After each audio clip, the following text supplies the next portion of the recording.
What is up, everybody? Okay, we're actually at Gawain this time, so we don't have to do hours of other nonsense. The servers are back. They announced that they would announce an event, which might sound kind of stupid, and that's because it is. But they gave us a few hints. It's probably another Setsubun style event by the sounds of it, because they're all like, level up a variety of characters and blah blah blah blah. Like, it's just pretty much exactly what they say every time they do a Setsubun style event. So I'm okay with this. That's generally my favorite kind of event. Hopefully they make it a bit harder. I think the CEO one was a little easy, so I'm hoping this one's better. But yeah, I know it's another fucking Japanese style event though, and I'm like, again, but you know, what do you want from this game? But yeah, well, all we got right now is, oh, class banners. That's the thing, there's class banners going on right now. And tomorrow, or the next one, whenever it rotates, is the caster one. So for the love of God, if you play JP, and you know, you care about, you know, challenge quests and that kind of thing, and you don't have Asclepius, get Asclepius, right? Unless you've got a bunch of other like higher rarity supports that deal with debuffs, like Castoria or something. But even then, sometimes Asclepius is really good to have. So I highly recommend you get Asclepius while the banner's up, because it's pretty easy to get them on the caster day. There's not that many 3-star casters. Now, it's not the easiest thing ever. Like, it still could take a chunk of SQ, but you really only need one copy of them. If you like him a lot, you might want to get more than that, but he's totally fine at NP1, and that's not too hard to get, so. Yeah, Canis is technically rated up, but yeah, your odds aren't so good. I do not think you need to beat Lost Belt 4 for him to be in the banner. As far as I'm aware, he's just there. Like, they just have all the casters in there. But yeah, it should be fine. And hell, you might need him for the event coming up. If one of the major bosses is debuffed based, it could be handy. But yeah, I'm looking forward to the event. Hope it's good. See how it goes. By the way, I saw someone today saying that new players, especially, now let me stress this, especially free-to-play players shouldn't level Hans. Some of the worst advice I have ever fucking seen, but you know. Logic being because you can always summon a friend's Merlin or Waver, so why would you need Hans? And the answer is, a lot of times you need more than just Merlin or Waver. You're gonna need other supports, and you can only summon one. It's not like you can summon your friend's Merlin and their Castoria and their Waver and their Nero Bride, right? You can't do that. And sometimes challenge quests really call for protect 1 DPS, have 5 supports, or taunt walls for them. And they don't always, especially for free-to-play. Like, whale setups are almost always 1 DPS, 5 support. Free-to-play setups, not so much, but you still do it sometimes. And it's also very common to do, like, 2 DPS and then 4 supports as free-to-play. That's crazy common, right? You need your own supports, for God's sake. That's just insanity to act like you don't need. And also, you can't always summon Waver or Merlin because you've got, you know, Shimosa, you've got Lost Belt 3, Lost Belt 5, actually, that's the big one. It's just events here and there where you don't have story support. And sometimes, if you're trying to get carried, you want to use your support for a DPS. So you summon a really, really powerful DPS. It's very good for the challenge quest or the main story fight. And you use the support to, you know, help them. So yeah, it's all free-to-play people really should level Hans. If there's any support to level, it's that one and like David, for God's sake. But yeah, really bad advice, but what are you gonna do? Because yeah, it's so common to have like Waver or something, and like, okay, I need another support to combo with them, and Hans is like the go-to one. What do we want to do here? We said we'd do Spartacus. What else did we say we were gonna do? Okay, hold on. This sucks because some of these people are gonna be here, but I'm gonna nuke all of these invites just because I don't know who's here and who's not. So we're gonna have to just send the invites again. I know that's annoying as hell, but I don't see it a better way of doing it. Is it Tara? Thank you for 196. Thank you for the 4 months, dude.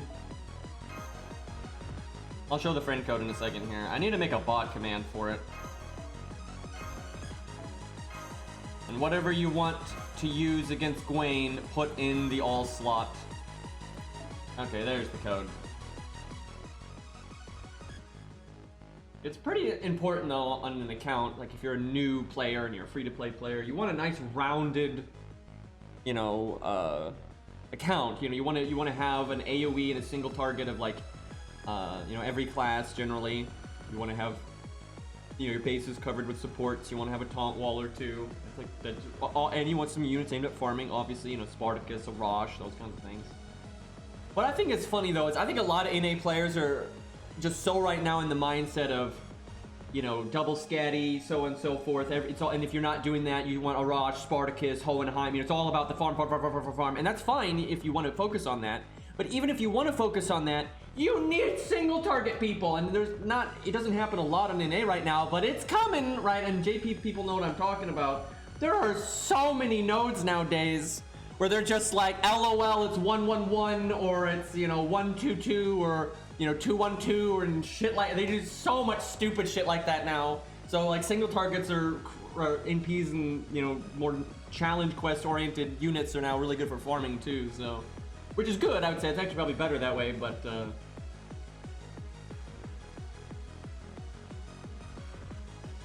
yeah, Canis is good because she kind of fills in both the gaps there. There's no battery. Alright, hopefully that's long enough for everyone to get the code.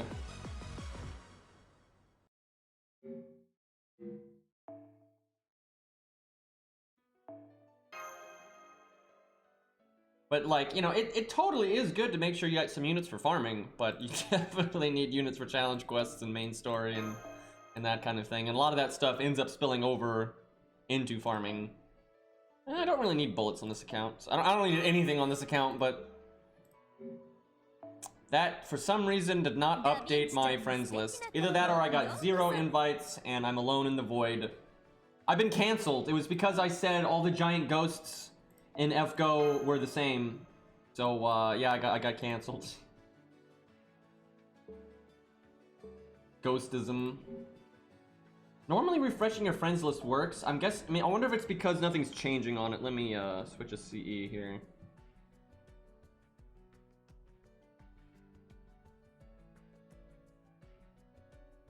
God, my, I just slotted to change my support list. I slotted my Bunny Artoria and she's, pretty scuffed. How can it connect to the server to like see the new servants if it's not gonna update the friend thing? Don't make me go to my room. Is it not actually updating? No, it is. There's Bunny Artoria. Nice second skill there. Very good. And NP1. Oh, this game, dude.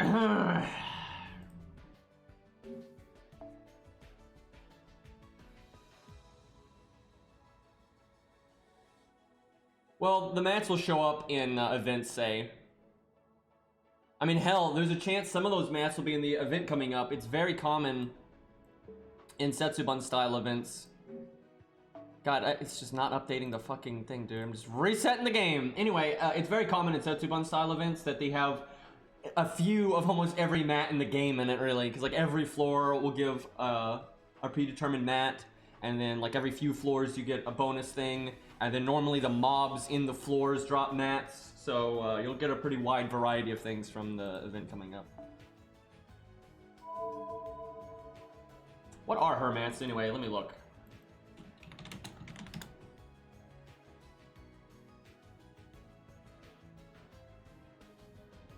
That's pretty easy, actually.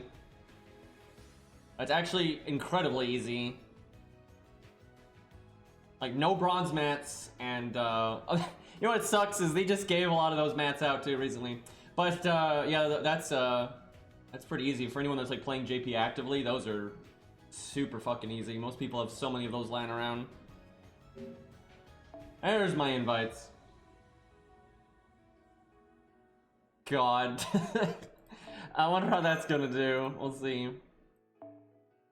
I'm waiting for the. Someone's gonna put up necromancy. That's. Well, we'll see. But theoretically, anyone can win with that. You just need to get lucky as fuck.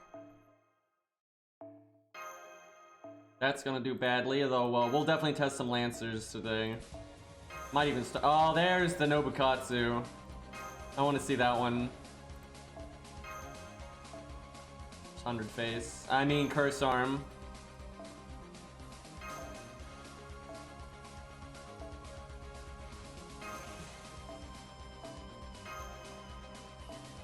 Okay. And we'll get Spartacus in here.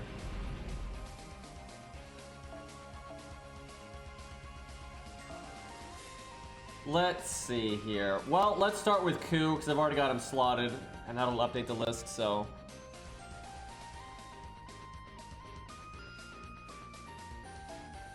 Still don't have our Mystic Codes where they need to be level-wise, but one of these days. That's gonna handicap things for a few units. Buster units having a really bad time here. Alright, obviously Lancers aren't gonna win, but we see how far they get. What I want to know, okay, if this boss was an Archer or a Berserker, Ku would beat it so easy, it's not even, you know, it's like, can Fujino solo this? It's like, you know, shit. What I want to know is if he could do it if it was neutral. I think he could. If Ku was straight neutral here, I do think he would be able to do it. But I wish I could test that. That'd be awesome. Because it is very hard to do this at pure neutral. But generally when we test things at that, Ku is pretty high up there, so. But yeah, Gawain hit so hard on Lancers, it's not gonna be a good time.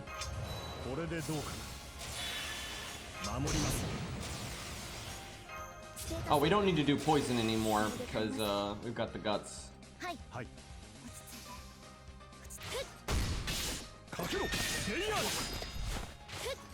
I don't know how long you have on an A. Here's the thing, if there's something you want, this is the key. If there is something you want, if it's soon or far, you just save everything ever for it, and that will maximize your odds of getting it. So let's say you've got 3 months, you save every summon ticket, you save every SQ, make sure you turn in all your fragments, and you know, do as many free quests and all that nonsense as you can, and that, you know, just the best odds you can get is because there's no safety net. You kind of gotta go as, you know, ham as you can. Now, if you got like a year, then you don't have to like rush it or anything. But yeah, I don't know how long you have until Say hits on NA. I guess you have like what, a year maybe? And Ninu, thank you for the 10 months, dude. Just under a year, you should be fine then. If you save everything, you'll probably have plenty. The thing is, it's really hard to get. It is like pulling teeth to get most players to actually save everything for that long. But if you do save all of your summon tickets and all of your SQ, you'll be extremely likely to get her.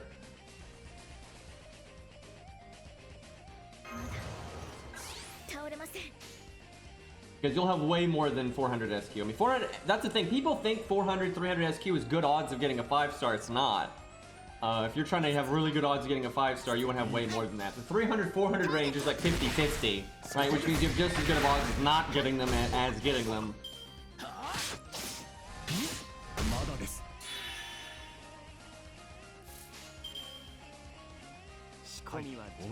I saw the whole story of Jerusalem and FGO Arcade, and man, is it not very good. Like, it's just so simple. Like, it's, you know, regular FGO has sometimes too much filler and like too much just bullshit and just talking about nothing, but the arcade stories are so much shorter. There's almost no character development for anyone. You know, it's just boom, boom, boom, boom, boom, boom. The premise was kind of cool though, but yeah, George is in it for like 7 seconds. You know, that's how pretty much everyone is. They're kind of just there and gone. But it is neat though. Like the premise is cool and all. So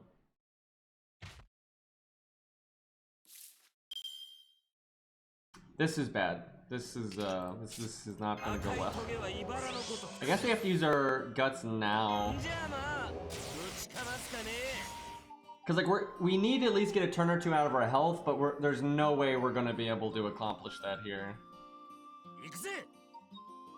Like he's gonna, and as soon as he gets to our health bar, he's gonna kill us so fast.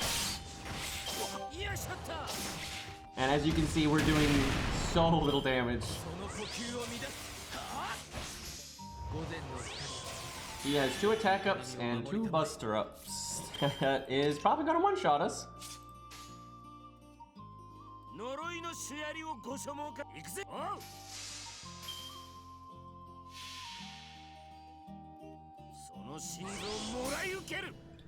I don't think it's because of the pay thing. I think it's just because it's an arcade game and it's, you know, less focused on that story anyway.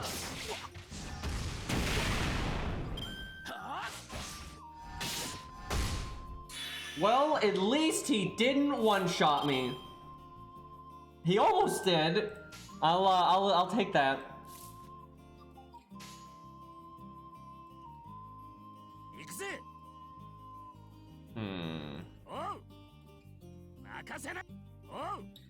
Thought about doing Buster Quick Art. It's a nice tried and true, but I think we got lucky here.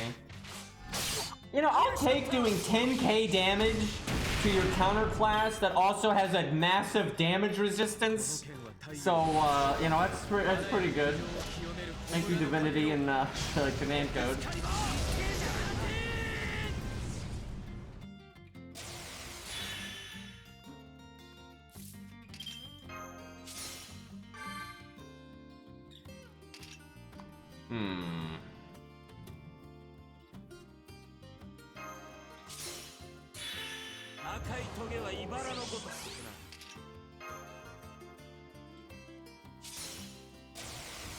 Next turn we get our giant attack buff. But I think we NP now. There's a slight chance we can NP again.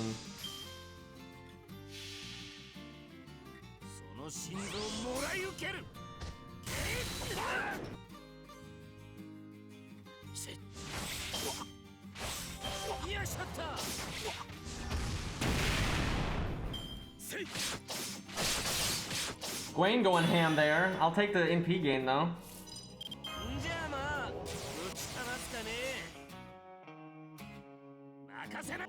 70, 70, 70. Worse Hans. Damn. Got 2 of them though. Decent.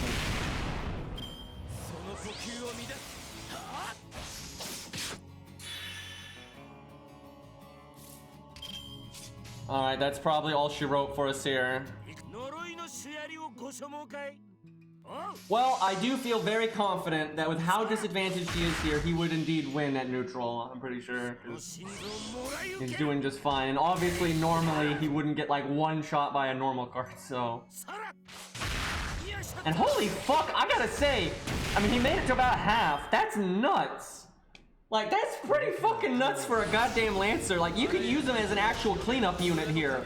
Like, I'm not kidding. Like, seriously, if you have a coup that's this upgraded, right, and you had your team get wiped, right, maybe summoned a support coup or something, right, as long as your team did half health, you could fucking clean up with coup. That's pretty ridiculous. Obviously, Herc, though, is the way to go.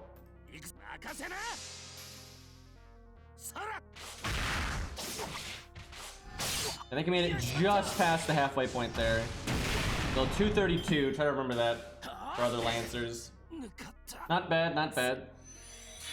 Very clear though he would win at neutral and then win several times over if he was counterclassing.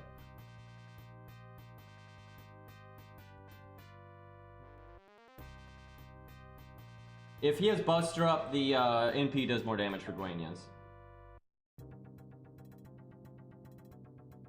Oh, it doesn't affect his NP gain, though. No, it doesn't do that.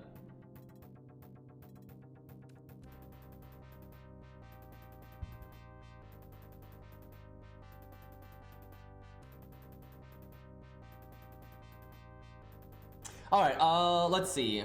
Oh, there it is. There it is. All right, fine. We'll we'll do Ricky. Let me think. Default is not bad for him. I feel like if we do Atlas, he may not actually get to do his skills twice. It's just default's not ranked 10.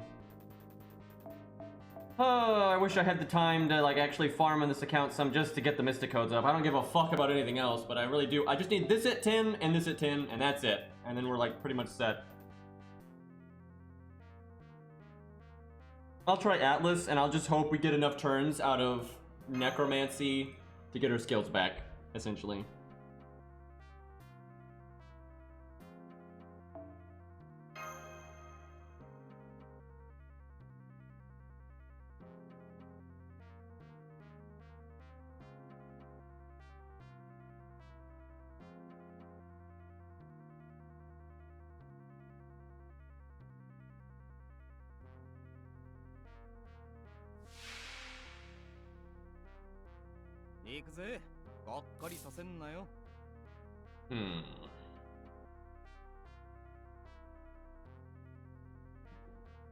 Yeah, the burn is gonna be a real problem.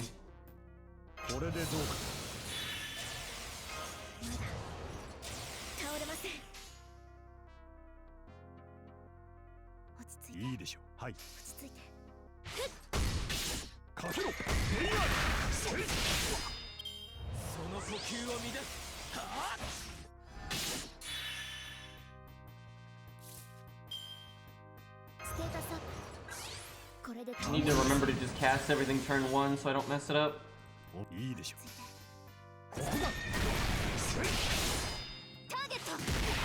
Can we get Maxwell's Demon in FGO though? Like, God.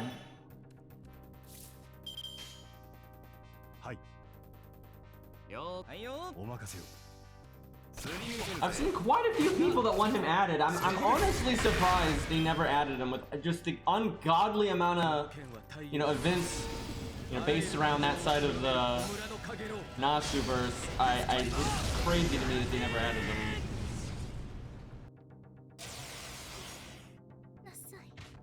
I mean, it's such a unique design, so.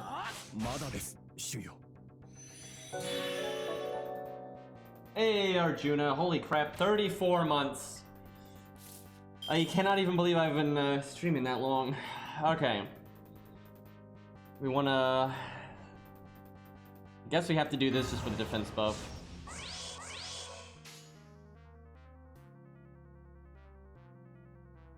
We do not have a dot clear. I am worried. Hey.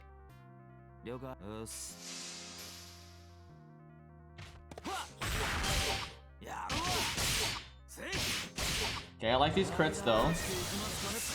Gawain, could you just do like your quick and art a lot? No? You don't have a buster my face?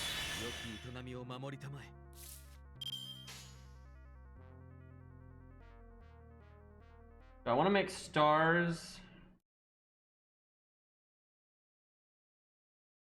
We'll do this. I'm thinking this will get my NP, and it's the most star gen.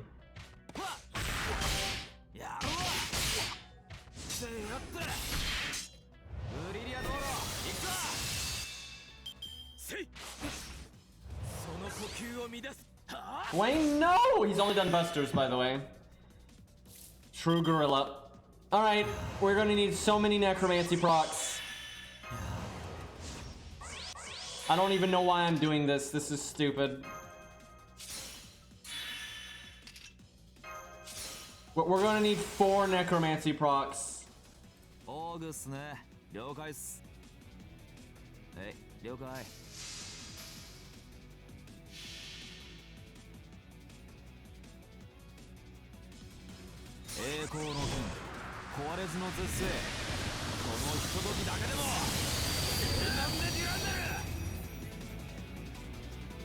Nope! Nope, that's why necromancy sucks. God fucking damn it. Well, that could have been better. So that CE gave us like very minor stats, and that was it. That was all it did.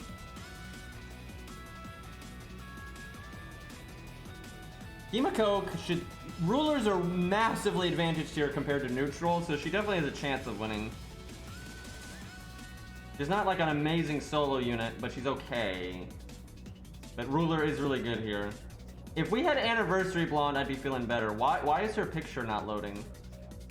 Are we just like locked up? I guess we're just locked up. The game? Hello? Don't make... I guess I have to reset it. God damn it.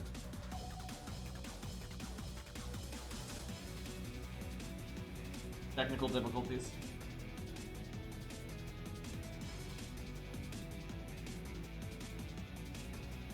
Assassin Himiko, yeah.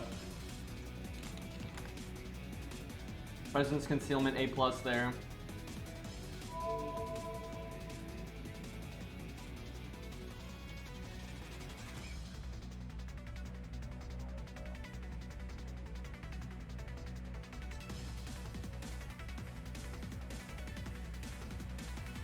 That is not what Maxwell's Demon does, by the way. That's not it at all.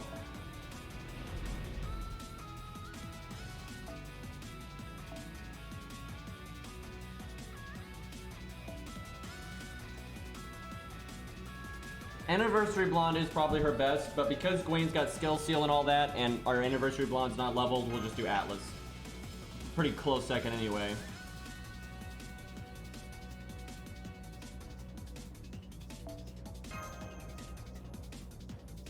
So the reason he's named Maxwell's Demon is because he doesn't have a name, and the guy that created the concept named it that. It's like, he's not Maxwell, right?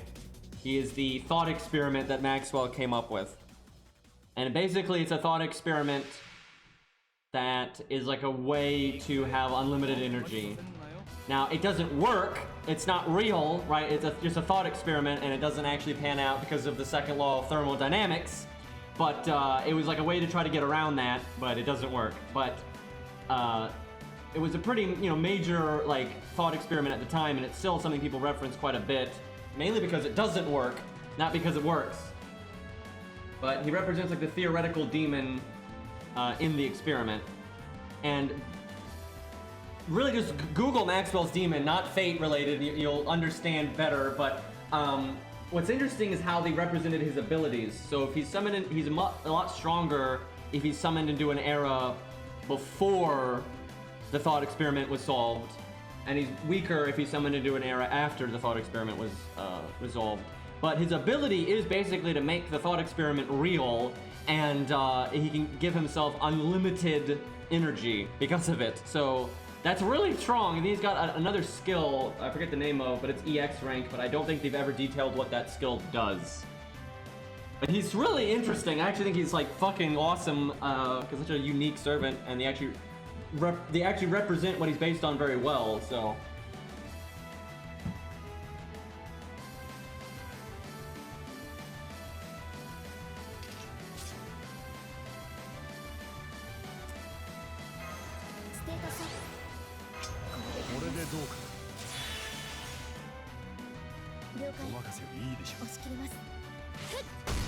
And he's got a cool suit and sunglasses, man. Like, what more do you want?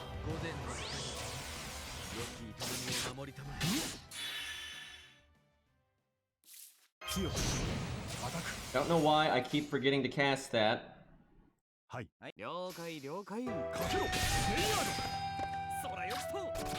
And he's green, but that's a different thing.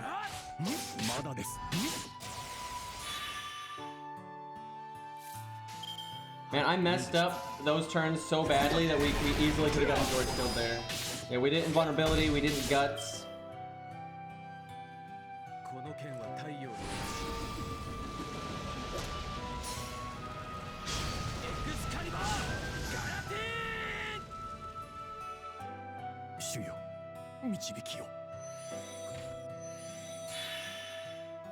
I don't know how the hell though they came up with that character.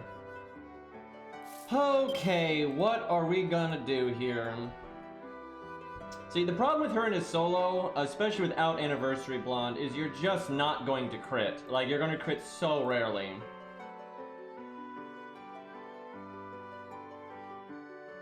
I think we're trying to get long-term survivability, so I think I cast this right now. Like, I don't think we even worry about critting too much because it's just not gonna happen anyway.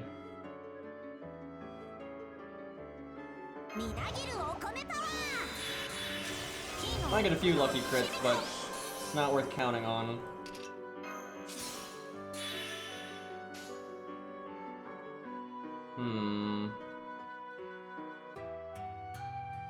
Let's do art here just because I don't want to waste a heal, and it's not that bad to focus on empty games.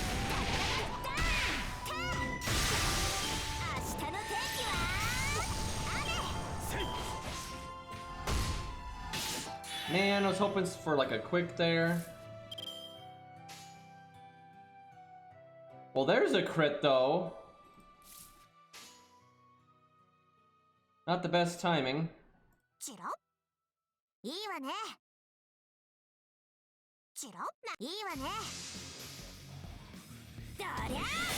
Damn it!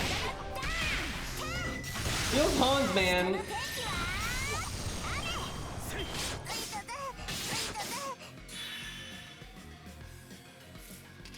This could be going better.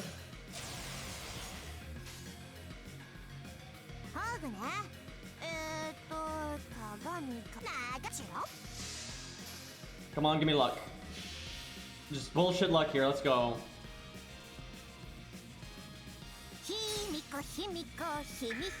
I mean, people always claim every new character is super broken and also super useless. Every new character ever, and ultimately she's really not that broken. She's can be good. Basically, her role is to give you a unit to work with, like a stall setup where you'll have at least some kind of damage.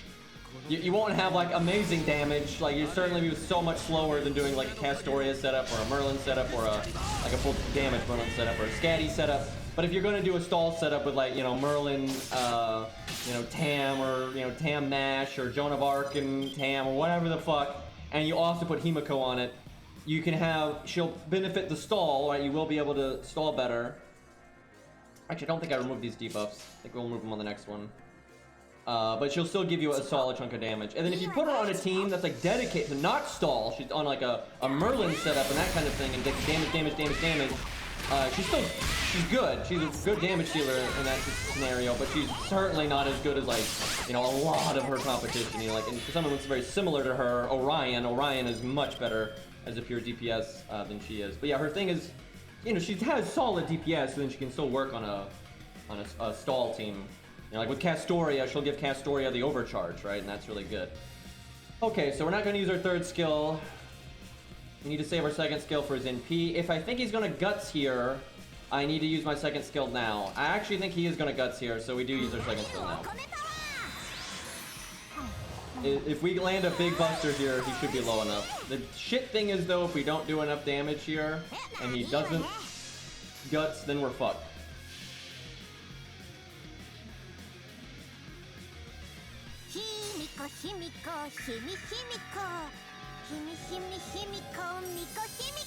That is such an annoying MP line.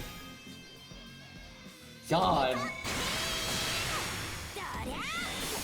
Okay, he'll do it. He should do it. That's, yep, there we go. That's very good for us. I think we might win.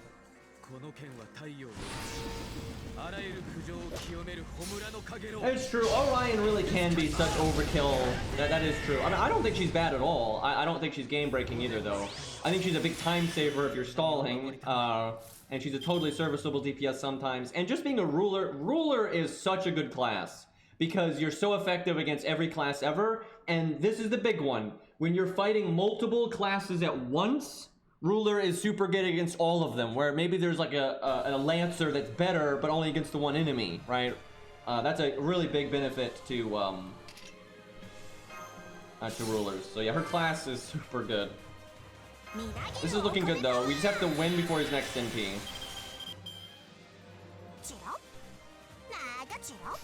And now we actually can crit, so. Oh wow, oh wow, okay. We're good, yeah, we're good. Okay, Gawain is making it a little bit harder than I would like there, but no, we're good, we got it. He should die this turn. So far, every ruler we've used has won, which is not surprising to me though, because, you know, rulers are not neutral, so. I wasn't sure how she would do against Luvia, but she got it. Yeah, I'm ready to zeet the app. Didn't even need the extra attack. Joan of Arc can probably solo this too. It's just she'll make it a lot more painful than everyone else. Yeah, so far rulers have done well. Obviously, archers will do even better than the rulers, but that, you know, it's not even really fun to test. Unless they're like a low star or something. Rulers are like right on the edge, right? They're still fairly fun to test, I think. Hey, Maniac.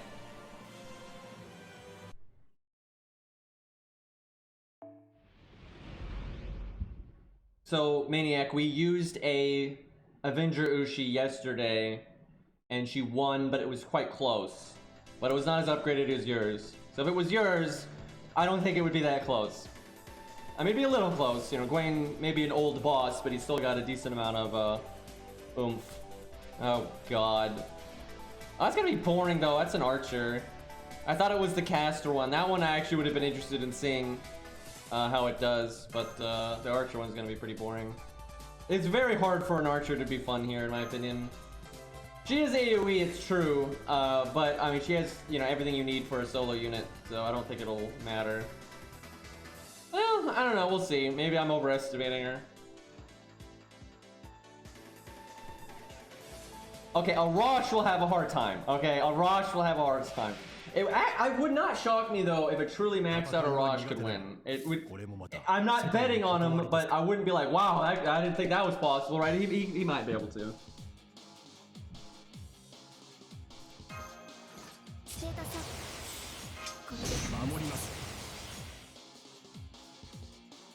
But yeah, Ilya being a 4-star and AoE, she may have a harder time than I'm thinking. But I don't know. Nope, don't do the archer cards. Don't do that. There we go. Minimum damage.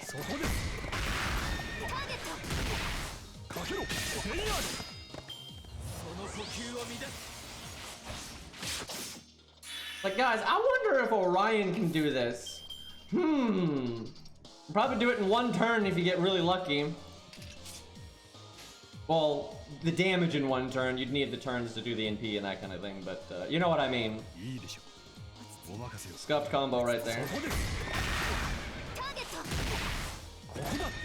Yeah, I know, the previous stage has actually got a higher damage resist, and he almost one-shot him. So yeah, this one he'd be fine. I wish we could fight see, if we had Anniversary Gawain, then I'd be okay with testing archers, right? Because Anniversary Gawain is so hard for like neutral. I don't like fuck it, I'm not sure if anything could do it at neutral. Well, I think a few things might be able to do it at neutral. Not a lot though, like really not a lot. Like I think Avenger Ushi might be able to do it just because Avengers are very advantaged at neutral and she's so good that she might be able to do it if it was like Maniac, because she beat this one though without too much wiggle room, but Maniacs is stronger, so then if you also got lucky, that might be the difference for like the extra chunk of health. I don't know though, Anniversary Gawain is quite a bit harder, so dude, I so wish you could fight Anniversary Gawain whenever you wanted, because that's such a good boss for this kind of thing and just messing around and whatnot, so.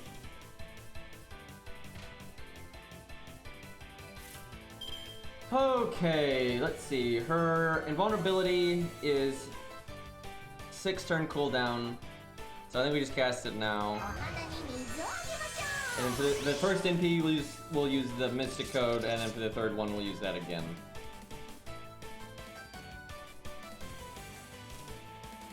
I kind of want to use our third skill after we take damage, and maybe after we NP the first time. So I don't think we do anything yet with those skills. I want to do Art Quick Art, but we have heal on Art, so do that.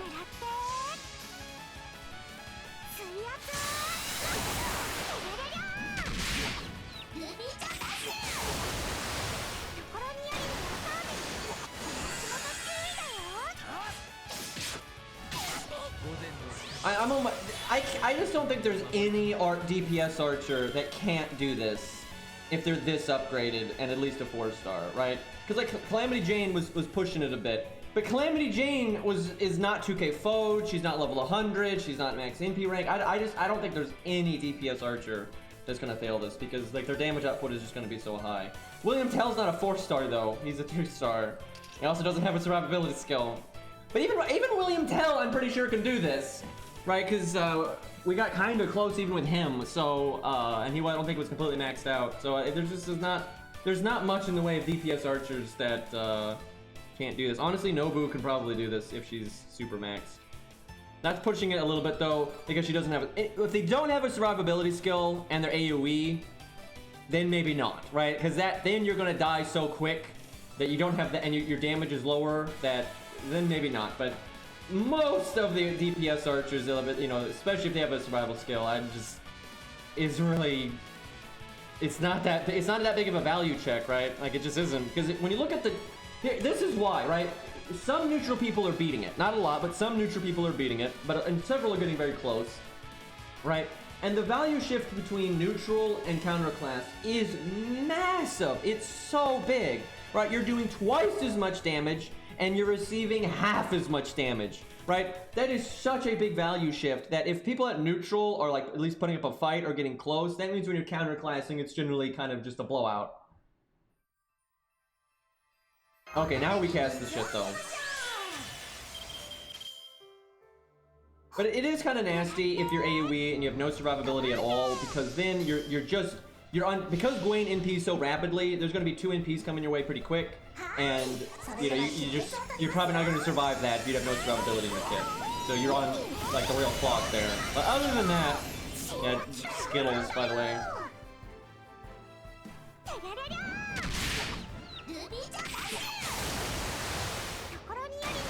Much as I don't like Ilya though, I'm trying my best to play meta here. Gawain, hit me one more time, come on. Preferably not with the Buster, but that was good enough. Definitely think I made the right play there though.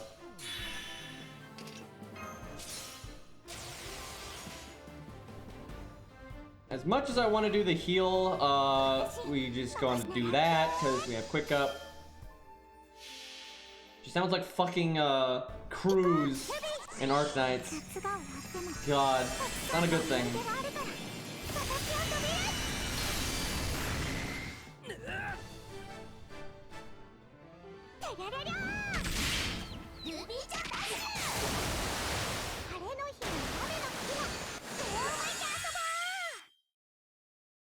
That heal for 500 though, that'll save us.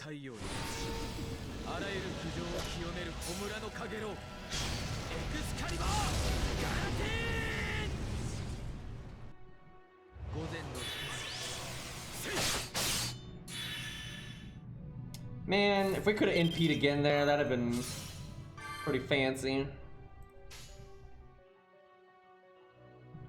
The only card that doesn't have a good crit chance is our heal. Why though?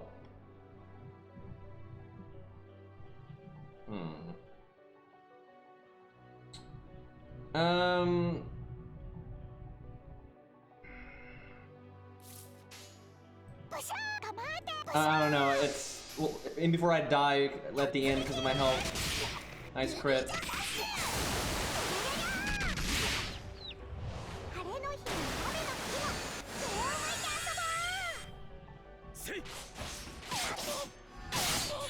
And then he crits, that was a Buster crit too.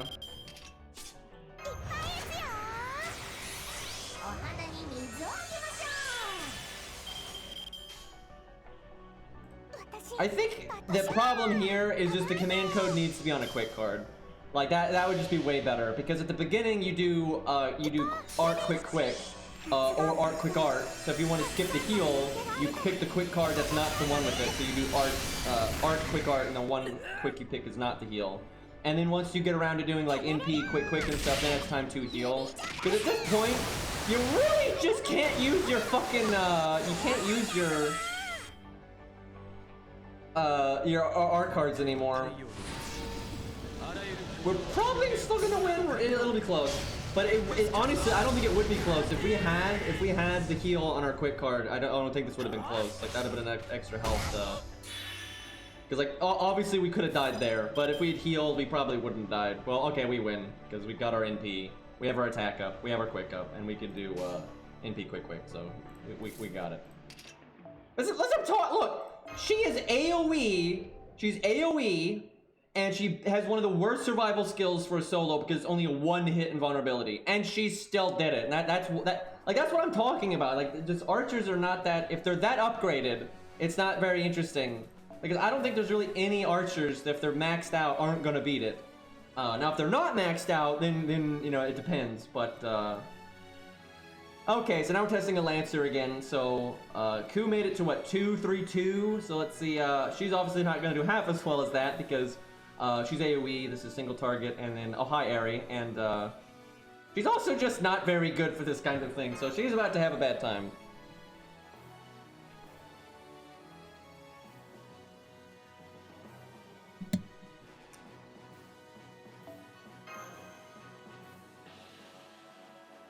Her back leg isn't gonna have a good time either.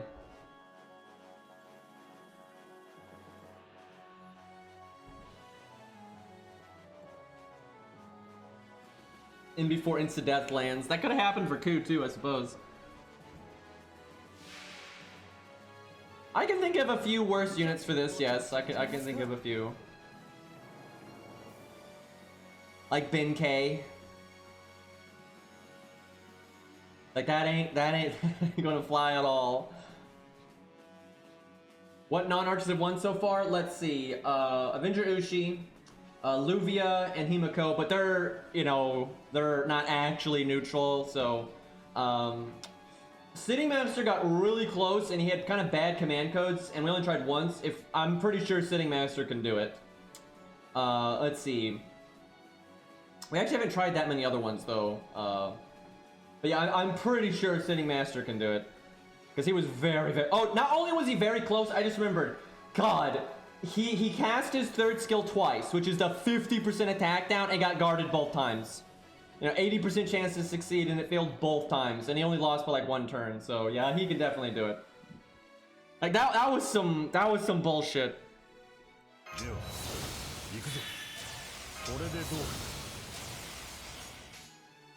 But yesterday, chat was just throwing complete scuffed garbage at me, so we didn't even have anything like that had a snowball chance at doing everything.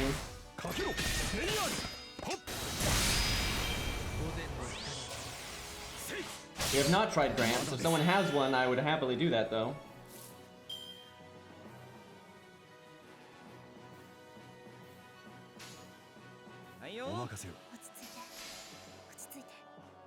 So you got Landling too, we can try that out. Yeah, we gotta get Ari on our friends list here.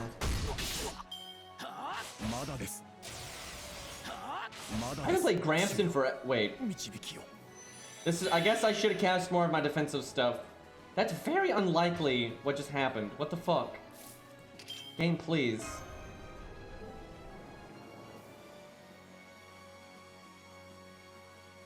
Let me see if I have room on my list. I probably do. Yeah, I got plenty.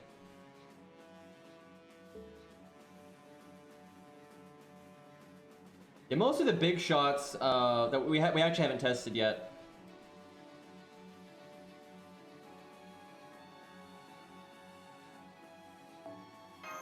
Did we try Okita? I can't remember. I know I wanted to because we had Truck Coons. I don't remember if we actually did it or not. I'm assuming she did not win, but she got close.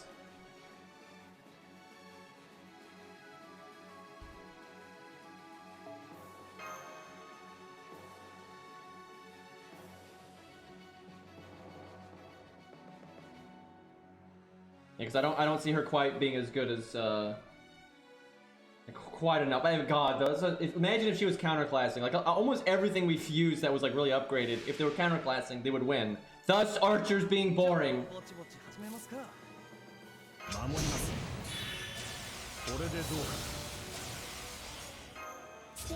I'm gonna actually do the attack down, even though it does a little bit of damage. Just want to make sure that doesn't happen again. No more nonsense here. I should be able to just add you, Ari, because, you know, my list isn't full yet, so I won't, I'll just click it to work out. Look how smooth Ari is at this, though. Just gets, you know, just does it all nice and neat there, nice and easy. Been around the block. God, I hate that every time some random wants to add me, and that's fine, like someone asks me if they can use one of my units for like a challenge quest or whatever, you have to go through the whole shtick to actually get them added, and it's like, god damn it.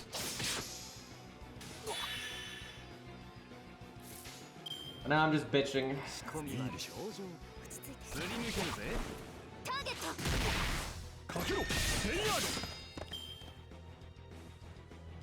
Yeah, now that I think about it, a lot of neutral people haven't beat this yet, but let's see, what are the big shots though? I mean, obviously Ku, but he's not neutral, so we don't get to do that. But how far he got, I think he would definitely have worked at neutral. I would love to be able to test Fujino here at neutral, but we can't do that. I suspect she would get the job done though. I mean, she's pushing it though. She definitely struggles against NP spam. Like she handles normal card damage just fine, but NP spam is... Honestly, that might get Fujino. I'd have to ask Beastly. He'd probably be able to tell, like, range-wise. But yeah, that'd be a close one. Choco Jana, that's a good one. That's a good. We need someone get the Beastly signal, cause yeah, that's oh, and people wanted not Virgil too. That's another one worth testing. Okay. Oh god, she is so fucked, man. She is so fucked. Let me look at her cooldown length there. I don't think it's gonna. I should have just brought default. Definitely should have brought default. There's no world where she is living long enough. Okay, we want to do that first. Second skill does nothing here. Most of her skills do nothing here. Well, let's make sure she gets her NP, I guess. He could theoretically kill her if he buster, doesn't instantly crit. I think she just might barely survive.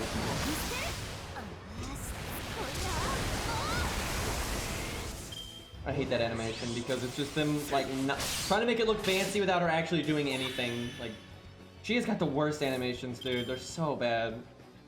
And I did not want to dislike her, by the way. It's not like I went in with a bias, right? But they just did so many things wrong with this unit, right?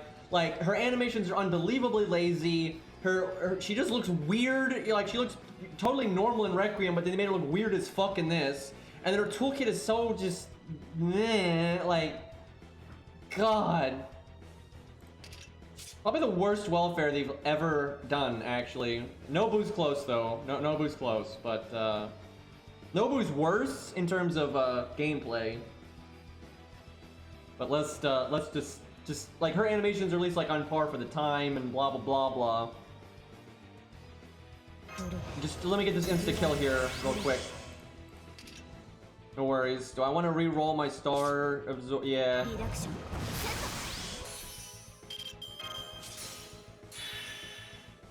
Okay. That actually was worse, but you know. Shame that I used the Merlin command code earlier, but...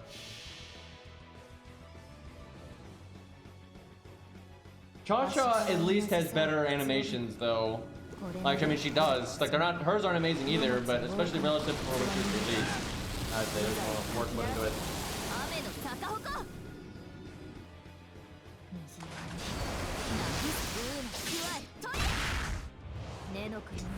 God, you watch that animation carefully. It's so fucked up. Okay.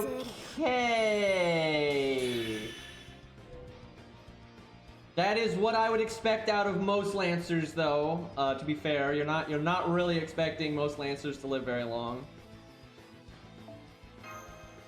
That was like the hand of God just coming down and be like, no!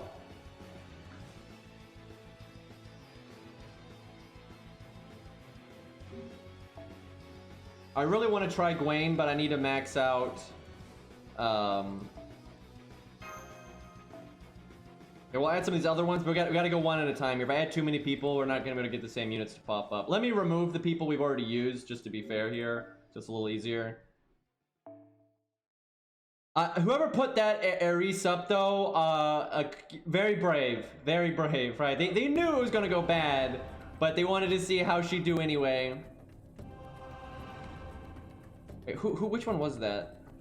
Oh, there we go, that one. Cause like, yeah, I mean, 10, 10, 10, level 100.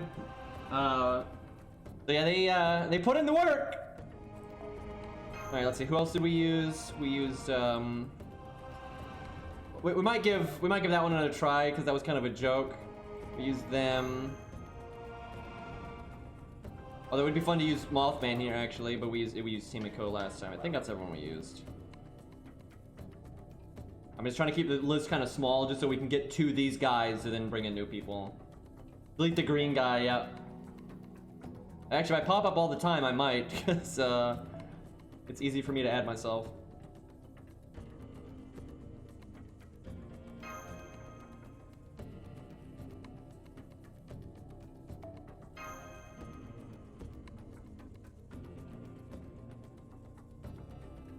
But really, if anyone's going to do this at neutral, it's going to be the big shots, right? You're not going to have some random thing, you know, solo it. But, you know, for everyone else, you're just kind of benchmarking and see how far they get. But because, like, Sitting Master is one of the better solo units. He really is. And he could potentially do this at neutral. But that means anyone else that can do it at neutral is going to have either an unfair advantage or a niche, or they're just going to have to be one of the absolute top of the line, you know, solo units. Or not be at neutral, but then that's not really, you know, that's not a very good value check. If Enkidu was neutral, I think he could do it. He'd probably be pushing it, but I think Enkidu at neutral could do it. But yeah, he's a Lancer, so he'll probably do about as well as Ku did and get to about half. Maybe a little less, actually. This is one instance where Ku probably is a little bit better, just because the normal card damage is so big, and Ku has so many turns where normal card damage cannot kill him. So Ku probably does outdo Enkidu here, but a lot of the times Enkidu is tied with him, or better. There are definitely times Enkidu is better than Ku for soloing. I'll try to play Gramps proper, because Gramps definitely is one of the big shots, so we need to go. Not fuck it up. If Gawain was Divine and it was neutral, then Enkidu definitely could do it. But I think he could do it even if Gawain wasn't Divine, just because of...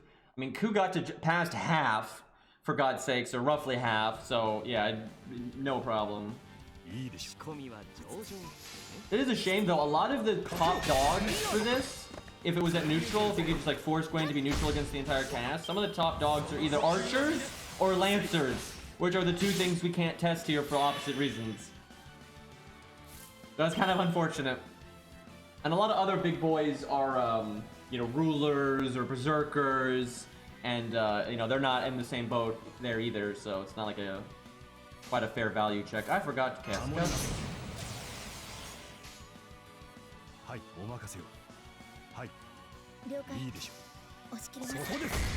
Big thing with Gramps is you gotta cast his guts at the right time to maximize his value. But it's harder to predict that when Gawain's, you know, normal card damage output can be a bit random. If he's like, well, got attack up, buster up, and then I buster crit, right? Then you're gonna die a hell of a lot faster than normal.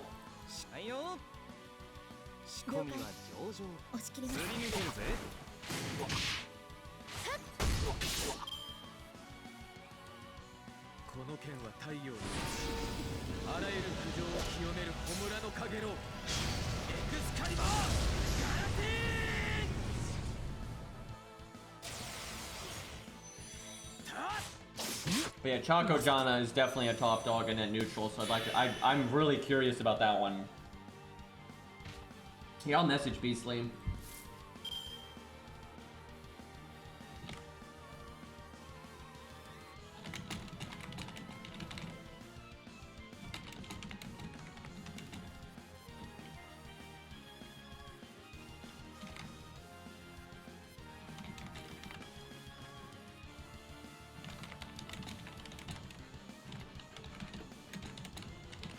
Alright, I messaged him.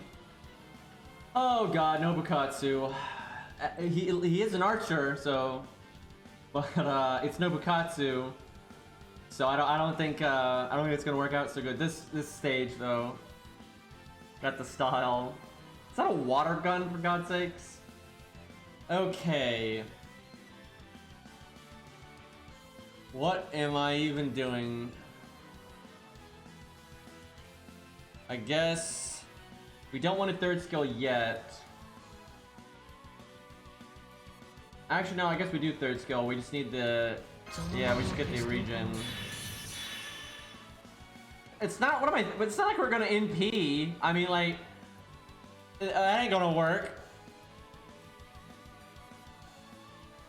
I guess make stars here. Got the Nobu command card. Oh, the flavor. Oh, hey, Beastly. Yeah, we're mostly testing things at neutral, and not a whole lot has beat it, but I think Choco Jana might have a chance at it. City Master was unbelievably close, and he got terrible luck, so I think he can do it. And then Ushi Avenger did it, so we haven't tested too many things yet.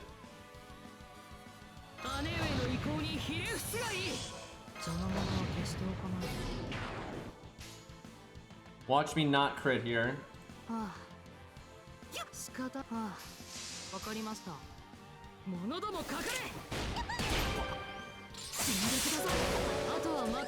Hey, Beastly with the reset for 27 months. Jesus Christ. Thanks, man. What the hell was that damage, though? Why did I even bother bringing Atlas? Like, what the fuck was the... Our skills suck for soloing. But all team support. I don't do nothing. Yeah, we should have bought default.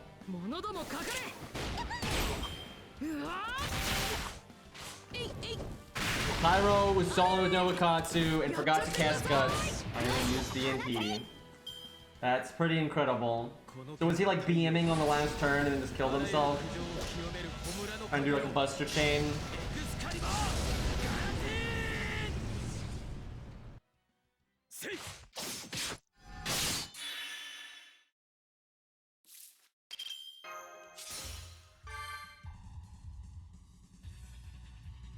What's better? The one turn... Hold on. I'm serious.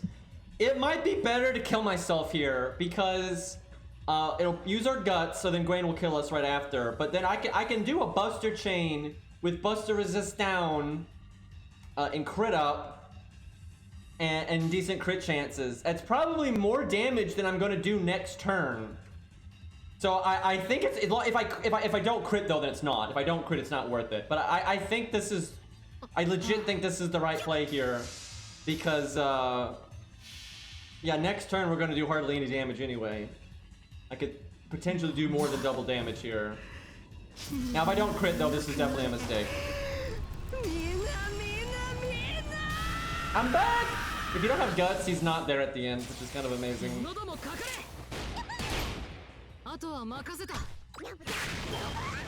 was still pretty underwhelming, though. I mean, it was alright.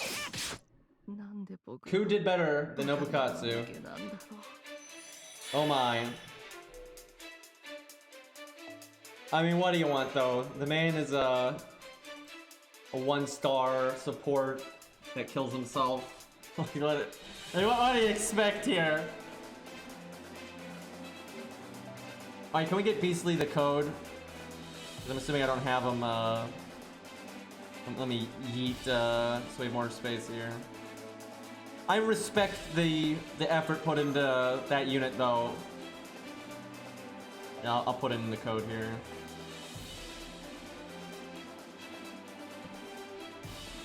Look at this Beastly whale biasm. Like, nobody else I put the code in for.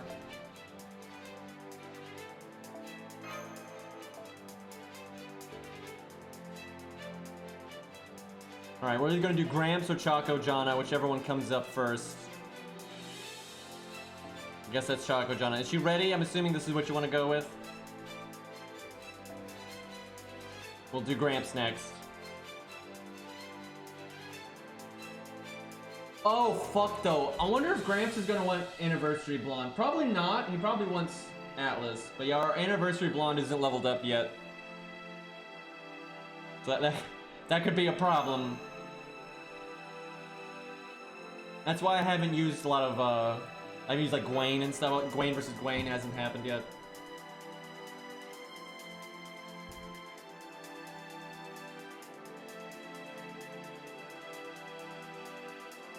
Hot Wheels is really good in both, because it's very easy to set him up in a team, because first off, you can use Chin Gong if you want to forcibly get his health low. But a lot of times, I gotta stress this, you don't need him to be low in health. He does more than enough damage if he's in full health, and he can survive in Ps, you know, if like an AoE boss or whatever. So yeah, I mean, he's great in both. He's also good at last man standing. If you want to get all that value you get out of him from a solo in a team, just put him in the far back, right? But yeah, he's totally fine if you're using normal supports or taunt walls, any of that. He works with pretty much any team combo you can think of. like for typical challenge quests or whatever. So yeah, that's why he's so good. He's pretty much just great at everything. Dude's fucking amazing. I wish we could. I would love to test him at neutral here, like that, cause I mean he can fucking beat Guadia for God's sakes as a night class. So I'd be very interested to see how he would do here at neutral. Unfortunately, he counter classes, so he beat Gawain so easy that you're not gonna really get any information out of it. He's a very fun unit. Because he's not super straightforward. You gotta use your noggin, and there's a lot of like different ways to set him up with command codes, and he's just a really fun unit. Really fun unit. Should not have picked that Robin card. I deleted everybody. I removed everyone except for myself, which is pretty much what I do after every stream because it's the only way to be fair. Although actually I remember I kept one person and it was Lost, and it was because I was using Lost's units to do the unlock quests for the Switch Mystic code. Because he had some units up that made that very easy. I'll leave that to your imaginations. I think Lost knows what it is though.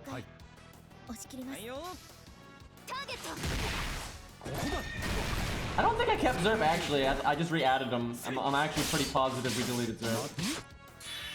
Because when I was adding people today at the start of the stream, I saw Zerp on there, so I'm pretty sure he got yeeted. And I would have yeeted Lost. It was just he had the goods.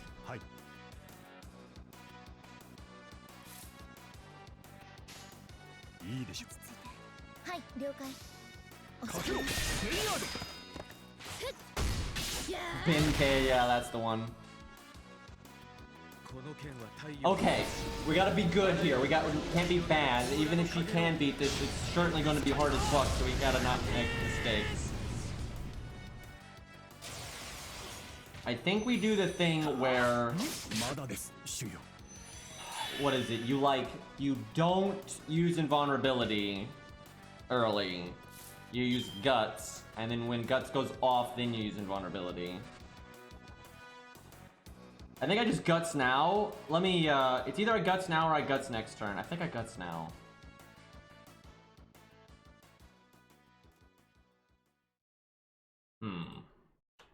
The thing is, it's so tempting to just use our fucking invulnerability now because, you know, it'll come back decently quickly, but I think we wait, because we'll throw away the heal if we use it now. See, does her buff success chance last 3 turns? It does. Okay, I think we Guts now, and that's it. And then we first kill next turn.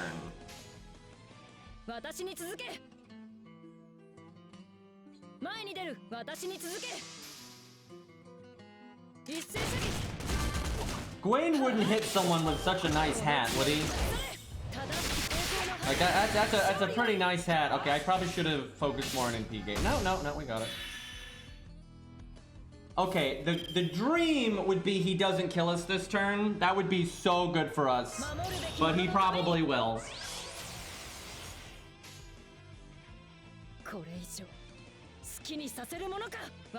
I can heal for so much next turn though, so even if Guts goes off, we'll pretty much get back to full. That was not a good start, I'm not gonna lie, that was not a good start.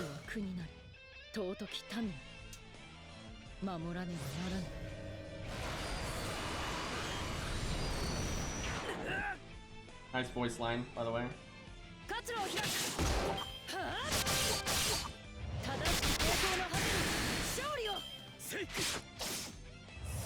Don't kill me. Do a quick earn art. That's a bust. Oh, damn, though. I like that. All right, that makes up for the shitty first turn. Easy. Easy. Kind of messes up our heal boost, but let's see. What's the play here? I wonder if I just Buster Art Buster or Buster Art. I kind of want to bust. I think Buster Art. I mean, Buster Quick Art would definitely get us our NP back.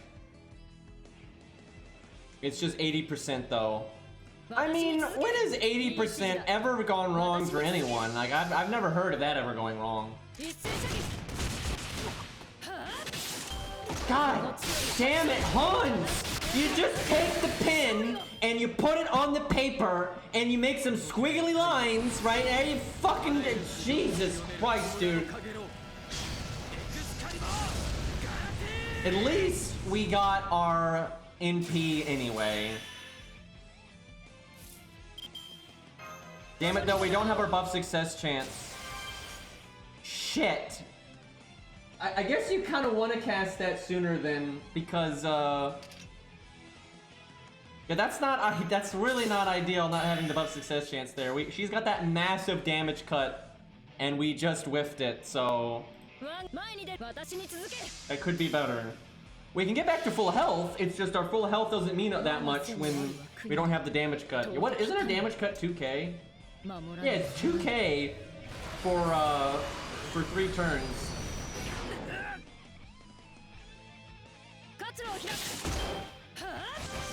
I think it's 3 times though. It is, I think it's 3 times.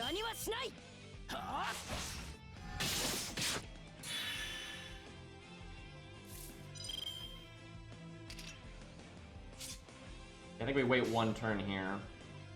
Now I can heal for 2,000 and then the heal at the end of the turn, or I think I heal and then apply the heal boost again. I should have done the art card though. Make sure I get my MP. Fucking 80%, dude.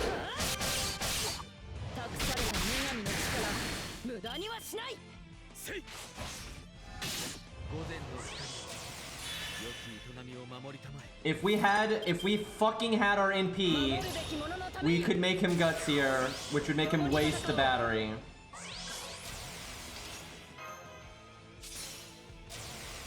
I've been happier.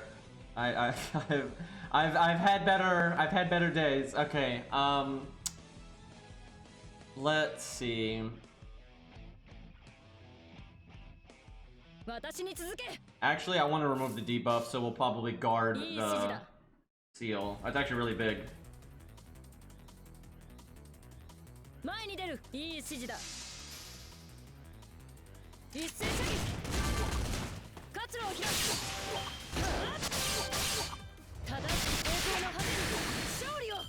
Just point a musket in his face and fires, man. Alright, we got like 50% debuff resist here.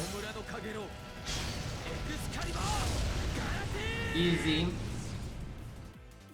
It's actually 40%, but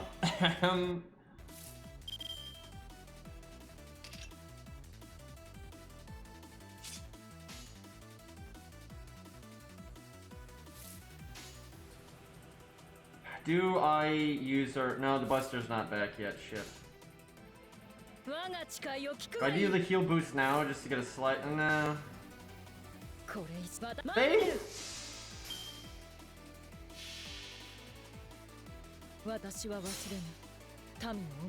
Yeah, I know. She can get sick even though servants aren't supposed to be able to get sick because her luck is so bad. He probably catches some like insane nanovirus that like no one even knows exists.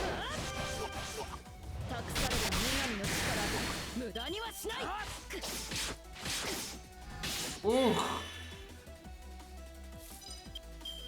Okay, we have buff success chance. How long is guts though? Fuck, I hate this turn. This turn sucks. Because if I wait a turn, I'm gonna lose my buff success chance, so I'm not guaranteed to land all my survivability stuff. But if I don't wait a turn, I'm wasting the guts. So I think I have to wait a turn and just hope for the best. That is so unfortunate.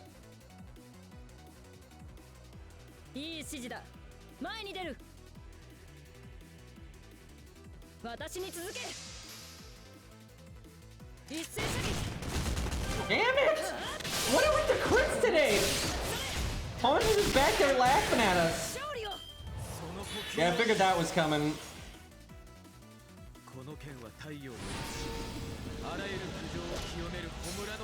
Don't land the skill seal. Don't you fucking do it. Okay. Unfortunately, that burn is really gonna Give us a bet. Nah, do I? Yeah, I don't know if I cast this or not. I can remove it. Yeah, I don't think I do then. Okay, RNG, RNG. Woo! Okay, that's good. I have to not NP this turn though, which is super disappointing. But I mean, I could NP and not quick chain, but it's probably not worth.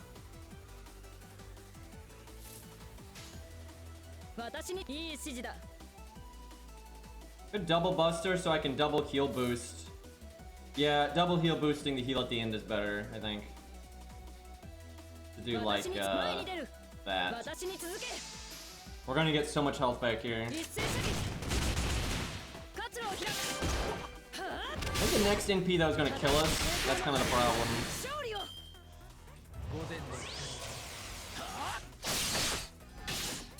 It's unfortunate too because she's gonna get back to full health because she has damage cut here.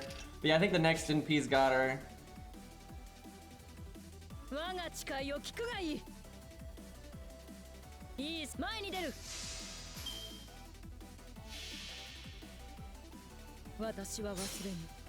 So the problem is, even if we got better luck and crit more and stuff, I don't think we could win before he like NP'd too many times. The only other thing I could do is just never invulnerability other than if it's an NP turn, but I'm not sure we could actually get our health back if it's that way.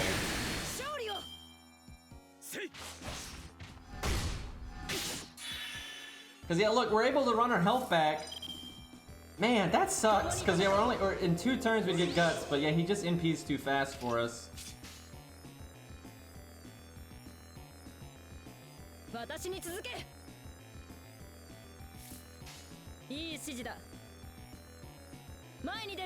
Well, she did good, but yeah, the NPs are just too fast for her ultimately. There's no way she's face tanking an NP. If it wasn't for just how quickly Gawain NPs, she could definitely do this. But unfortunately, he NPs really quick, so no good. Impressive though, still an impressive showing. He definitely did not do bad. I could have done a bit better than that. There was some bad luck, and I'm not sure I did everything correctly. But I don't think she could maybe do 20 more K, you know, maybe 25K more. But I don't see her doing 118K more. But still pretty good. And again, the only reason she lost is because of just how fast NP is. And she still blocked a lot of them, so not bad, not bad. That was a good show. It was a good show. Sad ending though. At that dramatic music here. Okay, now it's time for Gramps. Wait, what? Was I on the Saber tab initially for some reason? That was really confusing. Okay, so this is like a very properly upgraded Gramps, but it's not the it's not the Omega Extreme Gramps. This is like the fair Gramps, but that is upgraded as far as you can go with fair, right? So, you know, level 90, MP2, then good command codes, right? So this is actually a very reasonable way to test a 5-star, in my opinion. However, this is not on par. I'm saying we are not as upgraded as Ushi was or as Sitting Master was, right? So, you know, may not, he's not going to directly compare as well, but he is still well upgraded though. Because I want to, what was Avenger Ushi, I think, was 2K foe level 100, I think, in NP2, I think. So not like way ahead, but definitely, you know, it's like 20 levels worth of stats ahead, which is significant. See, but now Gramps isn't a Grand Servant, he's just a regular assassin now, so bad time. But this is pretty much like the Gramps that a normal player could obtain if they were trying to get Gramps, but they weren't like, oh my god, Gramps is my favorite. So that's why it's like a stat line I actually really like using, because the average 5-stars are normally NP1 or NP2, right? It's only people's like top favorites, unless they're whales, that are beyond that, so.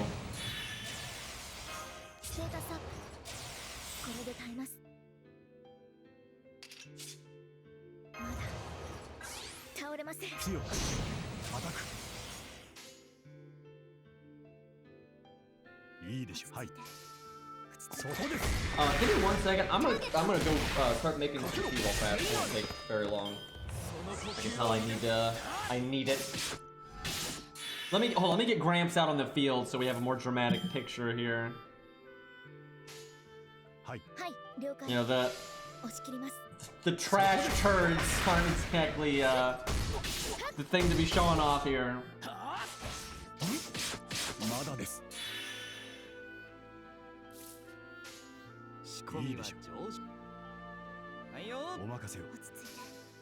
Okay, I have faith Gawain will wipe him out. I will be right back. And when I come back, I expect to see a Gramps on the field, Gawain. Don't you be fucking this up. Beasley, don't you wish we could, you know, use Fujino at neutral? Because that'd be pretty awesome. I actually really wanted your opinion on it. If you thought you could do it. Or if the enemy stand would be too much, because the enemy stand is definitely a problem.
So salty that Ku is counterclass, because I want to be like, look how good he is at neutral compared to all these other things.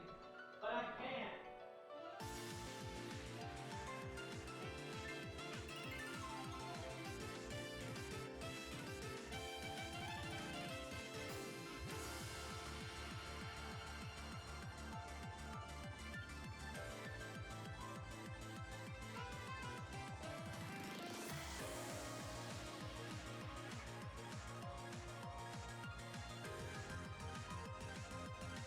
And like the other one I'm heavily invested in is Billy, who's not nearly as good of a unit, but he's an archer, so that you know, what the fuck. Then you got Mori, and Mori ain't doing shit in the solo.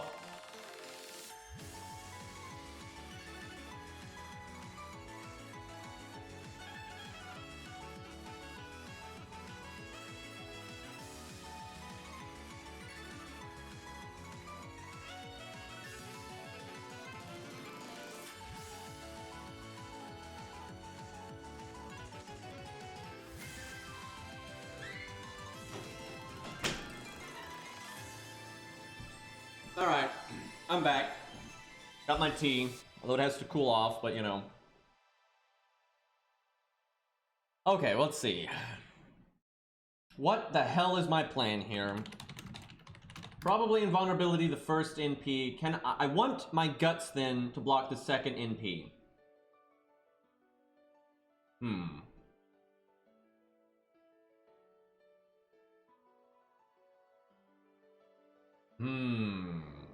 It lasts 5 turns. It's not a good time for the Buster thing. I wonder if I could cast it next turn. I think I need to cast it this turn, though.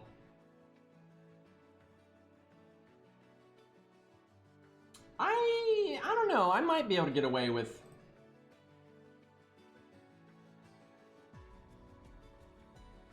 I think this is the only turn where I focus on NP gain. And then it's BBB from there, I think. So yeah, I think we try to grab our NP here, make a bunch of stars. Then we guts. So I'm hoping I have my NP next turn. And then we do our Buster Up. I might even cast my second skill, because I just need it to be back when Guts goes off.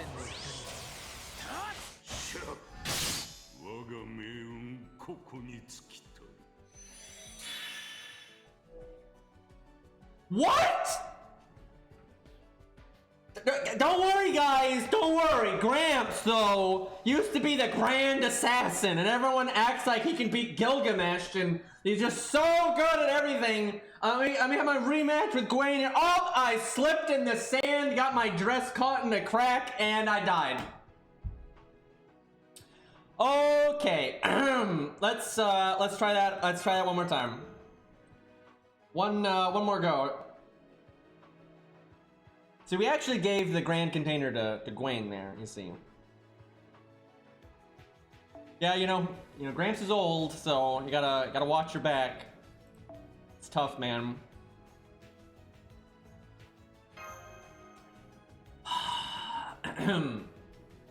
Gawain really did a lot of damage there.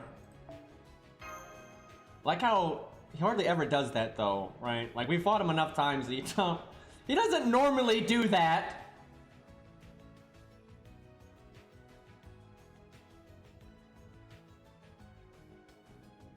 Unfortunately, Soul Worker is shutting down. I do still play it from time to time, but well, it's not shutting down. The North American version is shutting down. The Japanese and Korean and Chinese version are still like doing fine. But a lot of people think what's actually happening is the developers are not happy with the publisher, and they're gonna release their own global version. There's been hints of that happening anyway, and that'd be a good decision in my opinion, because their publisher in North America was garbage. And yeah, so hopefully it'll come back, and if it doesn't, it is possible to play like the Japanese version and stuff. So yeah, I might just do that someday, because yeah, I actually like Soul Worker a lot. Jin in that game is super fun to play, dude, like total blast. Yeah, I really enjoy that game. Okay, let's set this up again.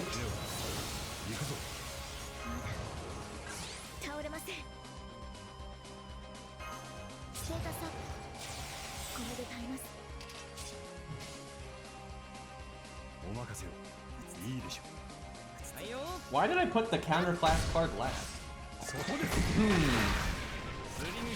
When you want to drink your tea, but it's too hot. You don't want to burn your throat.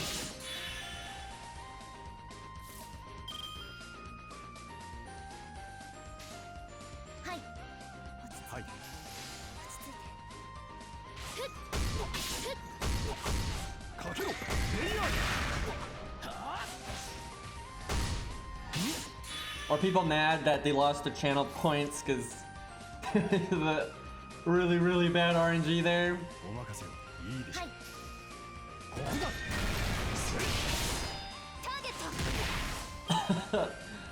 What's this song? It is what the fuck is this song? Oh, it's I don't know how the fuck you say that. What the fuck? God bloody Irish deity names. It's that. It's from Mabinogi. That's Celtic bullshit. I don't know how to say that. You don't know how to say it either. Don't fool yourself, because it doesn't. They don't follow like the rules of the English language that, like, you know, English does, right? So nothing is said anything like you think it is.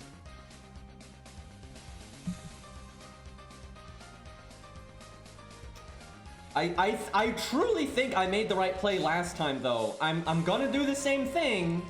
It should be fine. We'll have our heal boost for our second skill if we need it. I'm actually gonna put the art card last here, though. I want to make sure I get my NP. That's a good point. English doesn't follow its own rules either, but it's not as extreme. At least some of our words follow the rules. That is a very good point, though. Our language doesn't make any fucking sense, and we've just changed things over the years and repronounced things for no reason, and just, you know, there's a lot like Q. Has anyone looked up how the word Q is spelled? Why is it spelled like that, right? It doesn't make, there's so many words like that. Okay, we're still alive.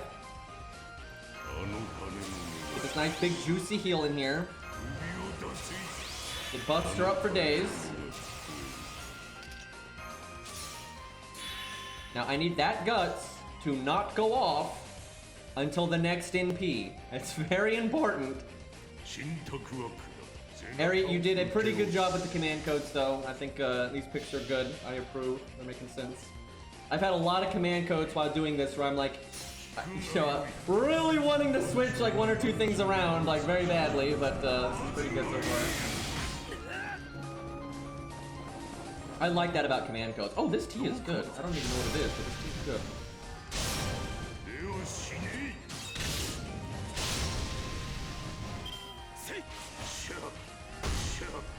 Holy crap, Gawain! This isn't looking good. This is not looking good. He's just... The gorilla-ness. We're being out-gorilla'd right now. There's no world where our guts is going off when we want it to go off. I mean, there is on other timelines. It's not this timeline, though. Like, it's not this fucking timeline. Shit.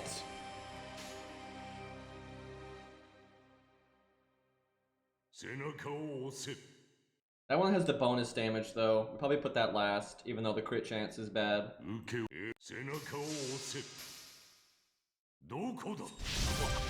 We need to at least be able to use our second skill when we res. After we use invulnerability. Although, no, shit, I have to save it. Oh, fuck. Gawain, put the sword down. Just go home, Gawain. You're not even supposed to be in the singularity, for God's sakes. So, if I could click this button right now... No. If I could click this button right now, it wouldn't be so bad.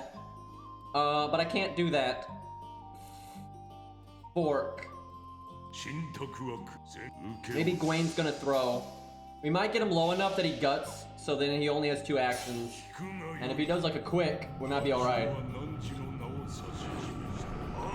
That's the big thing with Gramps, is you want to resurrect, come back with 5,000 health, have heal boost, and use his second skill, and then boom! You know, you're back in it, right? High health, but yeah, Gawain hasn't really been letting that go smoothly. Gawain! Why though? Like, why though? By the way, I think Gramps can do this. I'm not sure this Gramps can do it, but at MP5, I think you can strong arm it. Although, has anyone noticed? Y'all might have noticed this.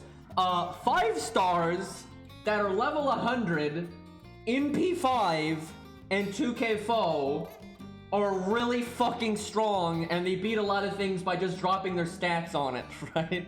So, but yeah, I think Gramps could probably do this if he's maxed. I kind of want to give him another try or two and see if we can get farther. I think a truly maxed Gramps could do it, though. Now, if you just like a 5-star, though, you can get, you know, if you save up, you can get a 5-star NP1 or NP2, and you can make them NP5. Oh, no, I can't do that. You can make him 2K foe and a level 100 and that kind of stuff, and that's still really, really strong. Unfortunately, the NP5 part, you can really only do if you keep rolling on them over the years, right? And you just keep focusing on them, or you wail, right? That's really the only ways that's gonna happen, but the other stuff you can make happen. And that still, like, at NP1 and NP2, level 100 2K foe, that's still very, very, very, very strong on a 5-star, but it's exponentially stronger with the NP5 because you're putting all those stats into the better NP, and it adds up. I think I played that right. We're just gonna have to get lucky. I don't think I can afford to... Well, maybe we could do the guts 1 turn sooner. Yeah, we'll do it 1 turn sooner.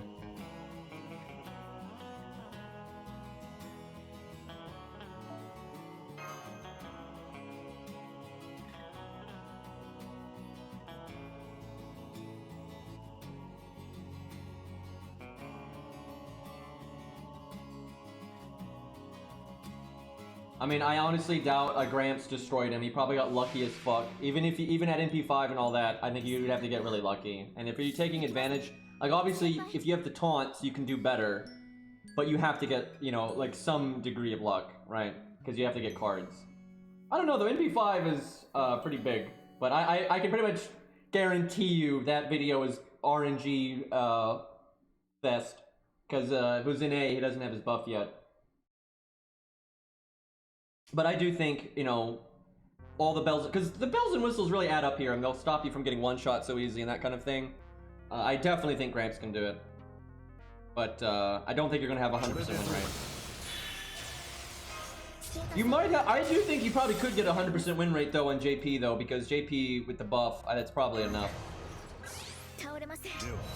The reason we're not using our taunts though is because it's RNG. Like obviously you will do better if your solo unit is out with 2 taunts, but it's not fair because some units will get cards and some won't. And so because Gawain NP so fast, you're on the clock, it's just not fair to test people against each other that way. Like we're making it harder on our units this way, but it's like otherwise what will happen is you'll use like Sitting Master, and Sitting Master will get a bunch of cards when his taunts are still alive, and that's always relevant, but it's way more relevant here because the fight is shorter because Gawain NP's so much. So Sitting Master gets a bunch of cards while his taunts are alive, or just a few cards, right? And then you use not Virgil, and he gets, you know, Georged. And then that, again, because you're on the clock, that's just such a big hit to your value that it's not fair to test people against each other. Now, if we were trying to just win, we would probably do it that way, but we're not going to do it that way because it'll just throw off too much stuff. Like I don't want one unit winning and then one other unit failing, but it's just because, you know, one got the cards and the other didn't. It's kind of like with the dragon, right? We use a Rosh against the dragon, even though you can pretty reasonably, you know, do all of that without him. But it just guarantees that nothing weird happens with the golems, and you're generally in the same spot with the NP gain and all that kind of stuff.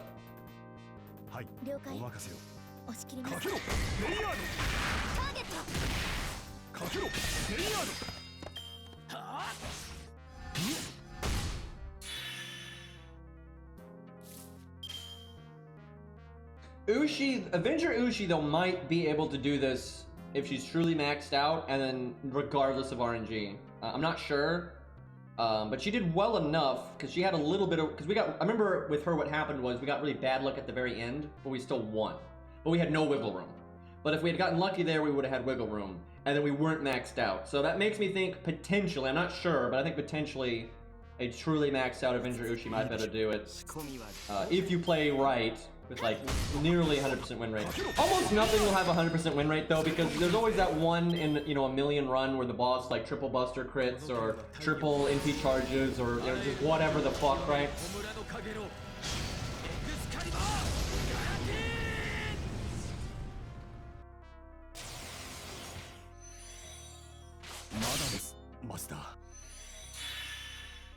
Okay, Herc probably does have 100%, that's true, because the way Herc is, RNG can't, he doesn't care if he gets bust or crit or if they attack for 10 damage, right? It doesn't make much difference.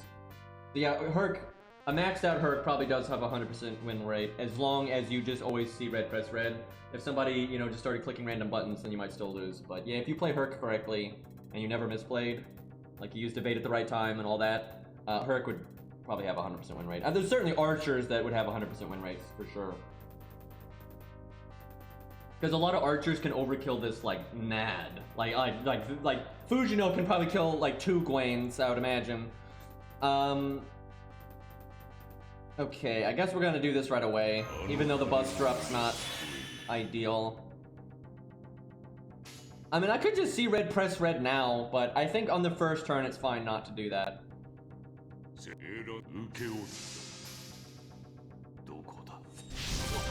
You know, there still is RNG though between units when we do it this way because of crits, because of the crits you make with taunt walls. But it's, I think it's definitely less variance than with the taunts.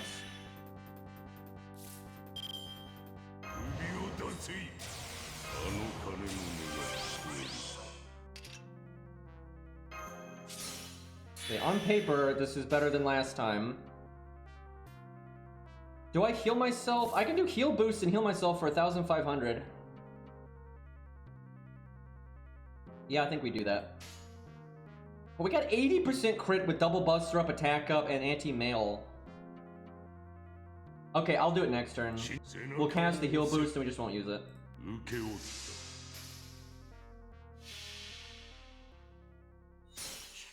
That's just too much potential damage to give up.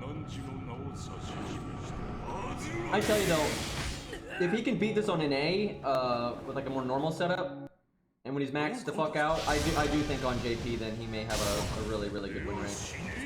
Because his buff on JP is not the biggest buff ever, but it's enough of a value shift that I think he's probably looking pretty good.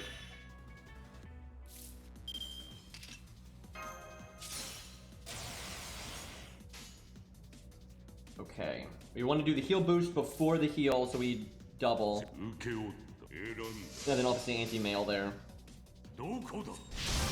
Yeah, I do like his buff. It's just, it's thematic, and it's neat, right? So I'm actually very happy with it.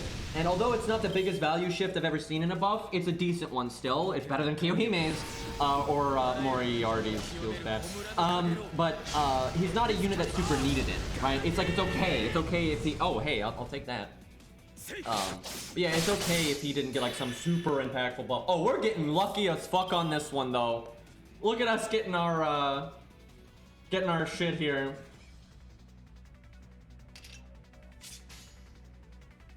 Wait, what's this clip? Had we done this in the past? Let me look here.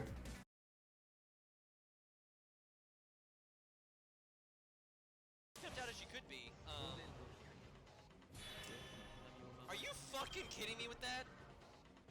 He didn't. What? Well, what happened? We're guts. Wait, that means we get 2 turns. Okay, she's fucking amazing. Oh, that's insane. Yeah, we're just winning really hard. Oh fuck, dude.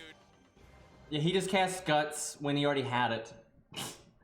I don't know why. I don't know why he did that. That's weird because he normally is pretty scripted in how he uses guts. I wonder why he did that. I'm confused.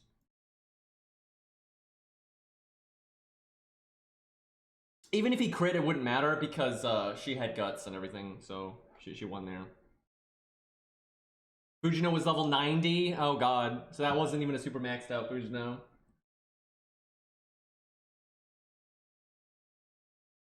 Everybody liking the old mic. Part of it is not even the mic. It's the new mic picks up the echo in my room, so it changes the way my voice sounds a lot. So if I can ever soundproof my room, I'll probably sound more like I did with the old mic. Although a lot of it is also just the low quality, you know. Yeah, I do need to get on that. I need to order a bunch of stuff, and the way my room is, there's no way for me to like really properly soundproof it, but I can still cut down on the reverb a lot. Like, anything is better than nothing. Everyone will tell you that when it comes to the soundproofing stuff. So I should just order a bunch of the stuff to put on my walls and just put it where I can and just get as much in as I can. Because the reverb is really bad in this room. Like, it's really fucking bad. Because it'll probably sound a lot better if I just do that. Okay, let's see.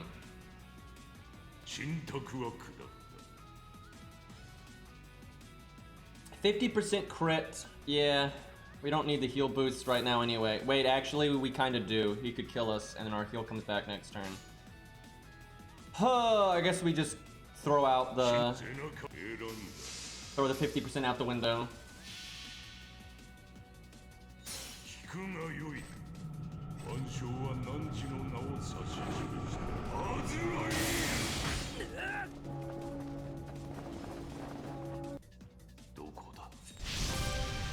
Yeah, if I do get a decent amount of soundproofing in this room, it probably will make me sound a bit different.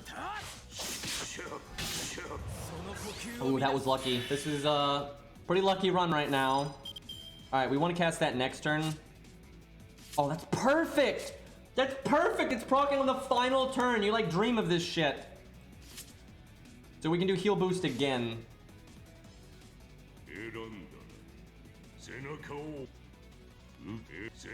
This is very lucky.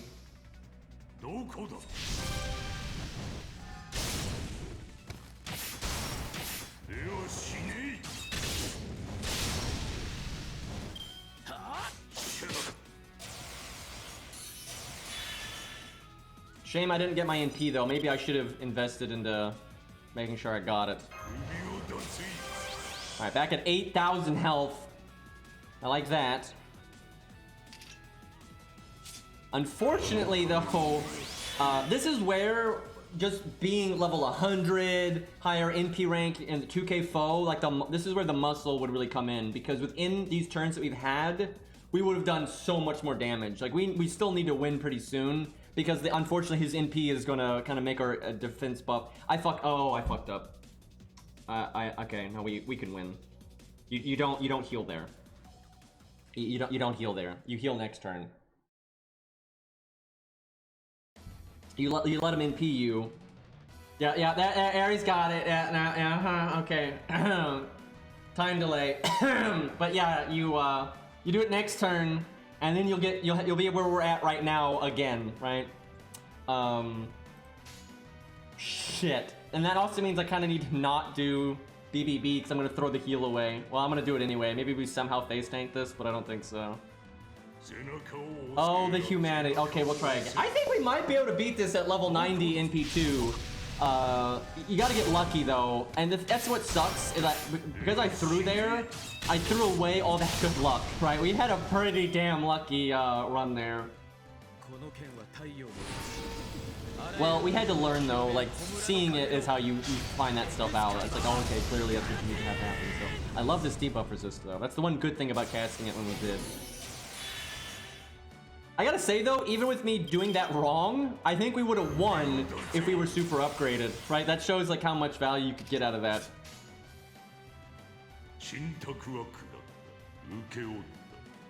Do I go for the higher percent crits just for YOLO? Yeah.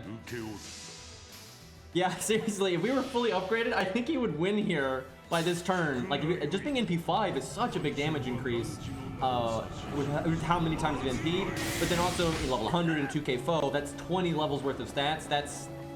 Let's see, how low is he gonna be? Neither of those crit, definitely. I mean, easily, easy, dude. 60k, of course we would have gotten 60k out of those levels. Okay, we can do this at level 90 in P2 though. We can do it. Just gotta get lucky and then play right.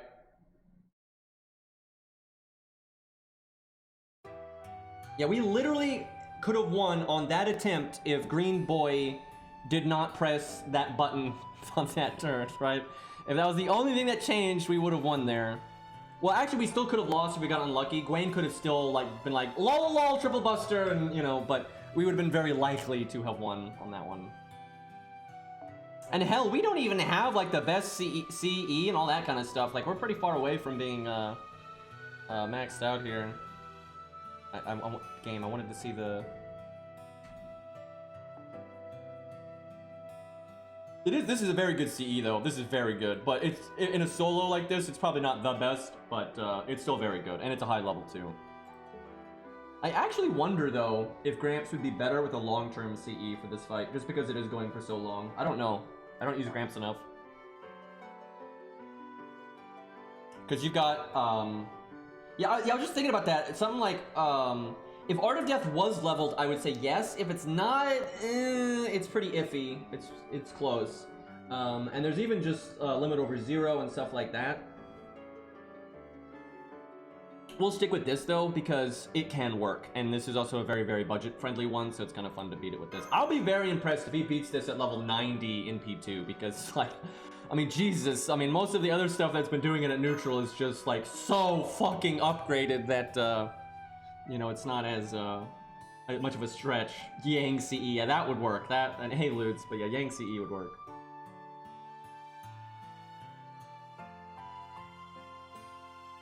I will say though, I am really proud that Ku can blatantly do this if he was at neutral when he's a 3-star. That's because all this other stuff was like 5 stars and 4 stars at the least. Where Ku's a goddamn. I'm serious. I don't think there's a single 3-star other than Ku that could solo this at pure neutral. Like they could do it at half neutral, like if they're a ruler and things like that, maybe. But although there is no 3-star ruler, I'm hypothetical. But I don't think there is another one. They're definitely not Baldy. Although he could do better, he could do okay, but no way. I'm trying to think. Let me think about that. What other 3-star would potentially be up there if they're all at neutral? I want to say, Ludes, don't worry about subbing to me at all, dude. Don't worry about it. I'm not a sub whore. Let's see. I don't think 100 Face. I don't think so. I don't think she would do well, but I think she'd be a chunk close because I mean, I'll try it at some point because I do have a maxed out 100 phase, so I'll give it a shot. I don't think so, though. I don't think so. Yeah, I truly don't think any other 3-star could solo. I think Ku is the only one. And the fact that even he's a fucking Lancer and he gets to half health, I mean, that's insanity. Like, that's fucking insanity. Oh, hey, there you go, Arjuno with the gifted sub. There you go. Thanks, Arjuno. Alright, let's hit the buttons right here. Like, the only, I guess, maybe David, because obviously David is counterclassing, but if you could make David, like, be a Saber or whatever, like, if everyone in the game was a Saber, I think David is might work. That really might work, because he has a lot of long-term survivability, good damage to survivability ratio. He's got that upgraded in P now. The skill seal might screw him over, though, actually. But that might work. David, maybe. Sadly, we can't test that because he's counterclassing, but, I mean, Ushi's up there, I would say, but I don't think she would be up there with Ku.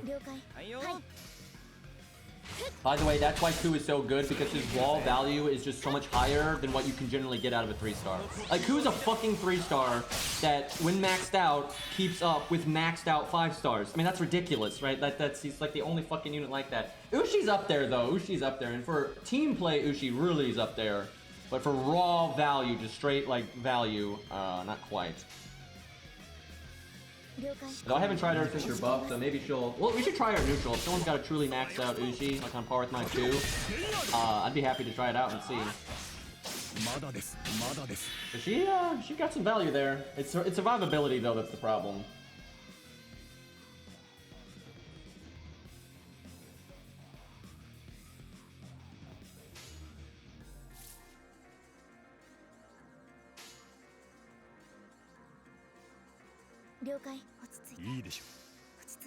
I should have done quick Buster.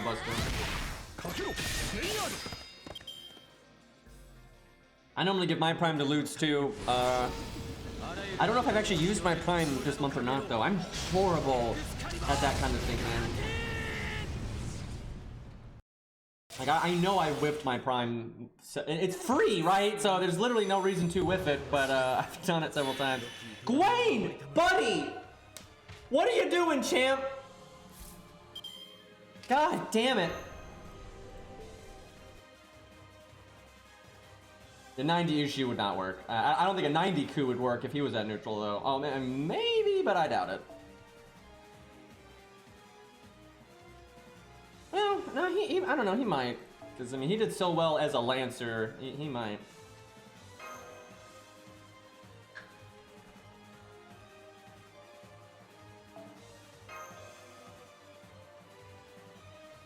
You know, if I put Ku with normal taunt walls and I get lucky on the first two turns, and you get lucky throughout the run, Ku could get past half health on Gawain by a nice chunk. I don't think he's winning, but he really could. Dude, Ku is such a stupid fucking unit. Like, the fact, because we saw it, I mean, he got to half health as a Lancer, right? And that was without taunt walls, which disproportionately affects Ku because of the way protection from arrows is. So with taunts, and you get luck at the start, he's not gonna win, but you could get him down to about a third. Maybe not quite that, but you could get him pretty close down to a third health. That's pretty fucking stupid. Like, a Lancer doing that, it's just dumb. Right? Hell, oh god, what if I give him the Yang CE? I almost want to keep this account here until they do the rerun, so I'll limit break the Yang CE then. And I've got CE bombs to make it 100. I don't know, man. Is there a world where I can solo this with Ku? That is the stupidest thing ever that's maybe possible. But we got to half, and if you get luckier, you can get a little bit farther. If you use taunt walls like a normal solo, you get a little further. And then Yang CE, you get a little further. I don't think that's another half, though. I don't think that's another half. I think it's close. Like, I think it's close. You'd get Gawain pretty low there. But I don't think it's quite enough. I'll try. I think I do want to. I'll maybe keep this account here for a while then. And yeah, I could get through got a few more faux pas to go, but that wouldn't help too much. We'll see. I'll min-max the hell out of it and see, because he did do better than I thought he would, and that was without taunt walls. So, hey, Silent Blade, thank you for the Twitch Prime sub. That name reminds me of there was a stage in Vandictus, that action game I played a long time ago. There was a really hard boss battle back in the day, and it was named Silent Blade. It was Cancer, actually. That was a pretty dumb boss. I do have a Yang CE on my main account, but it's not limit broken and it's capped at level 20. So that's a big value shift from, you get that extra 5% damage per attack, and then you also get, you know, like 1,300 more attack stat just from the level ups. So, big difference there. Calling new subs Cancer. If you played that boss battle, you would understand. But I do appreciate the sub. I mean, he didn't design the boss fight. Or did he?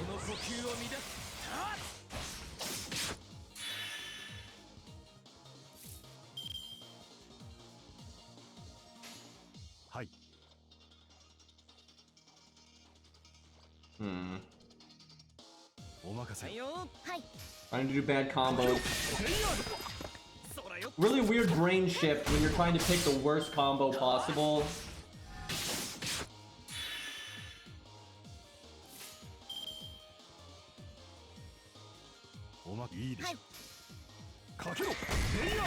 Whole different meta there. Look at George critting though.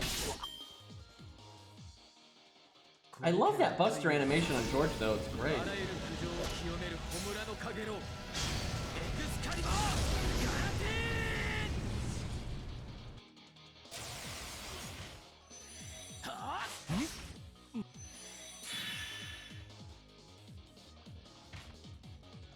Yeah, we do need to do Canis from Spartacus. I'm very curious.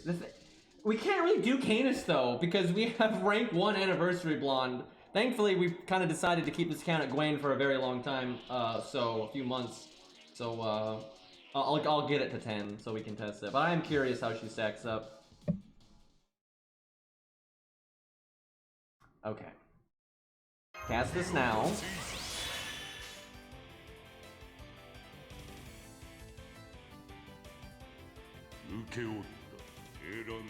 Alright, and we'll never do a non-buster again, I'm pretty sure.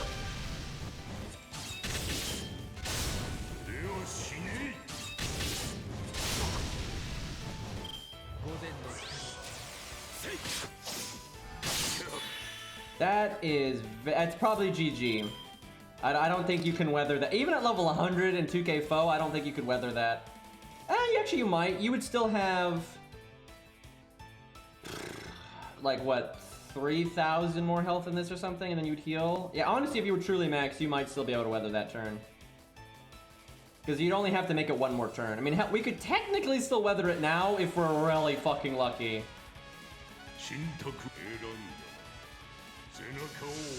Because we heal for 2,000. That's where, though, the stat... I tell you, man, that's where level 100 2k foe adds up, because that's at least another 2,000 health. And then we're healing for 2,000.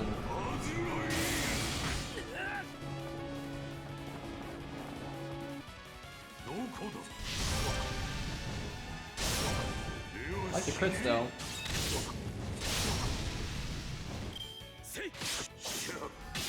Damn. Probably GG there. Trying to think. I guess do I heal just so it goes on cooldown? No, because we don't cast it right away when it comes back, so we get the heal boost.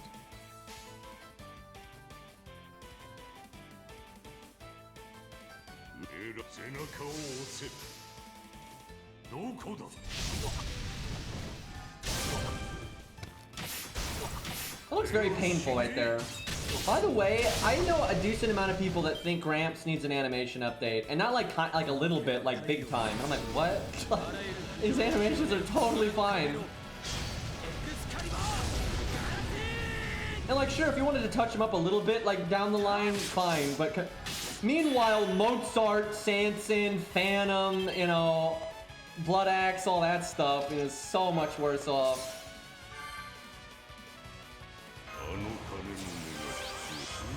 Wait, wasn't I was supposed to cast my third skill a few turns ago. That ain't right.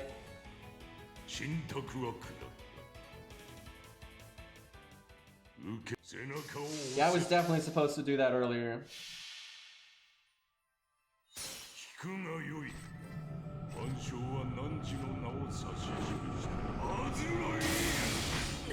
Yeah, Thankfully, he was kind of after the era of the bobblehead, but yeah, he would never have it anyway. Yeah, he looks fine. Like, he looks totally fine.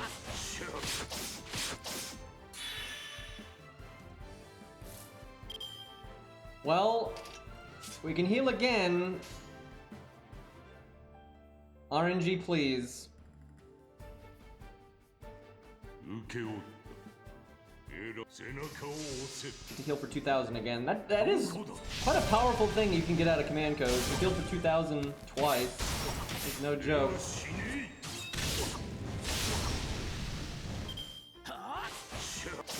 Gawain's not having it. Gawain's not having it. Yeah, that early guts proc was pretty hard to recover from.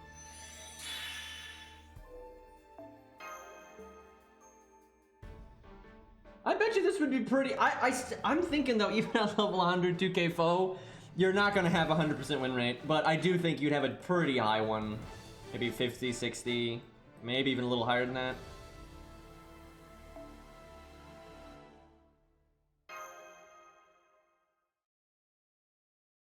I wouldn't. I don't think I'd throw it there because that was just Gawain smacking me in the face really hard there. I'm not convinced I used my third skill optimally there, but that really wouldn't have mattered anyway, and that certainly wasn't the reason we died. So.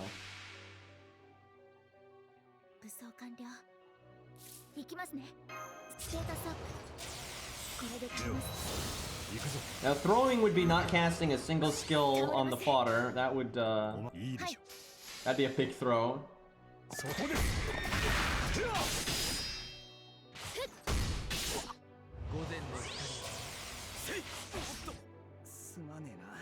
Yeah, you definitely you have to have very clear-cut wording on predictions where people are going to be salty, so I concur. Wait. Okay, now see, that's a throw. How did I swear though I clicked taunt. God damn it. This is what happens when you're not focusing on the game, man. Like, I tell you, when I'm soloing, like, off stream, and, you know, I'm not, like, farming. Like, when I farm, I'll watch YouTube on the side or whatever. But when I'm actually, like, playing for realsies on my own, off stream, I don't do anything but focus on the game. Like, I don't have YouTube going. I'm not listening to music, staring at the goddamn screen, thinking through my actions, and it goes a lot better. But then you stream, and a lot of that goes out the window.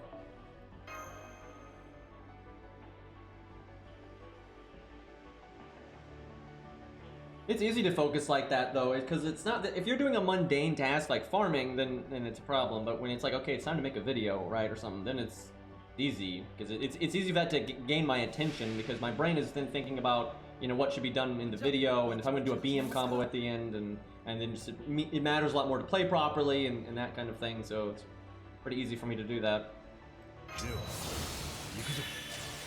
Because you're kind of on the spot, right? It's like it's go time.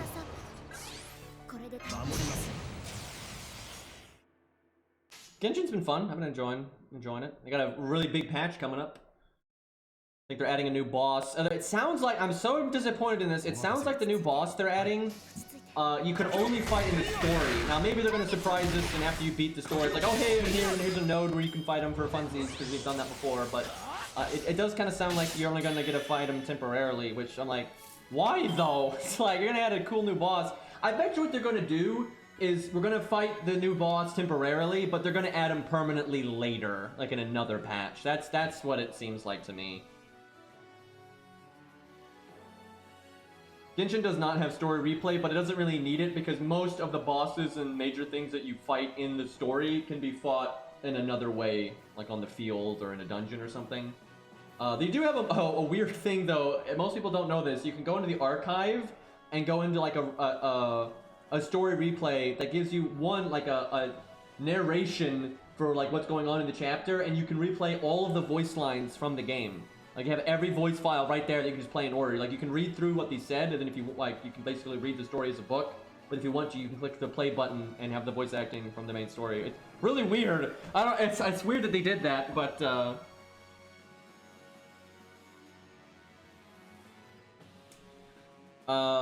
are you good at rhythm minigames, Ari? I don't even know. Is that like a thing that you do?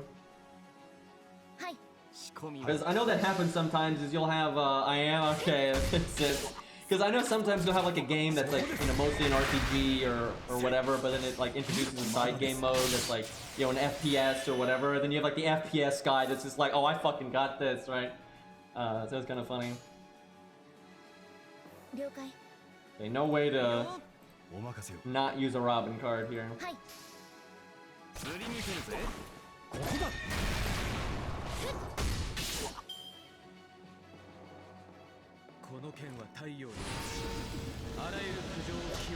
I wouldn't worry about Noelle being rated up. She gets rated up pretty often, and she'll be in the shop again at some point.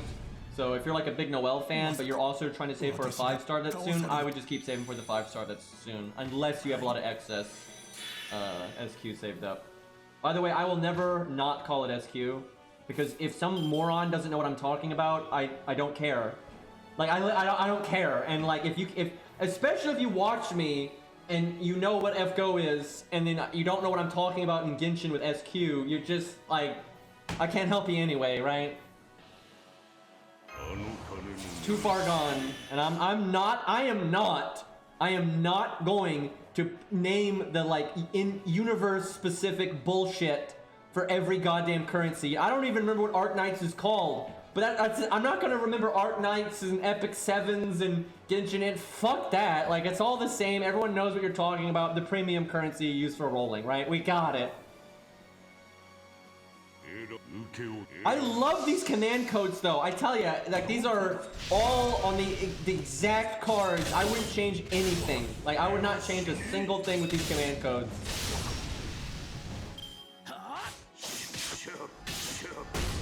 Gawain! Every time, why? Why on that turn? Like on other turns it doesn't matter as much. Like triple attack, buster, crit, like can we just not do that? Like could you do a quick attack, right? And if you're gonna crit with the quick, for God's sakes. Like buddy, why? I wonder if I can afford to do my second skill. I wonder if I have to do my second skill. I wonder if that can bail me out or if it's just too much of a value hit. There is so much RNG in this. I think we're playing it totally perfectly now, but we know what the route is, right? We know what the route is, but there's so much RNG. I think I have to do my second. He guarded it. I mean, it wouldn't really help, but I mean, the 1 in 1,000, you know, it can happen.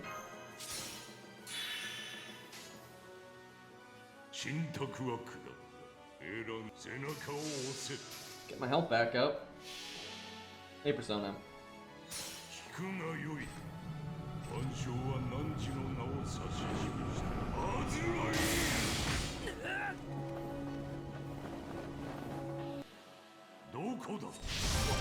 Good, good.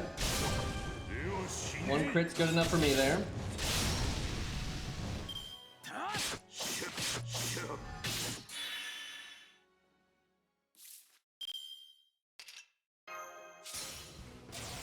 I don't know though, this still probably isn't gonna line up where we want it to. Weird putting the higher crit chance in the middle, but I'll take the guaranteed bonus damage.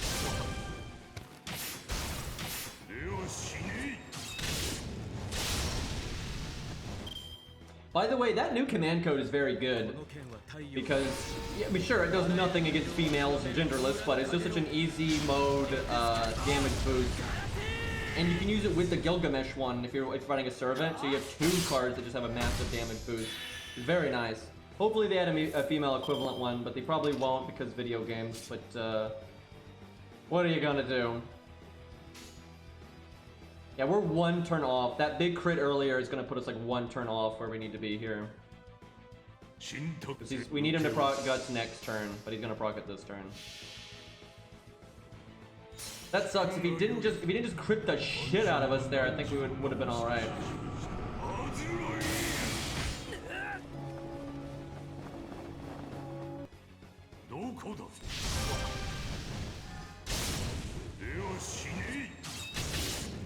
Maybe Gawain will throw here.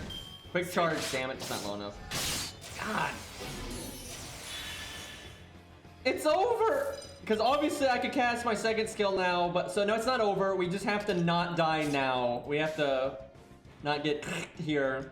I can heal again, but then I won't have the heal boost for later. I mean, I could heal without the heal boost and apply it. Oh god, that's tricky. I think that's what we do.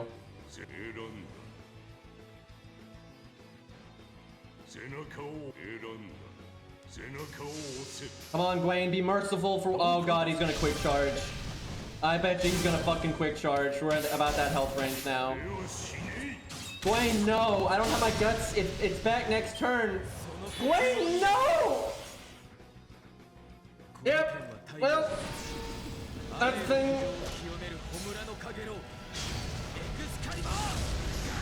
See, that's why we needed guts to go off that turn. So, you know, really wasn't anything I could do about that. I could have not have done the damage, but then we probably would have ran out of time. So.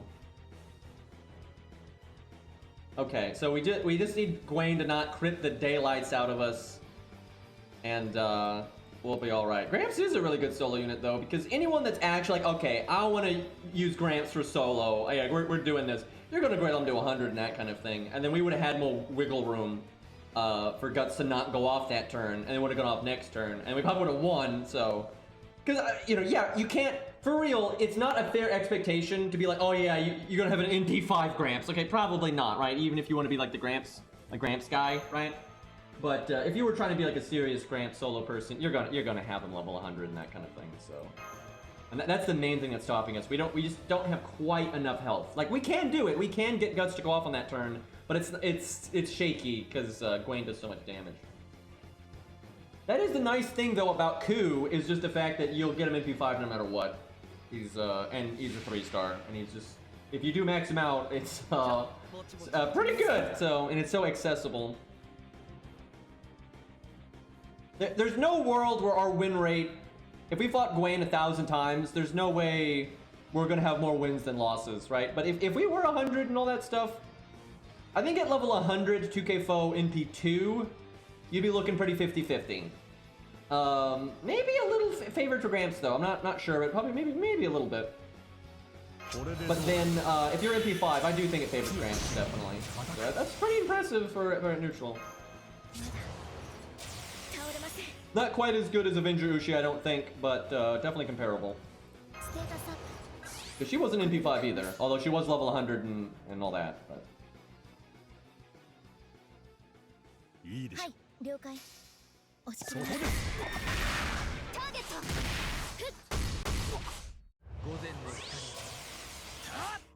Also, using our taunt walls like a normal person would help a lot, but again, we haven't been doing that this whole time, so I'm not going to start now. It also adds more RNG to it though. You have the potential for things to go a lot better, but you also have the potential for things to go worse, so... It is so hard to try to figure out what the least effective combo is. Like, my brain is not used to that. That wasn't right either. I should have swapped the art real quick. So.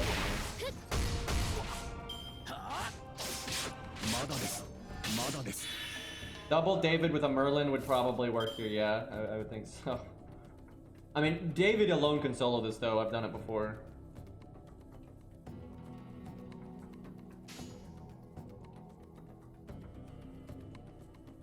Okay, we're slightly cheating here, and I don't think it's gonna matter, but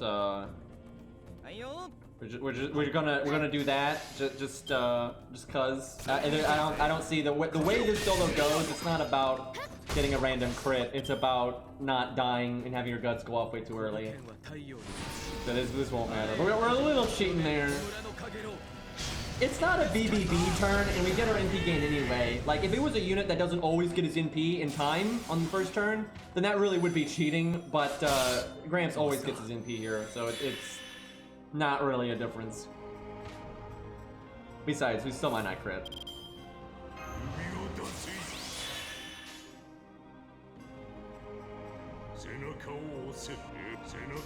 I guess it would make it easier though. You could put your quick card last here, more likely. You have to crit here for Chelsea. Okay, we didn't crit. But yeah, if you did get a crit, you could pretty smoothly put your quick card in third place. Okay, that wasn't as bad as last time. I think we do second skill here. We have the time, and yeah, it's totally fine to second skill here.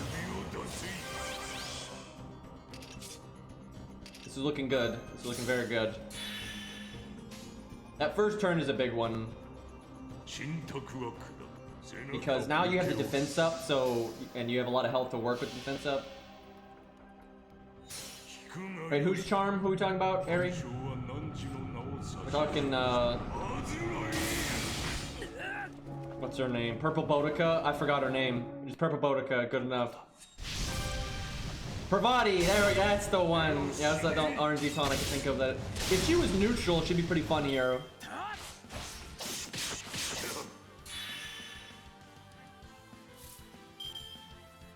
You know, Nero Bride might be able to do this. Well, this is the kind of content that she's kind of bad against, and that's NP spam. She's bad against NP spam.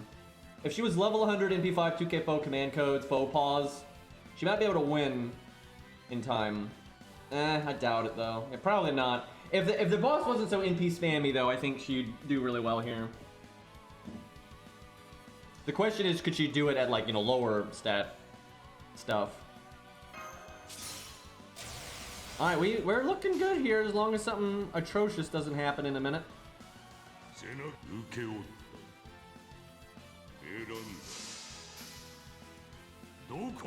There's so many Lancers and Archers I want to test here, but those are the two classes we can't test.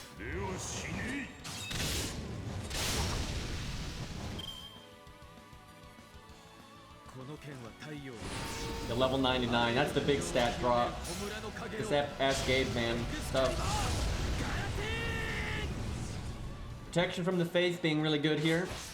Protection of Faith or protection from Faith or what. It's weird. What is it? I gotta look. What's it called? It is Protection of Faith.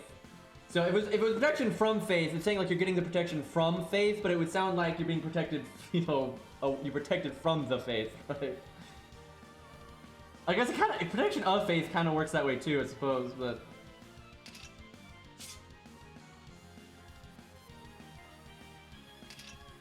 Okay, looking good, looking good.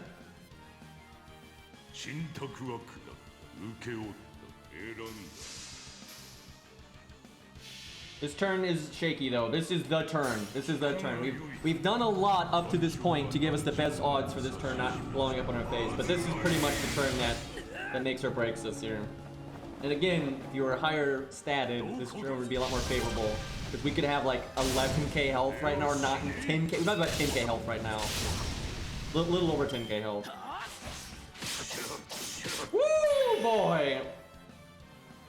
Would have been really happy if he would have cast a goddamn skill there. Okay. If we get debuffed, we can do the thing. Yeah, we're looking good. We're looking good. Hopefully he, I guess we want him to guts here, and he's actually decently likely to do so. If there's ever another turn where you don't BBB chain, it's that one, because next turn we're gonna have the extra bust drop for if you want it for your MP.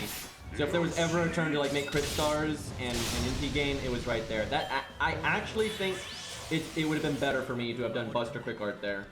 It's close because you know reliable damage is good, but I think that turn is one turn where you do that. If you have at least 50%, if you have at least 50%. Okay, I think we removed that burn. I think it's worth it. Okay, we do not. Oh, we got our NP. Well, thanks, Gawain. Nice hit count, champ. Well, that made it a lot easier for me. Hey, we get some damage now. Okay, and then we're gonna use our thing. We want to have our heal. Wait, do I heal now? This is a decision. This really matters. This really matters. So I could NP heal boost heal and heal myself for 2,000 and get myself to 7,000 health. But I don't have my defense up, so 7,000 health is kind of shaky if it even buys a turn or not. If I do that, it is bad. I have to stress this. If I heal myself for 2,000 and he procs guts this turn anyway, that's bad. That I should not have done that, because then I'm hurting my second skill and everything, and my next health bar, which is more important, will be smaller. However, if I heal and get to 7,000 and he doesn't kill me, it's really good because then I can do heal boost again. I almost think I have to heal and hope that he doesn't kill me, because I think if he kills me here, I would lose anyway, because I need this guts for the next NP to win. Like, this guts must hit the next NP. So I think I have to... yeah, no, he's got a higher crit chance now. I have to... I think I have to do the heal, though. Like, I think it's just a loss if I don't. Or it's very likely to be a loss if I don't.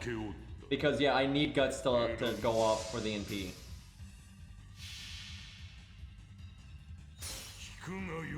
But yeah, there's a decent chance he'll kill me here.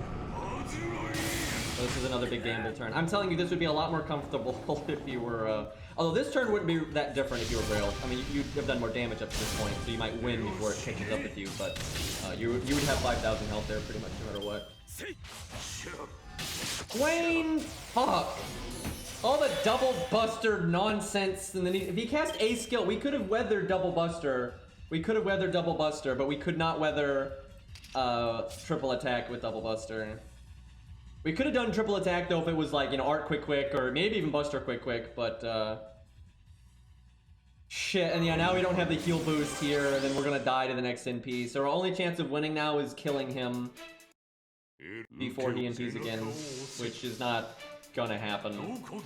So this is definitely winnable. You can see it. You know, you just, those turns you have to get lucky and not have guts cross. I'm telling you though, I don't think it takes that much RNG if you're level 100 and NP5 and all the nonsense. But there's definitely RNG, because I mean, look how close. Even with look, I think if because the RNG didn't work out the way we wanted it to. It didn't.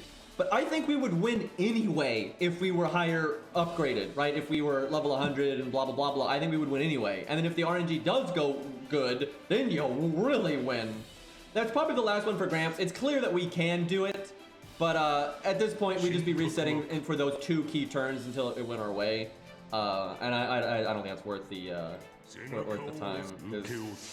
With this, it is rough. If we could get it to where we could win here through damage and not need guts to stick, then I would keep trying. But because we did those 2 big RNG turns, I don't want to bother. Like I'm too lazy for that right now. I want to try other people. But yeah, I think definitely if he was more upgraded, we would just win on this turn, because I mean, 50k. You're clearly going to get 50k out of 2k foe level 100 and hell, just NP3. I think at NP3 and stuff, I think he would have done it. So that's honestly at that stat line, that's really impressive, because I don't think Ushi would have done it at that stat line. And she's an Avenger, and Avengers are a bit better at neutral than most people. And yeah, if she was level 90, 1k foe, NP2, I don't think it would have worked. I mean, maybe. But I don't know. I think that's pretty good for his stat line. And if anyone seriously doubts he can't do it at a higher stat line, you're out of your mind. So, because I mean that is so close. All right, let's get some different units in here. Yeah, let's do Spartacus. Zolf has pretty much waited longer than anybody. So, oh yeah, we gotta actually add Zolf. So, I'm assuming he sent me an invite. Sadly though, we can't test Spartacus either though. We really can't, because he's another anniversary blonde person. Wait, do we not have, oh there he is. We'll give him a go, but we really need to do this later when we have anniversary blonde at level 10. There's a lot of units that we just really can't test properly, because Mysticode's a huge deal. It can have like 3 turns worth of value on our unit. Like using the right versus wrong Mysticode is just, it's a big value shift. And yeah, because Spartacus isn't going to be living a super long time, he definitely wants anniversary blonde. I think we'll give him default though. I don't think Atlas is right at all. But even our default, for God's sakes, isn't maxed. I gotta remember that I need to play this account. I just do anything, literally just farm anything. It doesn't matter what I do, just do any content to get my mystic codes up.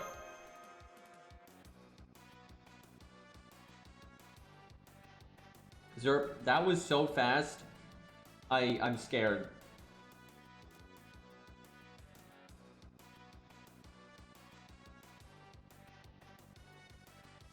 Is a notepad involved? That's like that's the only thing I can think of. I memorized it? What? I would hope that's a lie, because I don't have my goddamn main account friend code memorized. Yeah, I'll pick stuff, I'll farm stuff that'll help me max the stereos. I don't believe that. Some people actually do have good enough memory though, where actually memorizing something like that wouldn't be too hard for them, but that's abnormal. I'm on mobile green. You know, Chad, he is right about that. So he may actually have memorized it. I'll take you for your word for it. If you say you're not joking now, I'll believe it. But yeah, if you're joking, come clean here. That's I mean, it's certainly possible. It's not impossible to memorize something that long. Well, the first one I don't think was like it could have been a joke, right? The first one I don't think it was like lying to show off. I think if he was lying to just, you know, be silly, right? Now I believe him. If he says it wasn't a joke, I believe him.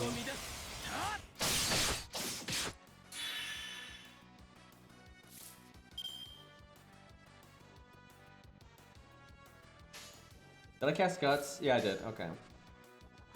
Zoning out for a second there. Not good. There we go. There's the big. Nope. Should have done the art card, not the second the buster from Mash or from George.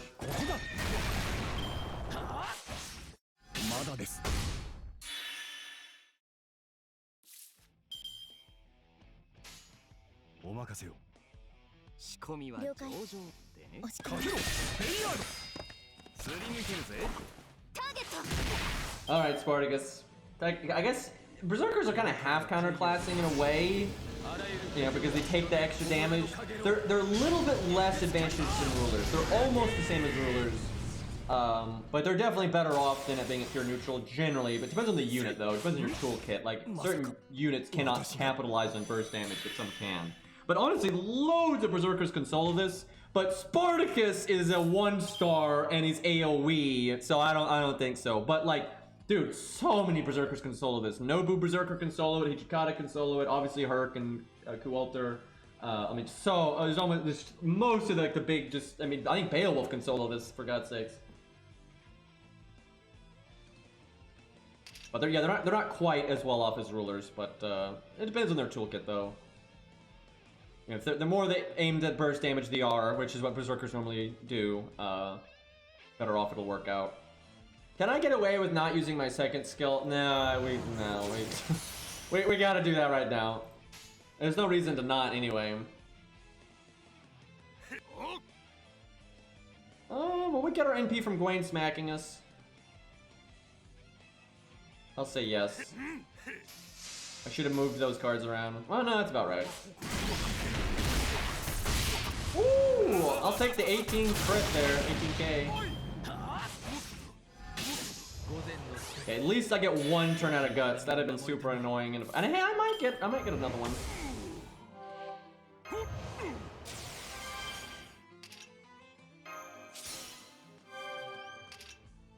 Honestly, if I can get another turn out of Guts here, this is where do we have heal boost? We don't have heal boost.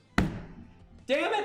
Heal boost would be so good right now because I could have had it applied last turn and hit one of those heals, and then I could apply it before my NP and have the heal boost hit my NP, and we could have full health again. And we could still, it could theoretically still get one shot, but we'd have a decent shot at not dying there. Do I do the NP up? Is that worth it? Probably is.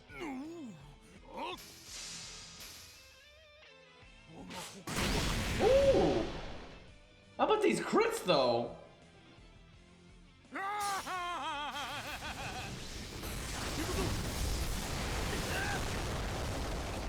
Spartacus ain't going down easy, man. Yeah, we could be at full health. We could be full health right now. That's something. Oh yeah, we'd definitely be full. Okay, well, didn't work out. That sucks, man. Gawain, why do you have to be such a goddamn gorilla, man? Fucking attack ups, buster cards, buster ups, and I swear. Does anyone else think that they definitely changed his AI so he does buster cards more often, right? Like, I don't think it's 1 in 3. I really don't. Like, I mean, yeah, we've had turns where he does a lot of quicks and stuff, but my god, maybe I haven't paid a lot of attention, but I do feel like there are a lot There are a lot of Buster cards coming our way here.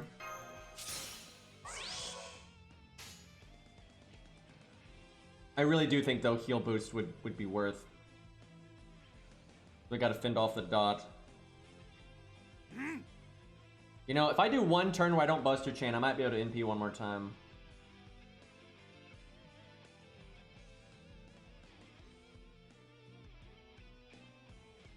Gawain's hit count's pretty high. I wonder if I can do just the quick card, and then maybe we get crits. This is risky.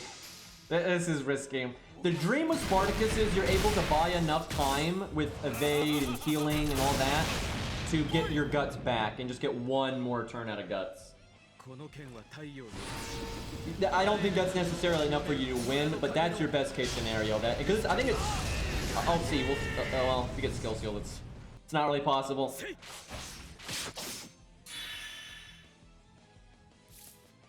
It'd be very. I don't know, with heal boosts and stuff, you'd have to get lucky, but you might be able to get his guts back. That's not going to result in a win, but I tell you that you can get pretty far along here. My god, though, we're getting excellent luck with these crits, dude.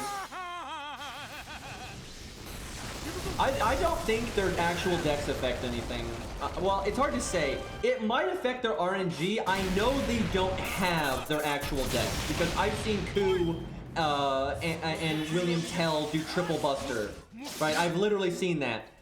So I know they don't have their decks. However, their decks may well affect the percentage on things, right? Because they have a triple Buster deck.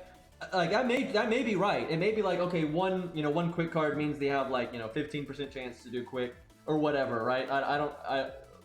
It's hard to know, but it does definitely seem like Gawain is Buster attacking here more than just the typical AI, because but yeah, it's hard to say. That's a very hard thing to test, but I hope that's how it works. I hope that's how it works, to be honest. You could figure it out. It is something that could be tested. You would need a massive sample size. You would need like 3 or 4 people, or more if you could get them, but you'd want 3 or 4 people doing like a boss like this and just resetting it over and over and over and over and over and over and keeping track of everything. And then you would have all those people compile their data. And then you'd also have to do it with other bosses, because sometimes they have boss-specific AI. That's totally a thing, is they have like this fight specifically is this way. So you would need to fight like 3 or 4 bosses, throw in some free quest bosses and shit like that. And then you would need, you'd have to do each boss like, 100 times, and you need like 3 or 4, if not more, people to do it 100 times, and then compile all that data properly.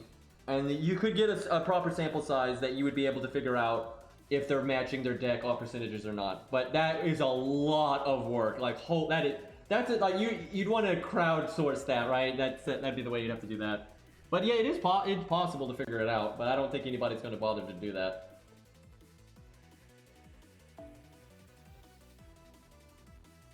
Because you have to do more than just Gawain, right? Because it could be a Gawain specific thing. So you have to test other units in other contexts.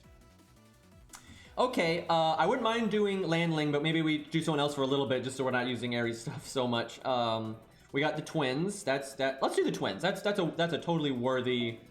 And this is maximum twins, right? They were at a. To be fair, if Gramps was at this stat line, I am completely confident he would have won. So this is you just bear that in mind. Because not only is they completely maxed out, but they're a 5-star, right? So, but we'll see how they do here. Yeah, I don't know. Maybe Ari, we try to. I don't know. That's so much work. That's a lot to ask for people. Because not only do you have to have them do the thing over and over and over, but they have to let the boss live an extra amount of time. And God, it would be neat though. I would be fascinated to know.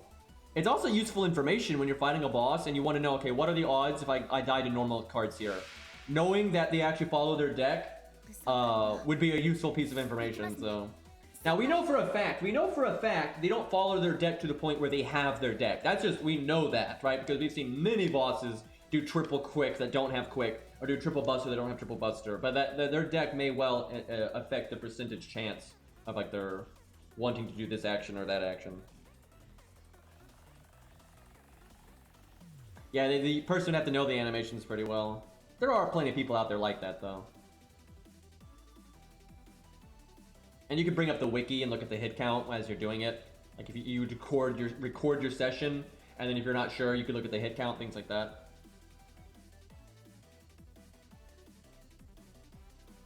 You're probably, I suspect you're right. I suspect you are right. It's just hard to know. It's either that or they have some other under the hood bullshit going on.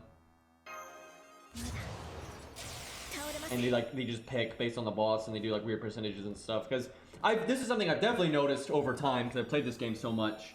There are certain bosses that have different percent chances on their skills. I mean, that's just a fact. I played this game way too much to not see that. There are definitely some bosses where they just give them a really high chance of doing certain things. Now, that's a case-by-case basis, though. I think on average, they definitely stick to certain things. But there definitely have been certain bosses and certain challenge quests and whatnot. Yeah, Ezo. But yeah, there are certain times where they clearly go into the code and they're like, okay, the percentage chance, like maybe by standard they like 20%, 25% or whatever, right? But there are definitely times they go in there and they don't follow their norm, like clearly. But that's with skill versus attack. They obviously decide, am I going to do a skill or am I going to attack? And if the attack is it going to be Quick Buster or Art? I love learning this stuff though. It's just fun though. I actually prefer learning this stuff though the hard way because it's fun. Right, like that's something I do to have fun when I'm, messing about and not doing a challenge quest or whatever. That's why I don't like when people like. That's why I'm so glad when I got into FGO I wasn't streaming because I didn't have backseating, so I got to figure shit out on my own. Now, thankfully, back when I got into FGO, there was no NA version and hardly any English-speaking people played the Japanese version, so there wasn't really any reliable information out there anyway. But if there had been, I would have been annoyed if people just came in and spoiled how all the card chains worked and stuff, because I figured it out. I'm like proud of myself here because I figured out like all the little shit on my own. I figured out, okay, if you're trying to do just damage here and you only have one Buster card, is it better for that one Buster card to be in third place to have the biggest bonus or is it better to be first place and give the Buster chain bonus to every card? Because I didn't know what the Buster chain bonus percent was, right? So I had to figure that shit out. And I enjoyed figuring all that stuff out and figuring out like with NP gain. And for the most part, I figured all that stuff out on my own eventually. It took a while, right? A lot of trial and error, a lot of bad chains, right? But I enjoyed it, and then it's fun to figure that out. And by the time you get to Camelot, right, you got a lot of it figured out by then, and then you weren't bored, right? But if you have some idiot in your chat just blurt everything out, then it's not fun anymore, right? And then you don't have a good time sync, on your way to Camelot or whatever. I feel that way about all games, by the way. Like, maybe I'm sure there's some weird exceptions out there, but generally speaking, if I'm playing a video game, I want to figure it out, and I want to try to figure out what's meta on my own. And if there's that one mechanic that I think it's really important, like maybe it's a PvP game, like, or it has an aspect of PvP, like Dark Souls, maybe there's a mechanic that I think is very important to know, then I might, crowdsource it, right? Because obviously when everyone's working together, collectively the community figures things out much faster. Anyway, then I might do that. But generally speaking, for single-player stuff, I very much enjoy trying to figure them out myself, which I imagine most of my regular viewers know that, but there's always that guy. And what I really don't like is a lot of people do it just to show off, but they didn't even figure it out. They looked it up and, they got it from the crowdsourcing, right? So it's just obnoxious. Like, they ruin your fun and they're just being annoying, so not ideal. This is a hand for not doing damage.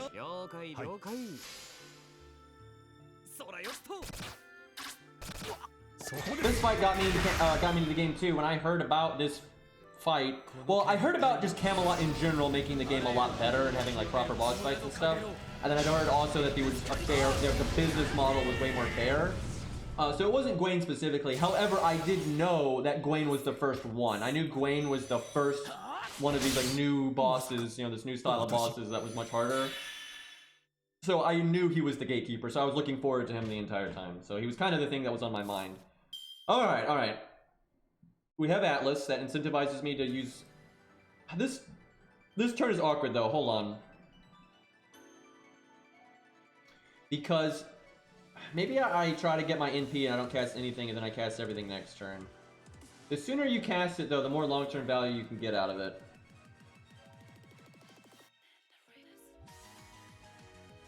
I think I wait one turn.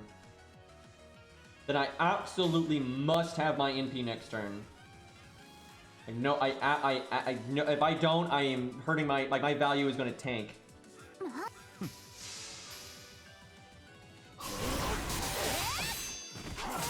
Also, I need my Vade to come back for the second NP. I think it will though. Got on my NP. Also got crit. At least it wasn't a Buster crit though, so not too bad. Now we cast everything ever.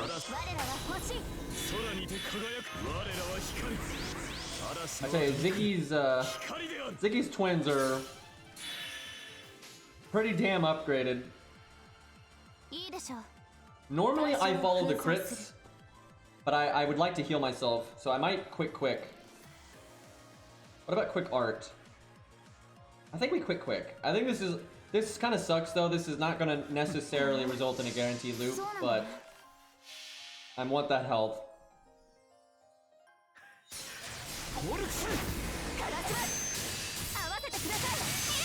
That's really impressive, Ziggy.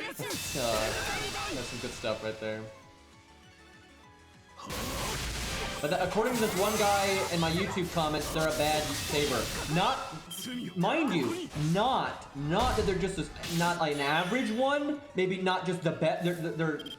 They're good, but not the best. No. They're bad. Which I just am 90%. Okay. But yeah, some people think they're bad. Not the absence of good, but bad. Which that's just so ridiculous. So if he didn't block the quick up, we would have gotten our NP there. I'm not happy about this. This is not ideal.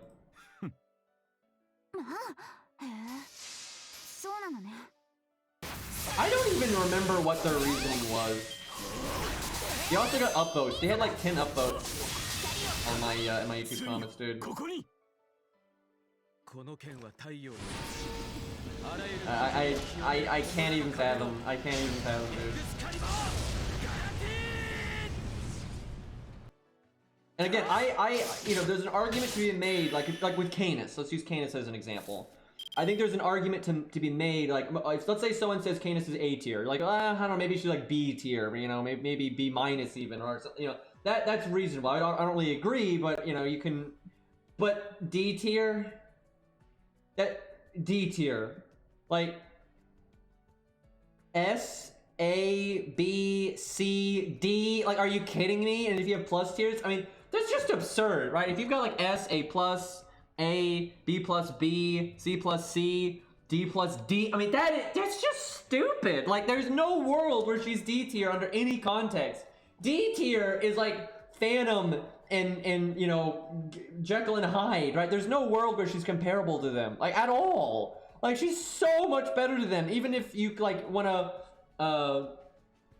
you know, relative to rarity, right? You know, 3-star versus 4-star and stuff. It's just total nonsense. I'm so, dude, we're so behind because of that 90%, dude. I mean, look at, we're at 242. God, that sucks.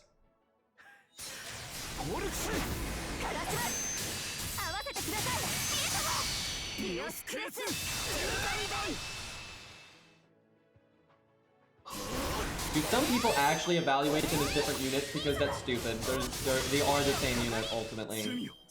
There's no reason to count them as two separate units. Like, you can't rate one as one thing and one as the other, because you can't have Hyde without Jekyll. You have to go through the Jekyll gameplay to have him, right? And then you have to have that NP, like, you have to count the NP shift as part of your value. Obviously, it's negative value because it's bad, but because you didn't do any damage and so on and so forth, but and it doesn't pay itself off, right? But yeah, there's no world where you can rate them separately. It doesn't make any sense. Because it's superficial, the change and everything. You know, the class change is, you know, part of the ability. That's like rating Baldi as before NP and after NP. You can't. It doesn't work that way, right? Like, not at all. Well, they're doing decently well. They're not going to win. Now, if things had gone better, I still don't think they would win, but they could certainly get farther than this. I don't think they can win though. Maybe, I don't know, maybe with like Black Grail or something and you get very lucky with the Inti-Gant to start. I tell you what, if you had like an Limit Broken Black Grail, you get lucky and you actually use the taunt walls. Because I gotta say, I gotta remind everyone, all this stuff we're doing is without taunt walls, and that definitely is a value smack. Yeah, they might be able to win. Not in this context or not, but yeah, I think they might be able to win.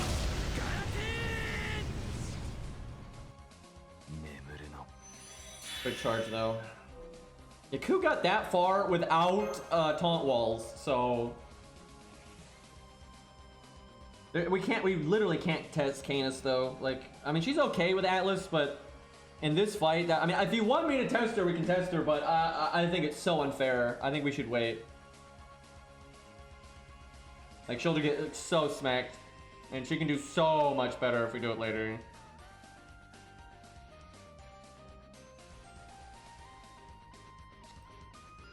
Do we test the MHX?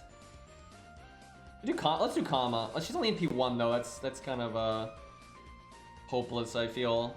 I mean, she's so good, maybe it's not hopeless. Okay, that Yang is definitely worth testing. Oh wait, we gotta do Dodgy. He's here like every stream, and he doesn't talk much, but he's always here, and that's like his boy. So yeah, if you want a loss, go for it. Yeah, we can do a Rosh too in a minute. That'll be pretty funny. I don't know, he might be able to do it. With Necromancy and a lot of luck, he could do it faster than most people with Necromancy. That were neutral anyway. And Arash is not neutral, but it's kind of fair because he's a 1-star and AoE and kills himself and, you know.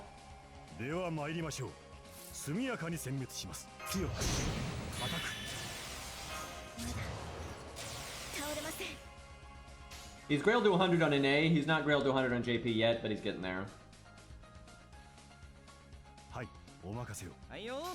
Arash still is AoE though. Like obviously bigger multiplier than normal, but you know, again 1-star stats and all that, it's not like... He's not Aya, right? You know, Aya's over there doing single target damage. I guess if you give him enough overcharge though, then you kind of are, but good luck doing that in a solo.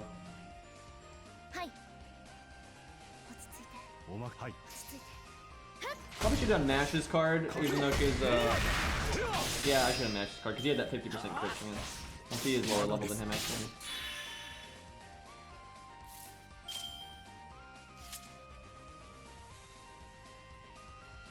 The thing is, he is still a 1-star. So it's like, it's really not. Like, they're like, what 1-star single target archer are you going to compare that to, right? Like, that's not a thing. So if you look at Robin Hood's damage, or you look at Billy's damage, or you look at David's damage, Arash is not doing that much damage. Unless you're overcharging the shit out of him. So he still has lower damage in a single target situation than basically any other archer in the game that is single target. Now, he's ahead of some AoE people, obviously. So practicality wise, he's kind of in the middle. Unless I'm forgetting someone, but I mean, hell, I haven't looked, but I can't imagine without overcharge. If he has no overcharge and they're both or if he's 60 and Riceman is 70, he's probably pretty comparable to Riceman, just because Riceman's got the damage up stuff and higher stats and all that. I would think Arash is ahead, but you know, certainly not as ahead as, like, you know, Robin Hood is compared to Riceman.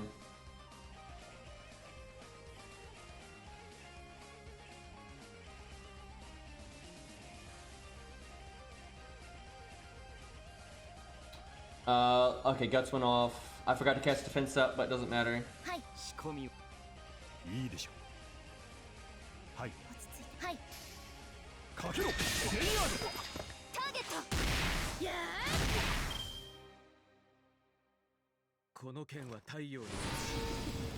But no doubt though, Arash is ahead of, like, for low stars anyway. He's definitely ahead of the curve for AoE. But it's I think it's really exaggerated, like, how much damage Arash does. Especially at level 60. It's like he really is not doing single target damage. Like, no way. Like, sure, if you had some other random 1-star AoE archer that was like normal, Arash would blow them out of the water, but they'd also be so pathetic that you wouldn't give a shit.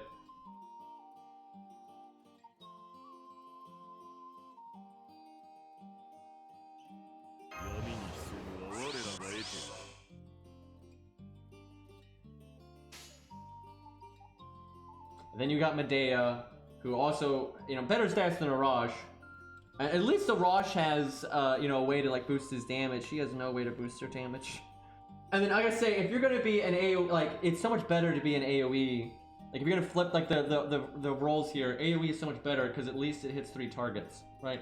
If Medea actually hit 3 targets, it would be fine. I mean, it wouldn't necessarily be great because you'd still kind of need to use her in single target situations. But if she hit 3 targets, it's like it wouldn't be a big deal. Because she only hits 1 target, it's a problem, right? It's a real fucking problem. I tell you though, Ku and Curse Arm really do not. This whole no taunt wall thing really hurts them quite bad. You know, it hurts everybody, but it hurts them more than most because of the way protection from arrows and protection from the wind works.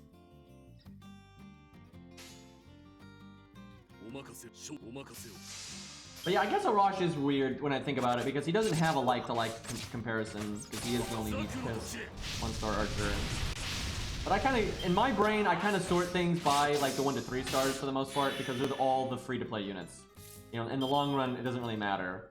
And then generally the 3 stars are more aimed at the stat line anyway. Like more units that are more like, oh, I'm a DPS, so I need good stats. They're normally 3 stars. They don't make a lot of DPS 1 stars because it doesn't work very well outside of some, you know, very exceptional things.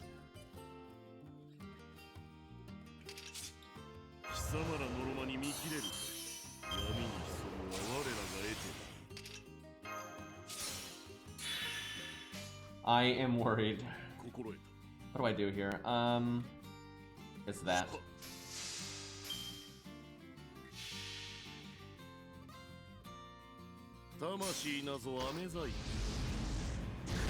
Now, what I was just talking about was 60 Arash, right?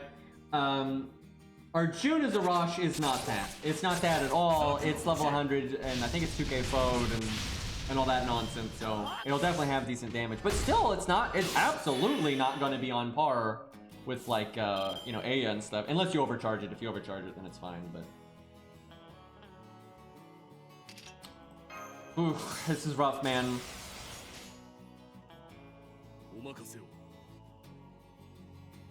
What's the play here? It's gonna be sad if Ku gets farther when Ku is being count per class. Yeah, he definitely needs an NP buff. I will say though, so Ku definitely gets punched in the lip by not having taunt walls, like way more so than every other unit we've used. But even more so for Curse Arm, because at least Ku has the guts to kind of still buy him a little bit extra time to at least get it again and everything. But it's definitely harder on Curse Arm between the 2 of them. But it's hard for both of them. I know, buff Herkin Ku, don't buff Medea or Curse Arm or, you know, any of that. It's so annoying, dude. Hey, at least we got our first skill again. I'm happy about that.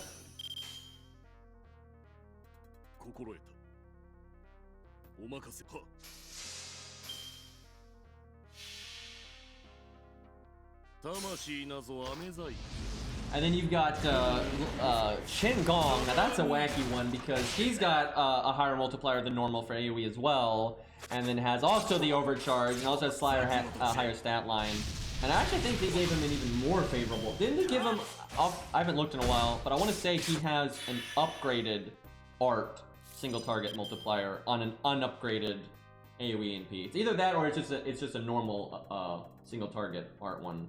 But I want to say they gave the upgraded one when it's not upgraded, but I may be wrong about that. Did we not crit?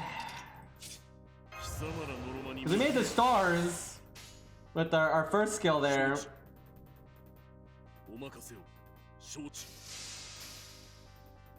Okay, yeah, I gotta say our luck was pretty bad throughout this, but it wasn't like we wouldn't do that much better with better luck, but we could have definitely done better than that. Like we definitely could have done better than that.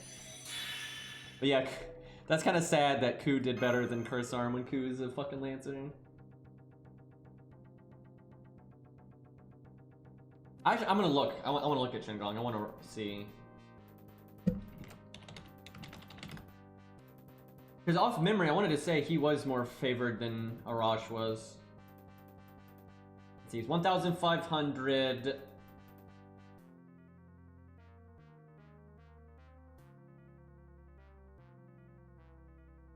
No, he's non-upgraded. Upgraded art is 1,800.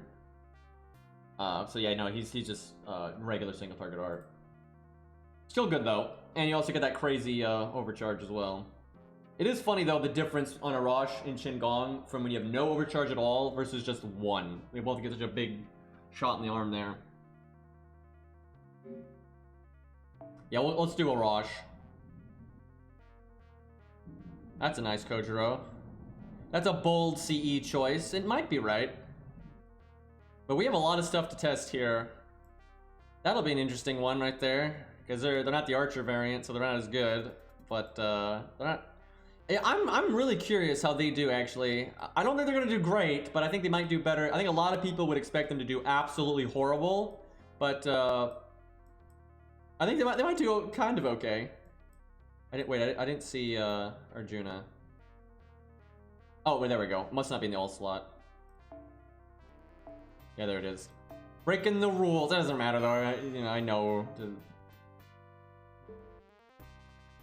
I know Arjuna well enough, right? It's like whatever.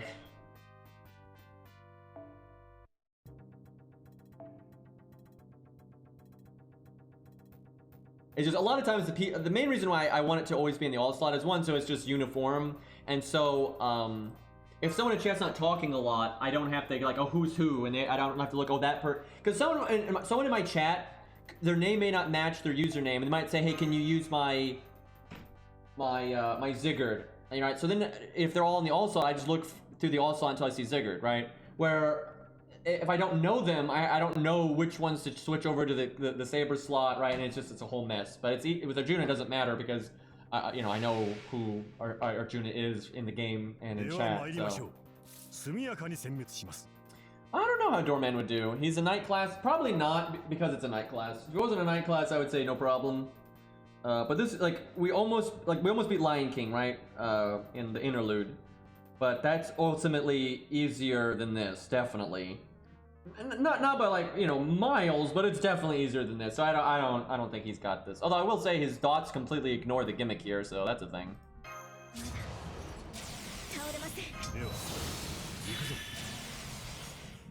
Maybe give him a shot later. I mean, that was pretty fucking impressive though that he could kill Lion King, because she had break bars and she had what, 600,000 health total, but split between 2 break bars. So practicality, it's a little bit more than that. And then the piercing vulnerability was a big problem. And everything, and he could beat that one. So I don't know, maybe. Hey, I don't know. Gawain's normal card damage though, that's so high. That's a big fucking problem.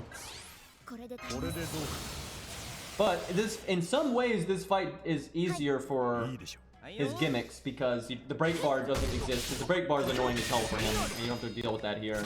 And he the curse aspect of him completely ignores the gimmick. So. I would expect him to probably not win, but I think he could get pretty far.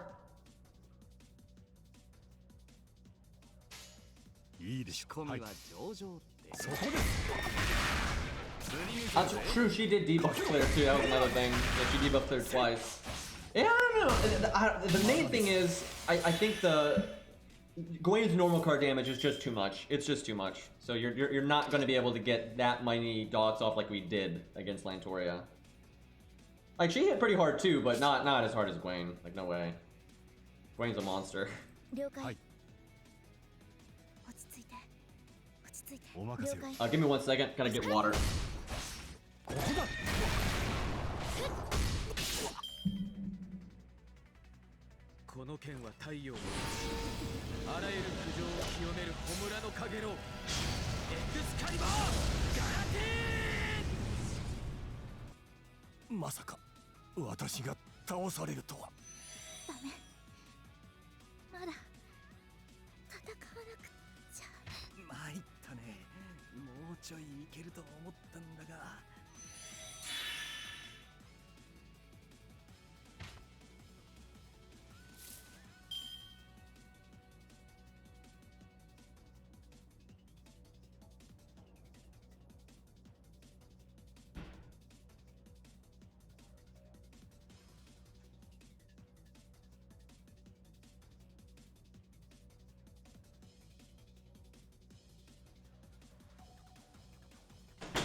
Alright, I'm back. Okay, definitely defense up right away, no doubt.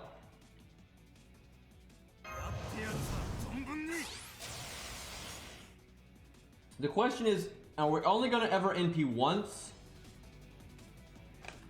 If so, we should go for 200%.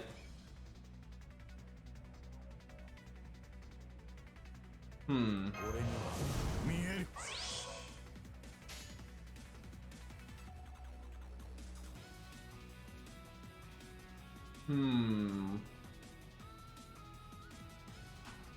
I definitely want to use the heal boost, but then I have to not use the other art card or switch the order around, that kind of thing. Let's do that.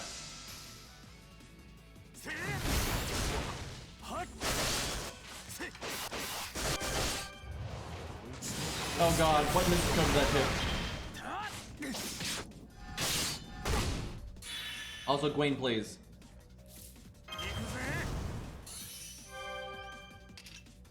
Default. I feel, or Atlas, I think default might have been better. I'm not sure.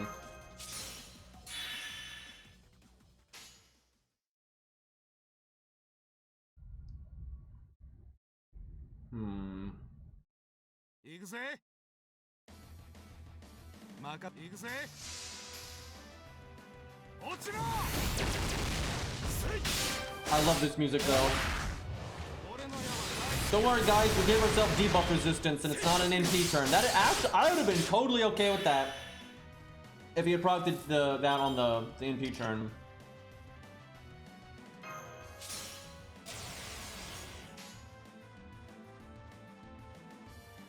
I think we're only gonna ever NP once.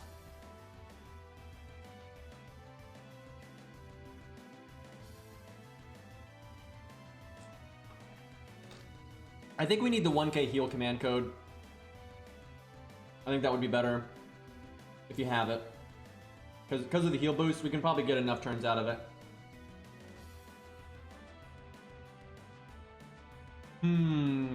What's to play here?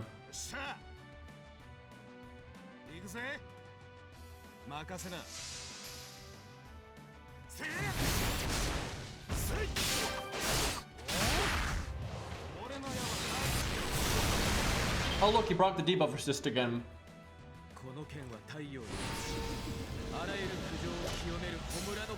Probably replace the BB one. Get that other quick one.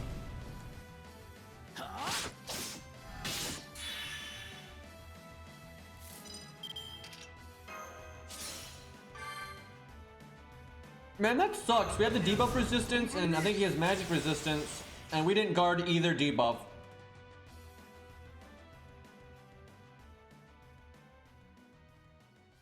Really, the only command code here that we actually need is the heal boost one. Like, you could replace any of these. The damage cut one's alright, because that can definitely add up. Like, it's not a bad one.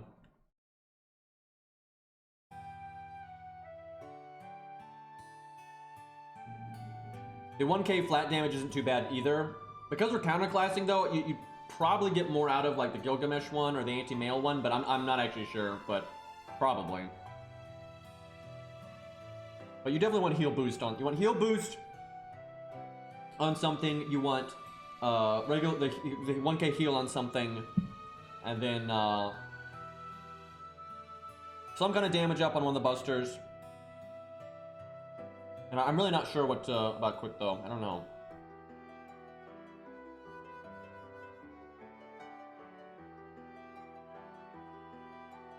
I can heal in 2 turns.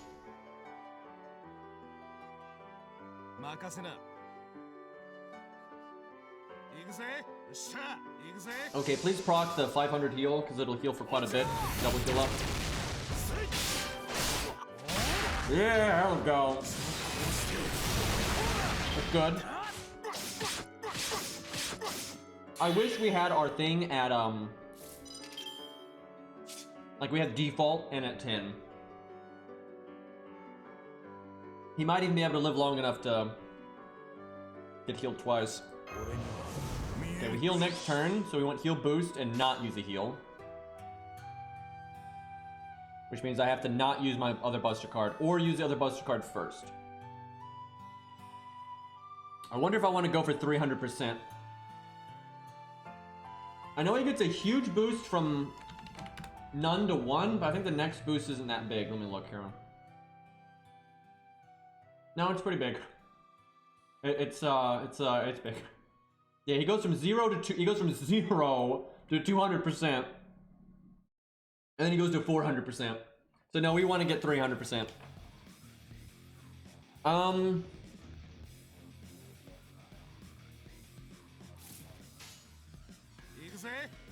Let's do that.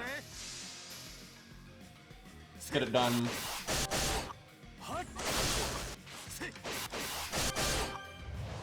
Okay, now we get a big juicy heal.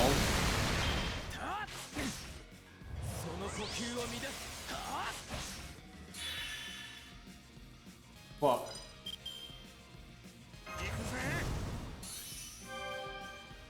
Wait, we didn't get 300%. Well, the best we can hope for is a double down. If we can get that, I'll take it.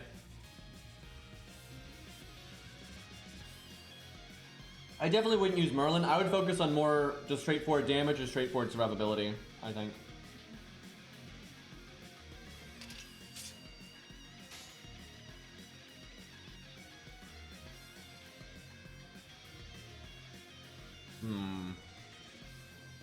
I'll do the damage cut, see if we can somehow phase tank. We still have our defense up. Could happen. We are counterclassing. Oh, fuck. Gawain's got attack up and Buster up. If we didn't have those, I actually think we could potentially phase tank it. Well, I don't think we can phase tank it with that. Which means I should not have used my third skill. I should have used my third skill after Guts proc. Kind of like how we did with Gramps.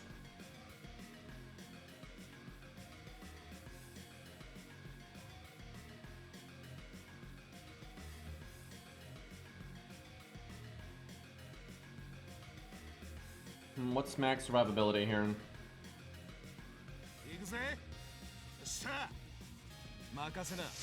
Hope for the 500 heal. Nope, made stars.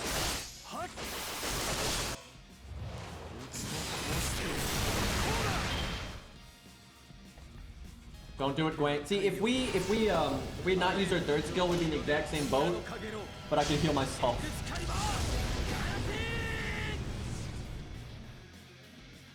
We actually phase tanked it. Oh shit, we're alive.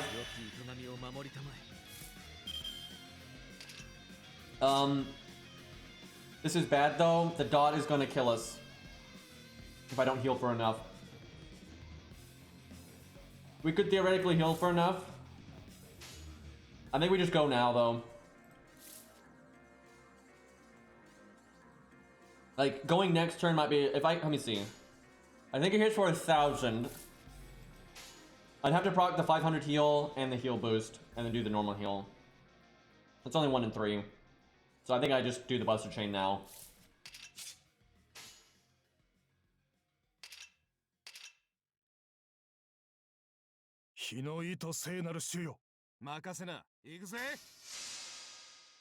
Alright, let's see what he can do.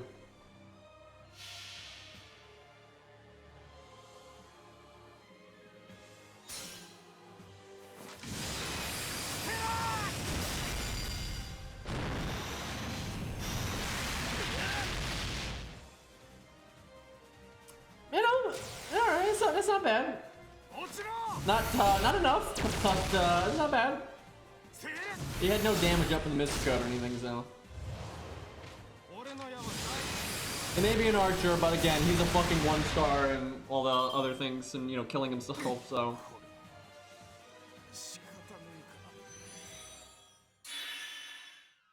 You could get farther than that, though. He could. I don't know if he could win, but he could get farther than that.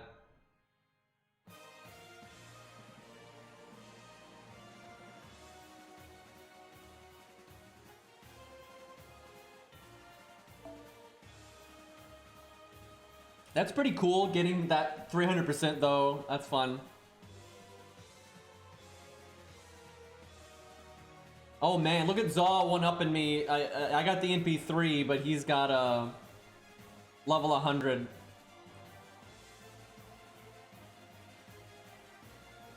That's the weirdest grail that I've ever done. I don't regret it at all though. Like literally, I was like, if I'm gonna have to spend that much fucking SQ for this, I at least want to, you know, get like my money's worth, right?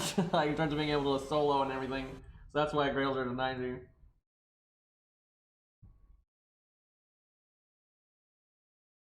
I really don't want to do Canis right now because one, it'll be such a bad showing for her, and two, I always have the eternal I don't know which Canis is better scenario. Because you got the whole CE, CC, but then faux pas. It is annoying, man. We'll do it in a second, though. We'll do something. Why am I looking at the Archer tab? What am I doing? Alright, let's give Yang a shot here. Because there's no world where Canis is able to use her skills twice. So Atlas will basically do nothing. I guess you just give her default then. Maybe. Well, I don't know. Maybe if you get crazy lucky. Maybe if you get crazy lucky, maybe you could cast her Guts again. Because you can do the attack down, 3k damage cut. And I don't know, we'll try it. I'll go Atlas. Potential for higher value, I think.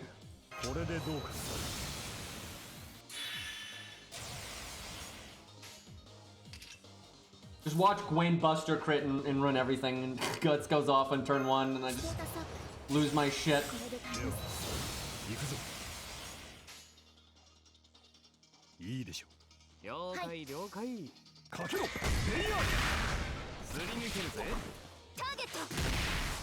I guess no Yang CE either, just because we didn't use Yang CE on Ku or on Iris, so we'll keep that fair there.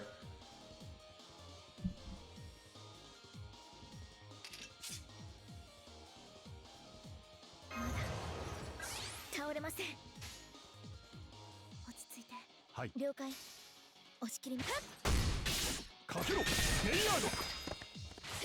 18 Buster crit, yeah. Hard to face tank that.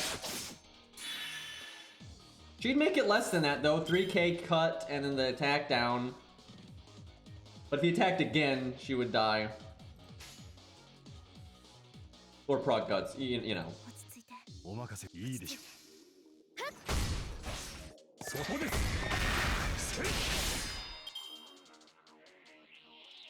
この剣は太陽のあらゆる苦情を清める弔の影のエクスカリバー Dude, the fact that it might be possible for Ku to solo this with the Yang CE is just so disgusting. Like, why did he make that CE?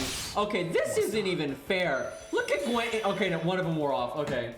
I was about to say, we're going into this with him that buffed. That ain't fair, but thankfully the Buster wore off. Okay, hold on. I haven't looked at her skills in a while.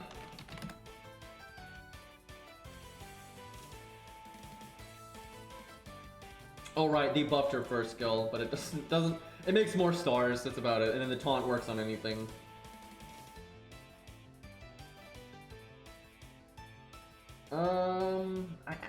Yeah, I think we use the first skill right now. It's only a 6-turn cooldown. It's probably for the best.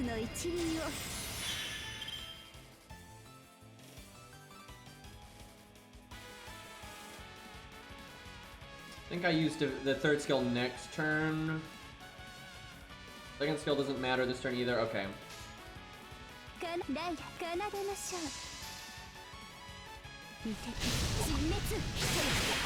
Yeah, she didn't really need a buff, so it's no big deal. Like, yeah, her buff was pretty minor, but it's like, it's not like anybody was like, oh god, Yang sucks, right? So it's fine.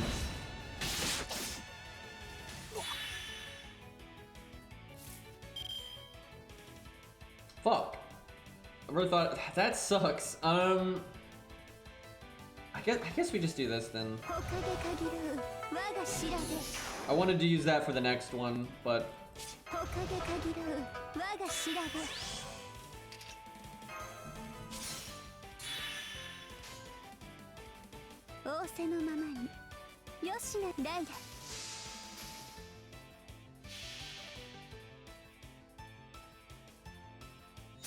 I mean, most people literally have no idea what they're talking. I'm not exaggerating, dude. I've been in this player base for so long. Most people literally have no idea what they are talking about. They could not even tell you the right context to use most units in. They're just so fucking hopeless. And I don't think Yang is like some MLG, oh my god, super carry. But I mean, if you're fighting a berserker, she is a fucking wreck her shit.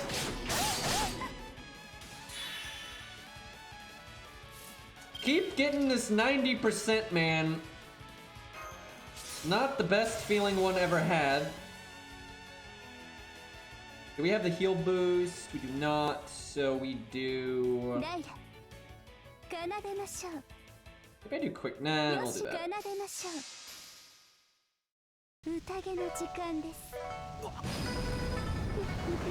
Like, surely, if, you know, you could make it where everyone in the entire game was, you know, complete neutral, and you used everyone in team setting and everyone in a solo or last man stand setting. You know, Yang is not going to be at the top of the list, of course not, but she's not going to be at the bottom of it either. Like, definitely not.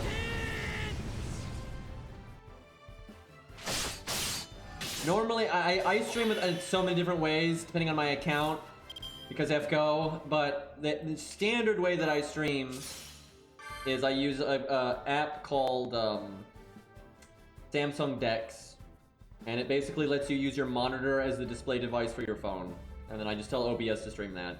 But sometimes I use another app called Samsung Flow, which kind of does the same thing, but it just, instead of using your monitor, it mirrors what's happening on your phone onto your monitor, and you stream that. And then you can use like an emulator. That's what most people do. That's the easiest way to stream because it's just no middleman nonsense. Technically against terms of service, so I don't do it on any of my main accounts. But that's something you can do. Let's see, what else is there? There's like Apple. There's an Apple app if you have an iPhone. I don't remember what it's called, but that's one of the. That's actually probably the easiest way to stream. That's what my friend Kai the Gamer does, and that's really easy. I forget the name of the program because I don't use Apple stuff. There's a couple other methods out there that I'm sure I'm forgetting. Okay, I really need Gawain not to kill me this turn. And preferably not the next turn either, because I want to use my invulnerability for his NP, but I may not have that option. Actually, he's probably going to quick charge here. Which we don't want to attack as much. Is it air server? That sounds kind of right. That is a thing for Apple, but I don't think that is what Kai uses. I think he uses something else.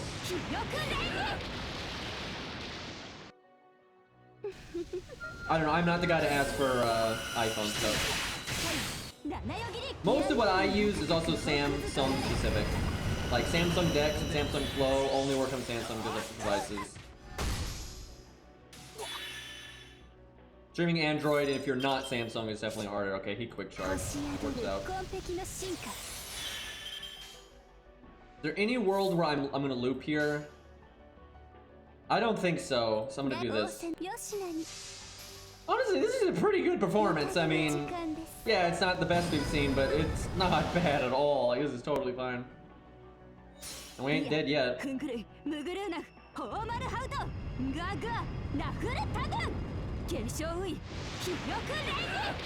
Fucking guard!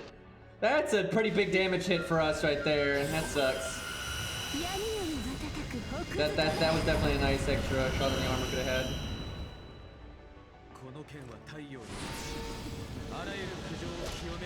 You know, Eri, that's a good point. And we had crits. So you're actually right. Yes, you were right. We 20%. Yep. Yeah, okay, she almost, to be fair, she almost looped anyway. Then it would have been really good to have done what I had done. But no, yeah, art would have that'd have been better. You know what would have really been better though is if we had not had all our debuffs blocked. That would have been really swell. I guess we'll try to desperately eke out one more turn here. It's probably not going to happen though. We'll try. She can win. She can win. Yeah, she can win. We're not winning on this one unless we get really lucky, but no, she can beat this. That she between the misplay I just made and some of the stuff that went wrong earlier, you could get 75k. And yeah, that's just NP2, I'm pretty sure. So yeah, no, that's very impressive.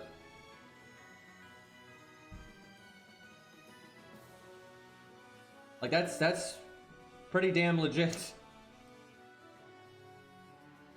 Yeah, because it's not like the list of people doing this at neutral is that long, right? The list of people actually beating this at neutral is pretty small. And she doesn't even have like the best CE she could have. Oh, that's a fine CE, but it's not like the best. Only just NP2 and stuff. Although she is level 100, so ahead of Gramps. But yeah, no, that's quite good. I'll give her another go here. It might get even worse luck this time, but we'll see.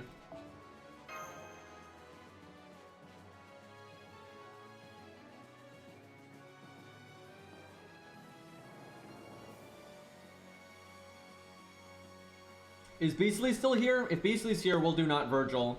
We've had several people ask for that. I'm quite curious myself, actually, how he does, because he is a very burst unit with only a little bit of survivability, so... But it's a lot of burst.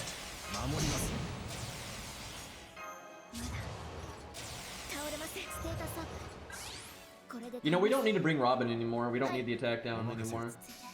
So I could bring someone that doesn't do as much damage. Not that a level 1 archer does that much damage, but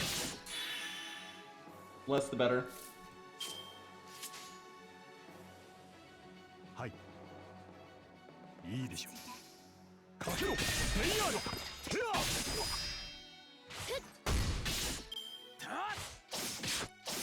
I don't know, because she loops so much, I feel like even Black Grail is better.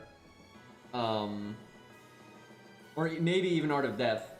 Or because she NPs so much, I think Black Grail is best. I don't know. How many times did I NP? I want to say it was like maybe 5. So that's like Black Grail would be. It's not, well, it's hard to add up because it doesn't straight do 80% because you also have to count the damage that the other CE would have given. And also if you don't loop and that kind of thing. I don't know, that's tough. That's tough.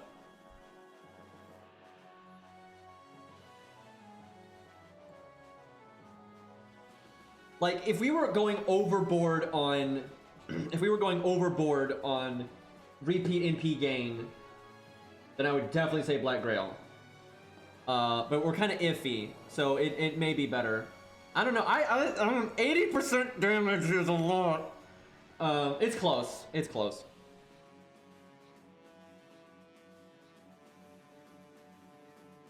Because I think with Art of Death you might not NP the same number of times. So I don't know. That, and as such, it's not quite as much of a damage boost as it normally is. It's something I definitely want to test. That would be if I had access to a maxed out version of both. That'd be, because that's not even that hard to test. You don't have to do it a few times each, and I'd be pretty interested in the results on that one. Also, really, you probably do need to test starting NP though for her too, and how that does. It is a longer fight, but it's not that long, so.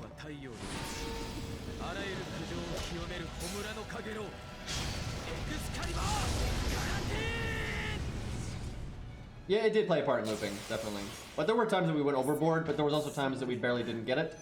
Here's the thing though, so if you go overboard, that CE doesn't matter, but also if you barely don't get it, it doesn't matter. Because then the NP gain you get on the next turn is going to overboard by so fucking much that you gotta hit that sweet spot where you get it that turn. Otherwise, like in 2 turns, she's gonna get it no matter what CE she has, right? And if you're capable of getting it that turn, then it doesn't matter, right? But it is possible that sometimes it is the reason you get it on that turn for sure. So it's basically giving us 30%. When we do art, it's roughly giving us 30% gain. So it's pretty much 30% gain versus a lot more damage. So is that 30% gain making the difference? I don't know. I really think it's Black Grail. I really do, because there were just a lot of times there where we either went over by so much it didn't matter, or that we were short and then we were to go even. Okay, so let's say when you get short on NP, you don't quite get it, right? So you're at 90%. If you didn't have the CE, you're gonna be like at 85 or whatever. But then the next turn, you're gonna go so far over 100, right? It don't fucking matter. Now, I didn't pay a whole lot of attention there, so that may not have been, like, we'll see. I'll pay more attention on this one, and we'll see what our gain rates are like, and we'll see where we're at.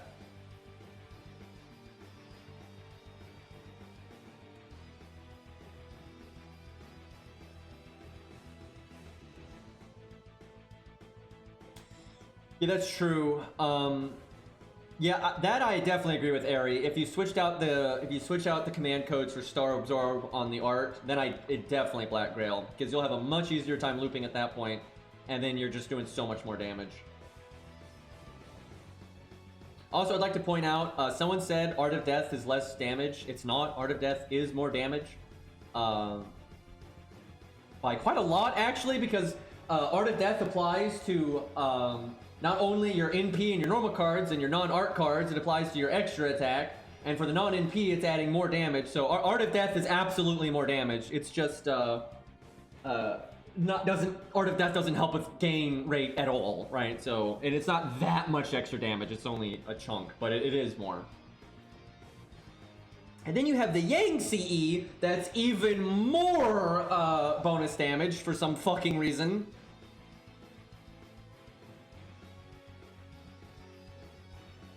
Okay, that's enough theory crafting. Let's get to it here. Okay, definitely this.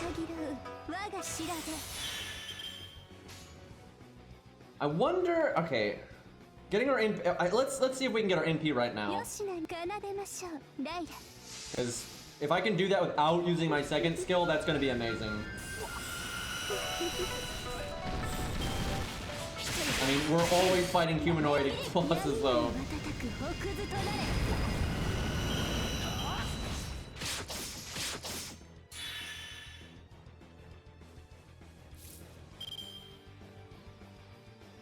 Okay, this is good. We're just better off than last time.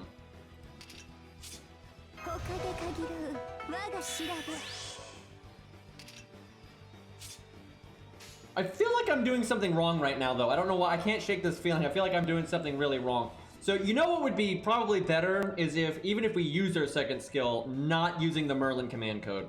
Using the Merlin command code on this turn is a lot better. Or we're gonna really want to crit here then.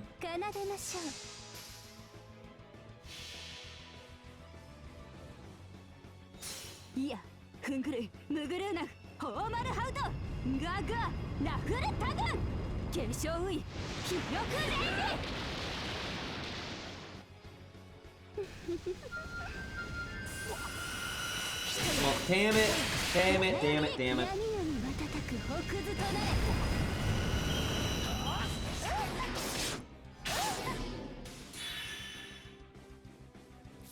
I will say, even with Art of Death, Art of Death might actually be better if it's max still.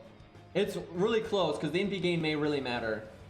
But see, this is what I'm talking about. Let's see, wait, is she 20 per? I think I get my NP here, right? Am I crazy? I think I get my NP here, right? Okay, so right here, if we had Art of Death, we would not have gotten our NP, right? So that's quite relevant. But that's not that turn right there is not always going to happen, right? Because if that skill is on cooldown, which is going to happen next time, like when we're in a comparable situation, then we'd have to wait a turn anyway, and then you're going to overcharge so hard. So you are going to get more damage. The Art of Death, though, ultimately I don't think is good enough. I think one extra NP from the CE is better than the slight bonus damage you're getting from Art of Death. But Black Grail, though, is that's a pretty sizable damage increase. So that one I'm leaning towards being the best. The best is probably the Yang CE, though, even though it doesn't add that much more damage than Art of Death, but it does add more, and I think that more is just enough, and especially because it works on the extra attack, and when you do your extra attack over and over and over and over, it really starts to add up. And then if the boss happens to have invulnerability, you know, he's to get out of here. Seriously, why is the Yang CE a 40% damage increase with a 2k attack stat? and a permanent Pearson vulnerability. Like, why? Like, why? Like, I just... Like, who on earth thought that made sense? I'm so confused by that. I actually almost want to say don't use the Merlin command code here and maybe put the heal on Art or something. I'm not sure. Because we need to heal, that's kind of a problem. I'm convinced though, if you sit down and you figure this out, you find the right CE, and this CE is probably good enough, even if there are better ones. But you find the right command codes. I don't think these command codes are fine, but I don't think they're the best they could be. And you find the right Mystic code, and you find the right turn order and everything. I think she can solo this. I don't think her win rate is going to be like 10 out of 10 or anything, but I do think it's doable for her. See, this is the turn I was talking about. Like with Art of Death and Black Rail and everything, this turn's the same because we bet like 72% or some crap with a different CE. But either way, we're not gonna have the NP, but we'll have it next turn no matter what. Okay, I guess I heal on this turn then. Do I do quick? I guess I do quick actually. Like I might as well. It's pretty fascinating though. This is actually a pretty fun comparison. I think there's a lot of fun like pros and cons to the CE comparisons for those like 3 really. Well, I guess 4, but it's mostly would be Yang CE, Black Grail, and then this one, and then kind of Art of Death if you don't have a lot of units. It's not so interesting. You don't have so much to think about and to talk about. A lot of CE options, it's like, yeah, no, it's this. It's like there's no ifs.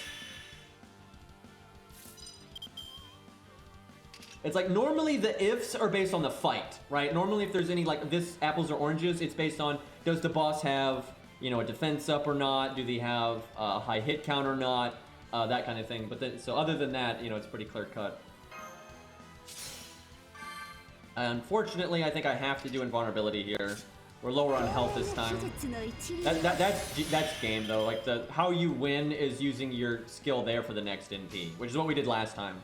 But it's probably soon because he's gonna quick charge, but we didn't have enough health there. But yeah, if you can eke out the health there, and if you get min-max your damage a little bit more, she can win. That's actually way more impressive than I thought, dude. There's not a lot of people winning at neutral, so that's a pretty big deal.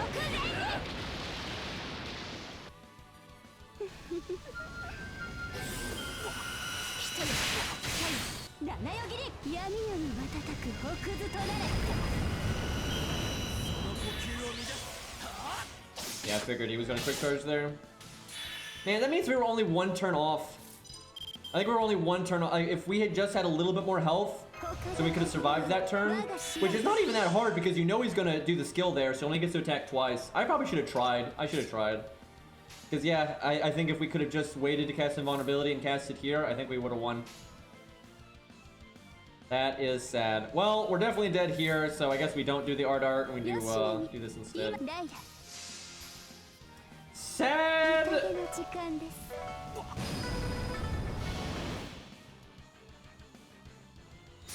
Yeah,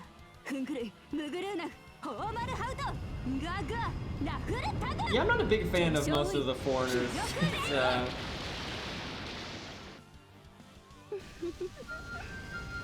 By the way, this CE though, the fact that it's like in the running with a lot of these other CEs shows how good it is, because there ain't no CE like that for Quicker or Buster. Like, not at all.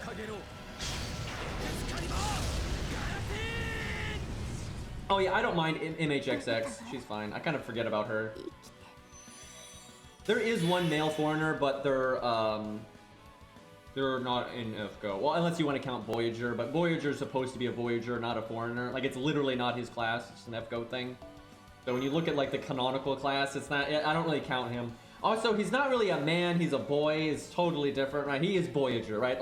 Let's... Seriously. It doesn't matter if he's a Voyager, or if he's a foreigner, or if he's a Berserker. He's just Voyager, right? And that's what he is. And that's not really going anywhere. So his class is kind of irrelevant there.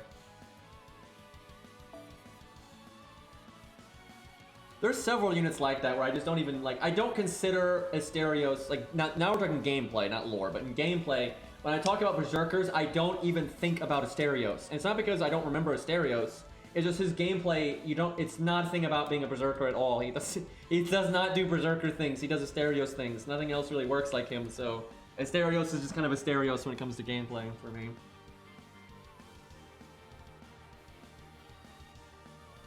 Okay, let's go Kama here. Now we're going Black Grail. Lost with the confident pick. Let's see if Lost has level 100 Black Grail here. He does. I figured he would. Lost is a pretty prepared individual. He knows the CEs that, you know, matter for these kinds of things, and he cares about these kinds of things like I do. So I'm not surprised that he has that. He's got 100 Yang CE. So if this is not even his final form, you gotta understand. Normally when Lost is showing his stuff off on stream, he's normally holding back to be like reasonable. Like generally that's the case. Every once in a while though, he busts out Luvia with the Yang CE and that kind of thing here and there.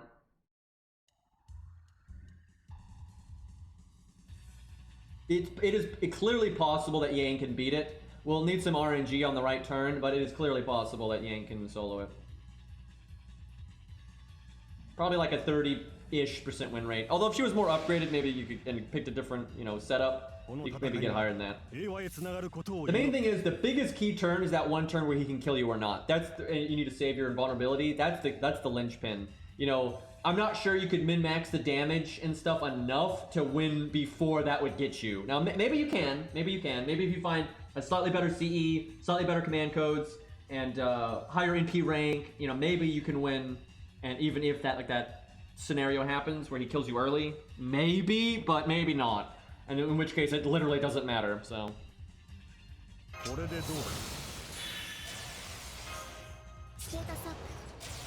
My Q ult order is reasonable. I know how he's set up right now. I know what that is.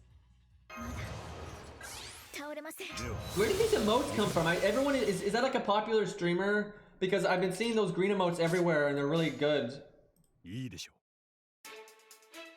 Our music is fucked again, I just realized. We've been looping for a while, I think.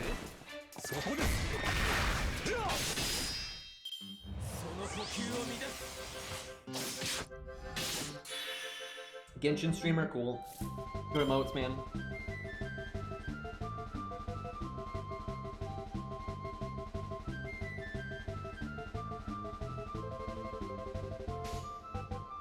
Ogusai is a lot more team-oriented. There's some good stuff she can do in a solo, but it kind of needs to be AoE, or she needs to be set up in advance. Fucking love this song, by the way.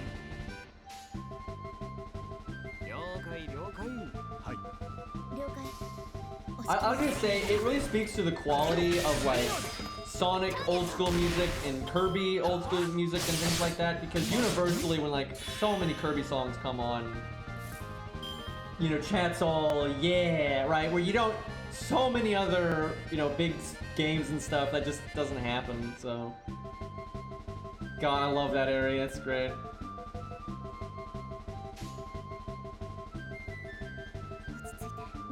Unironically, one of my favorite things that I've gotten out of getting more like active online because of YouTube and Twitch and everything, like having a Discord now and blah blah blah blah, is emotes, man. The emote game on the internet over the last like 10 years has increased so much, and it's so much fun, dude. It's so much fun. Like the emote combos people come up with, and when people use the right emote at the right time, you know, it's just great.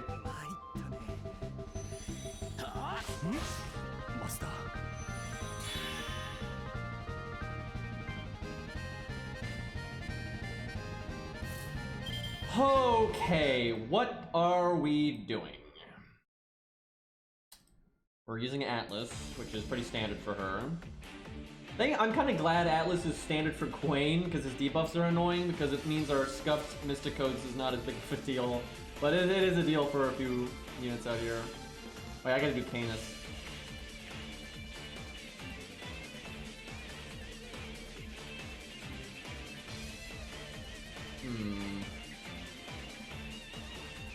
I kind of want to do her third skill right now, but we're gonna mess up the charm thing.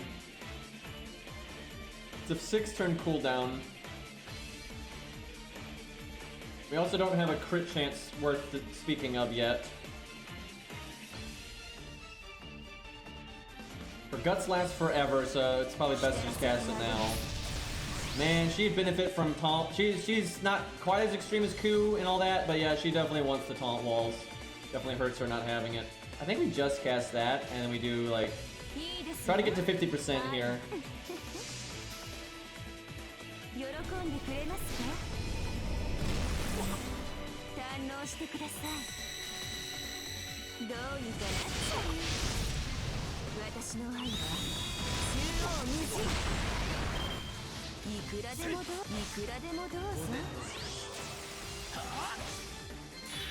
Thankfully, the challenge quest is pretty easy, so yeah, just go ham. Don't, you know, this is not the time for any bullshit. Yeah, you summon, you know, whatever bullshit support and, wait, can Herc solo that one? He probably can, actually. I wouldn't rely on that, though. I haven't actually seen it. It's been a long time since I've done that challenge quest, but I knew it's not that hard. Herc can solo it. That does not surprise me off memory of, like, how it works. That does not surprise me.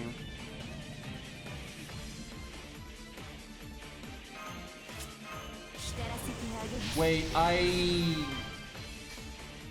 fuck. We had the heal boost command code. I mean, it wasn't really on a card that I could have used there, though.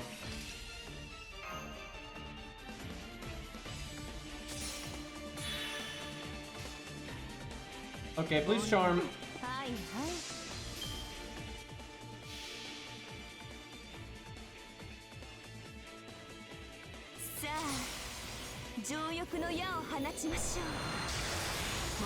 Oh, yeah, he gets the damage bonus, yeah. Yeah, no wonder. Okay, good, good.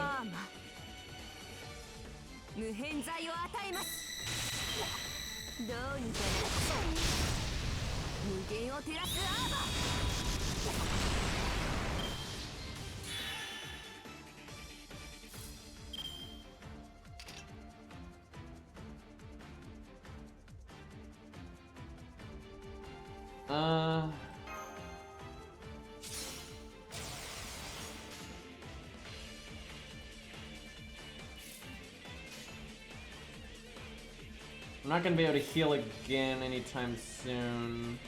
The heal boost this turn doesn't matter, but the debuff removal doesn't matter anyway because I'll probably have to use the debuff clear and I can get rid of the health down. And I'm not gonna be able to heal to get that health, so...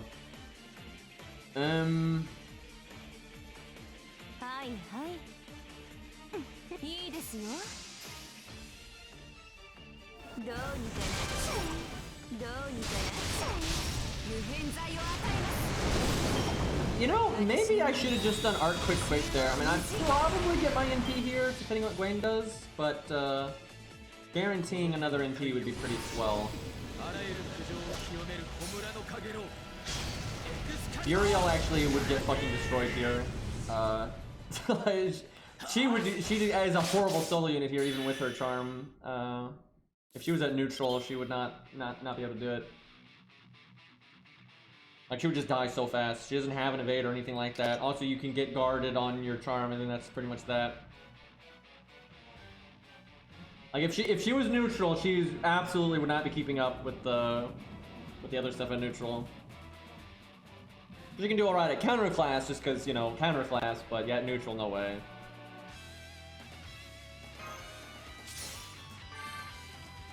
So I do feel like we'd be better off with the a heal command code in here, the 1k heal.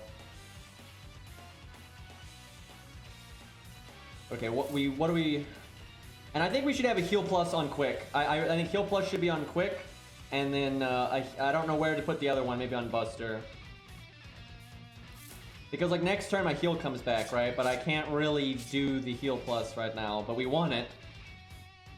I think I do this anyway. Although if we charm, actually, we don't really need the heal plus, actually, because we won't take any damage.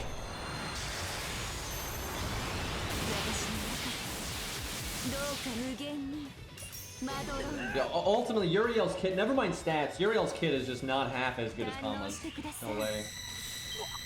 And then Kama also has better stats. So, kind of brutal.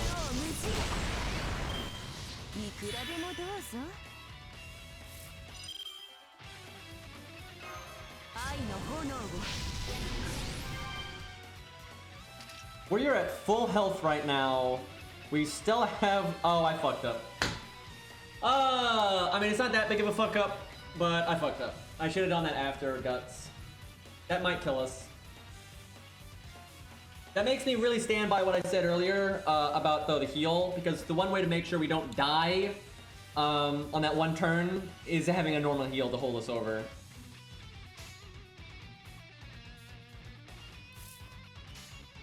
We got our battery next turn. I kind of want to try to double NP. I think we want to... Yeah.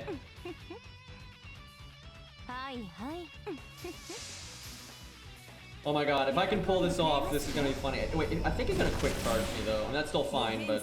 Wait, no, it's not fine. I mean, it's not the end of the world, but it's not... Wait, no, it might be the end of the world. Because, the dot.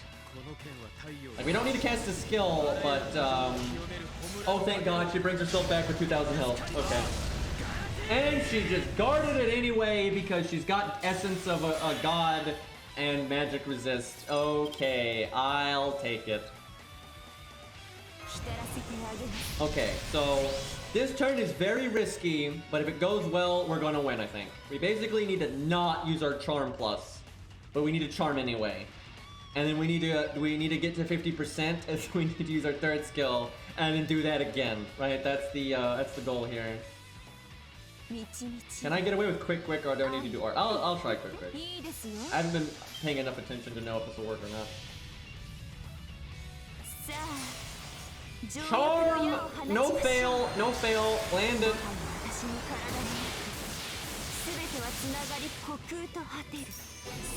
There we go. None of that magic resist. We win. Hell, we might have won even if that didn't charm. Yeah, no, we would have won if that didn't charm. Because she looped, and the Guts would have just gone off that turn.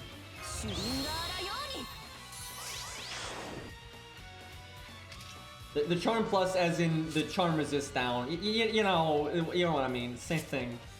Actually not, because this could be resisted by magic resist, so I guess if you could just boost your charm chance, it would actually be better, but close enough. Well, yeah, we won. Okay, it was close, but so all right.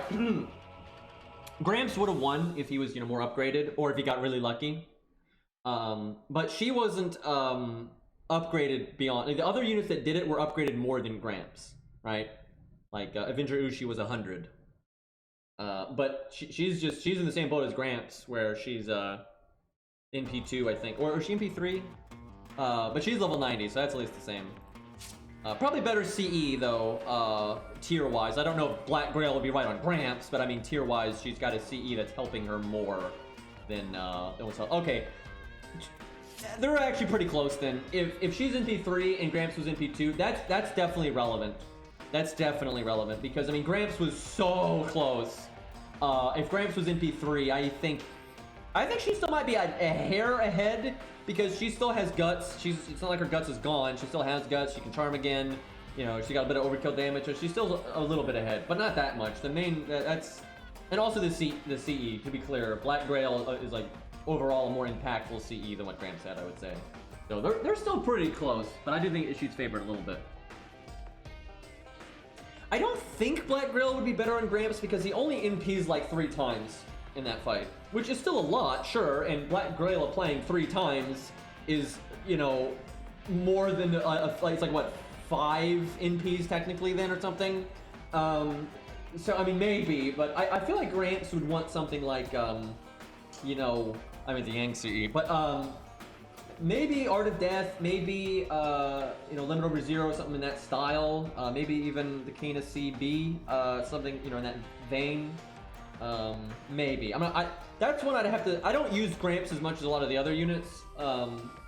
So I'm not sure, right? When it's not time for starting NP, I'm not sure what the best next go-to thing is. So, but I do think if you could find the right stuff on Gramps and he was in P3 like she is, it'd be pretty damn comparable. I think she's just barely ahead, but very, very comparable. But that's what I'm saying. It's really only the top tier people that are doing it, right? It's really only those people that are like, yep, that's a good solo unit, right? We're not really, that's almost all we're seeing, but it's, hey, Poi Poi with the sub, man. Thank you, dude. And gifted sub, Jesus. I didn't do nothing. People throwing money at me. I don't even know what to do here.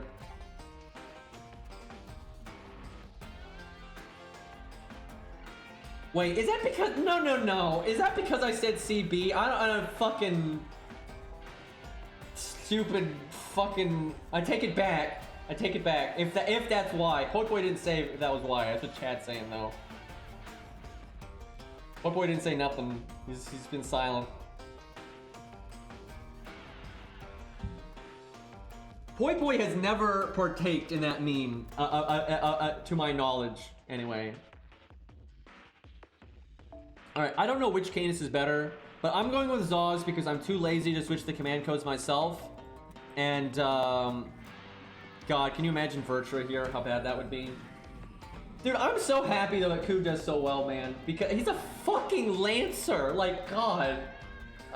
If he was fucking neutral, dude, he'd be keeping up with, you know, he'd do better than Gramps, definitely, and then Kama and everyone. Like, that's nice. He's a 3-star, right? It's nice to see a 3-star doing that fucking good, dude.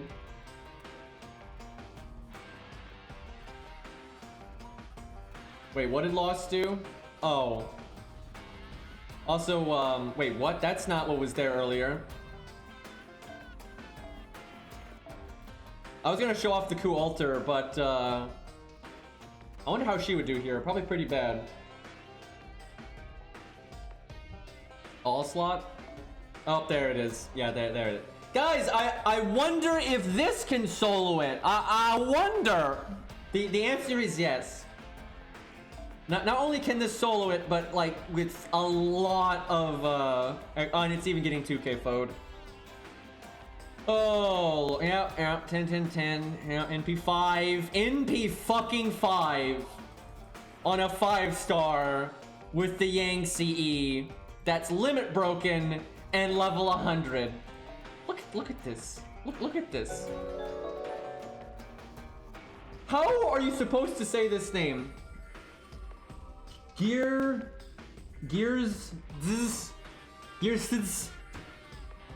Let's go with Gears. Fuck it. But thank you for the gifted sub, dude.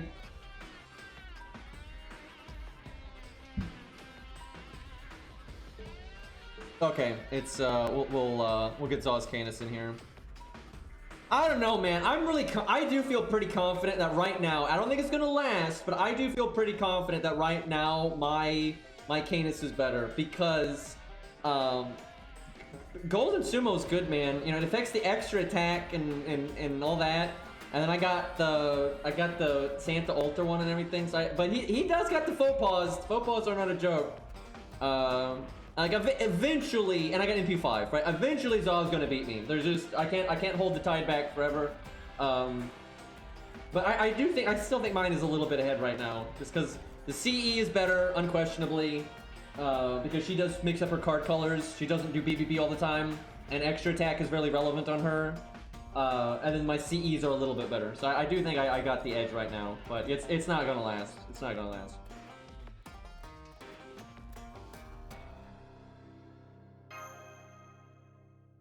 Yeah, when he gets NP5, that actually might be all he needs to surpass me. Because the faux pas really are no joke. They are definitely strong. The nightmare for like the comparison is when if they bring back Golden Sumo and then they do like a main interlude or something for the Santa Altar event and you can get the command code again, right? And not Santa Altar event, the Quetz one, because that had the Santa Altar thing in it. Because then he's just better than mine, because he has everything I have and then more, so. Yeah, that thing doesn't do anything. That mark does nothing. I don't know why they added it. I cannot believe they keep. Dude, I'm tired of it, man. I'm fucking tired of them doing these bullshit mouth service quality of life updates that don't do anything, and yet we're 6 years in and we don't have story replay. We still have this garbage command code UI. Like, just it's like, what the fuck, man? Like, I mean, I'm tired of, you know, animation updates for mailboxes, but not Mozart. Like, it's annoying. Like, there's so many worthless quality of life, because they're not even minor quality of life updates. They're superficial to like something you make to make the shareholders happy, right? It's not something that matters in the slightest.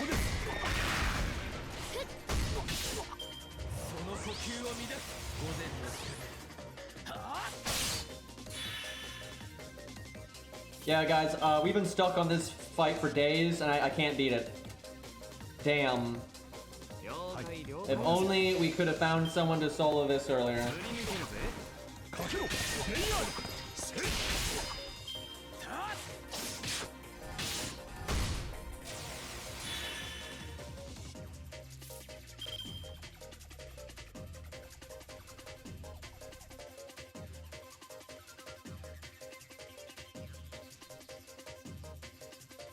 I'm trying to find something in chat here, but I can't find it. God damn it. Anyway, I was trying to scroll up and find something from a while ago, but I'm blind. No go. Why did I do Buster first? Barely matters to still do no damage, but you know.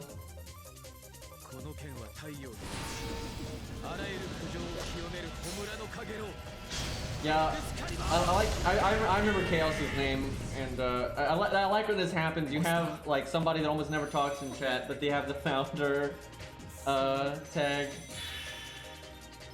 Like, oh damn, the lurking power. Okay.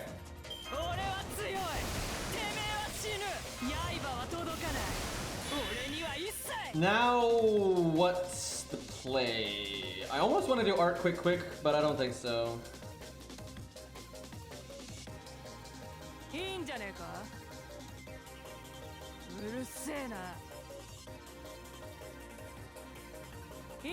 Come on, crits. 10, 20, 10. You give me one crit game. There you go.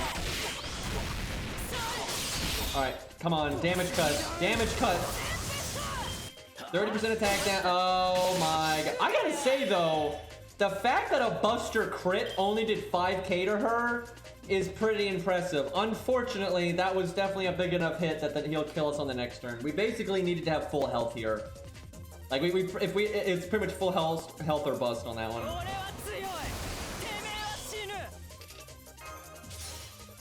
There's no way we're getting our skills back. There's no fucking way.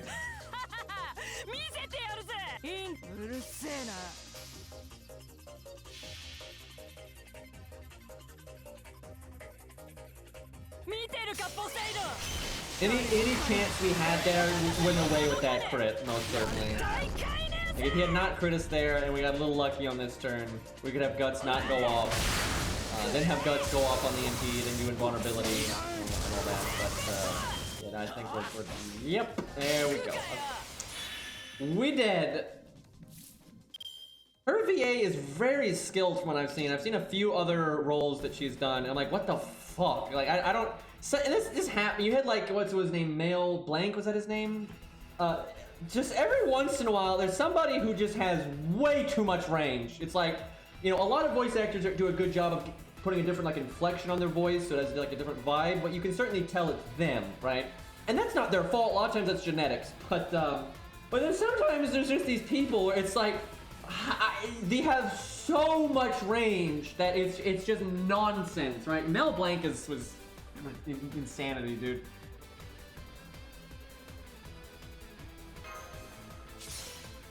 We're gonna be one turn off. Yeah, if he didn't crit there, we might have been able to Guts again. That would have been, and then we could have done our first skill again. That would have been so awesome, dude.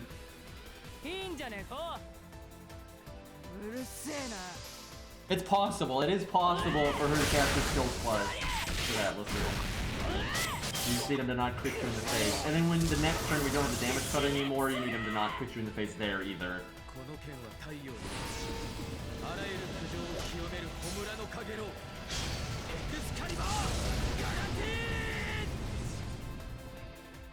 せい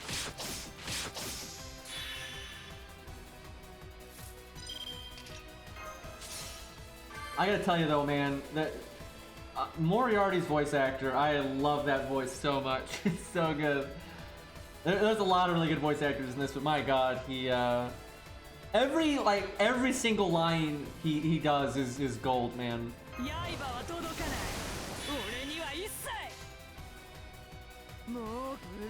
Man, I'm kind of pissed. We really could have gone a good bit further if things had gone better here.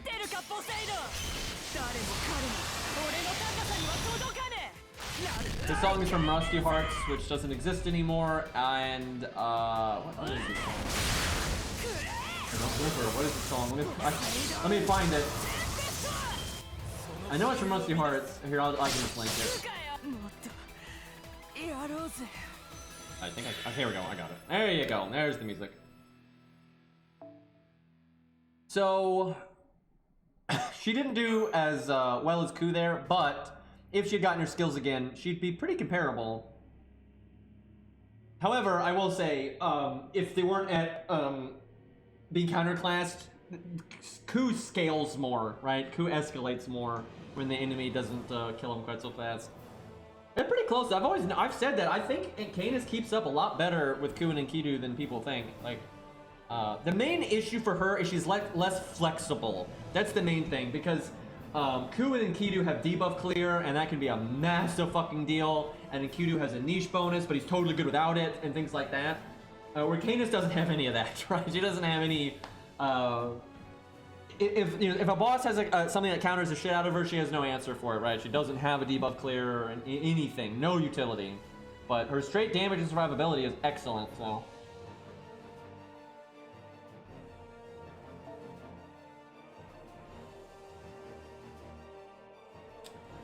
Let's see. I think we'll do one more. So let's use someone's unit that we haven't used yet. I'll leave it up to chat here. We'll see what we got on our list, and I'm curious about that Ushi because she's a 3-star, right? I don't think she can win, but I am so curious how she can do it. Like, because being a 3-star and everything, I really want to know where she lines up here.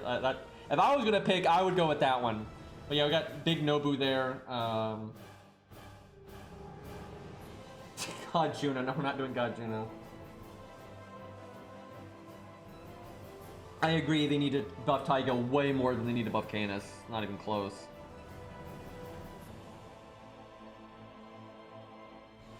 Saber Karna. You have one of those. Destroy it with my Avenger Ushi. The only reason I don't do that for the last one is because we already beat it with an Avenger Ushi. But at some point I will use yours because she will fucking annihilate it, I'm pretty sure. She might even have like the best performance out of anyone we've used so far. We'll see.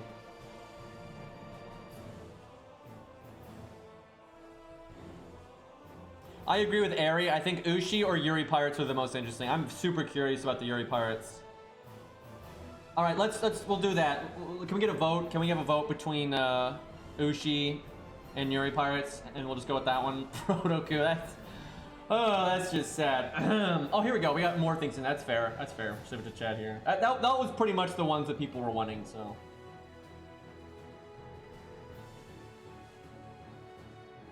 Wow, Yuri Pirates are crushing it. I thought Ushi would do better than that.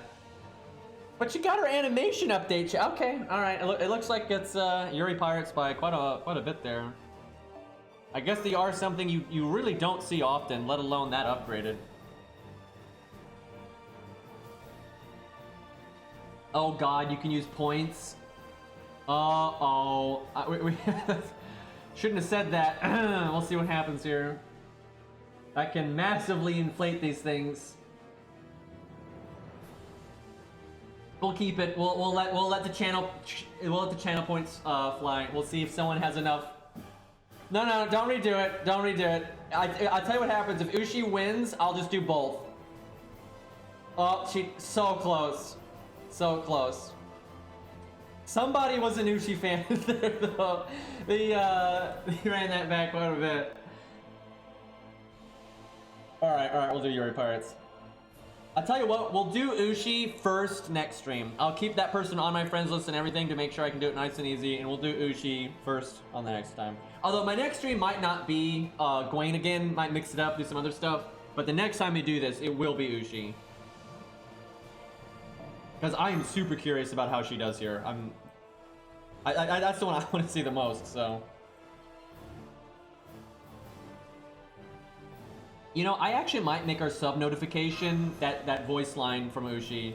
I'm not like I don't mind Ushi, but I'm not like a huge Ushi fan or anything, but that voice line is just amazing. That would make a pretty good sub sound. Either that or maybe like Moriarty stuff or Mori stuff. There's a few good like voice lines that make a pretty good sub sound. Can you make it random? I have to look. I haven't looked at it in so long. If you can make it random, I'll just pick a lot of the really good voice lines. Like, the Shield Bash, and obviously Moriarty, I gotta say, Moriarty, that is a great sub notification. I think I might even go record that after this stream and set that up.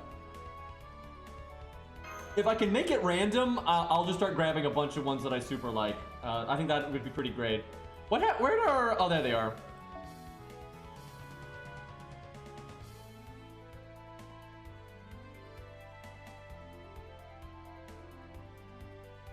Okay, they might not want Atlas. But the problem is their only other option is default, and it's not even rank 10. So let me see here.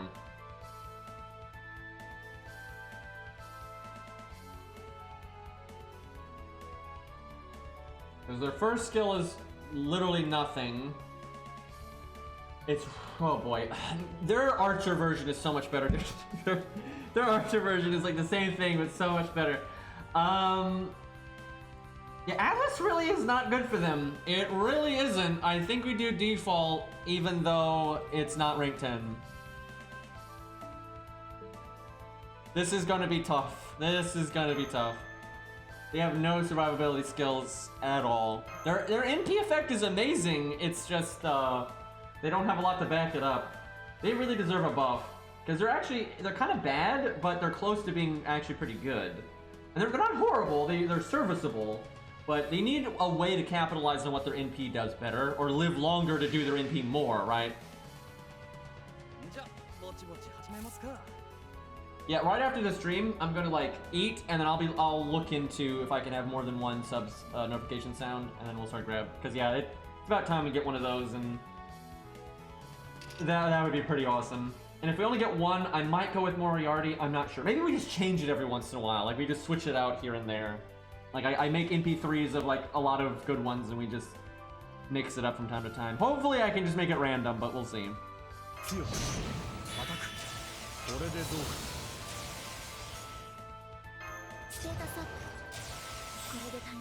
That sucks, Gambler. That sucks so bad. Bad luck on that one.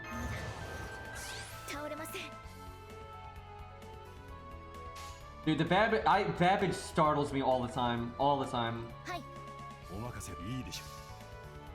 So I have my earbuds in, and I'm just like, oh shit.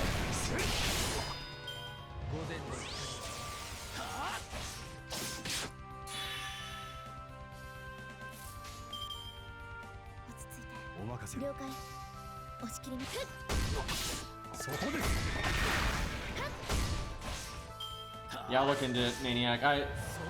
I really hope we can make this work. Yeah, that's gonna be great. I don't know, I don't do follow sounds, and it's not because I don't appreciate people following me. I actually super appreciate it. It's kind of the core of what makes a channel work. Because ultimately you don't need subs, you need viewers, right? You just need people that enjoy your content, because that makes it a funner environment for everybody, right?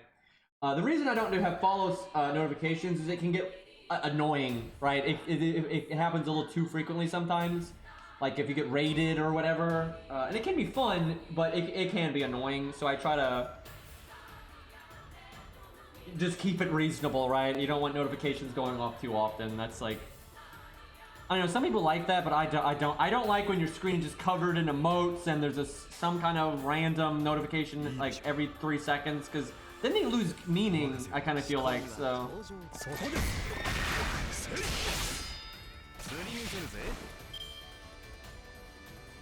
But there's no right or wrong way to do it. It's subjective, you know. Different streamers will want different things, different viewers will want different things. So.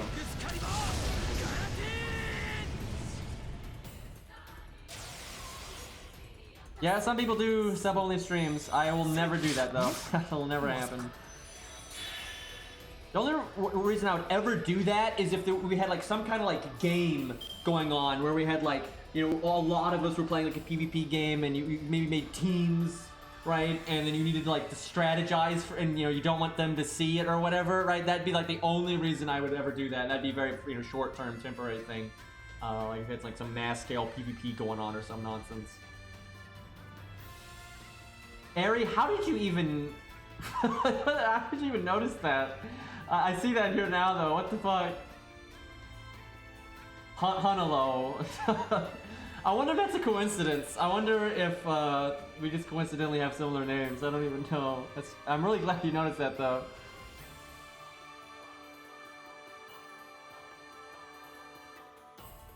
Okay. What buttons am I clicking here? Imagine having both of them out on the field at the same time. Like, they're not like a servant where, you know, only one of them is active at a time. You know, they are like a lot of the other double servants that, you know, they're both active at the same time. And look, you can see them both in the picture here, but, nope.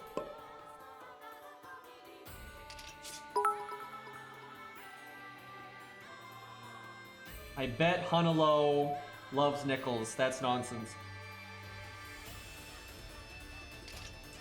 Okay. I guess I need to rush my NP.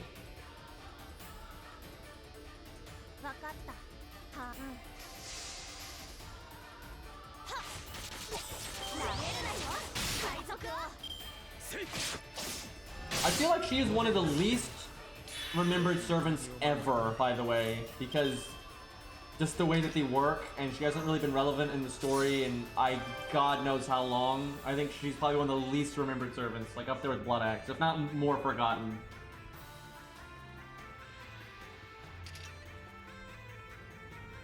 This is not going well. Okay, I need him to not kill me here. I'm gonna do the damage cut. Doing everything I can to not die. I do want to be low on health for the MP, but dying now would be shit. Wayne!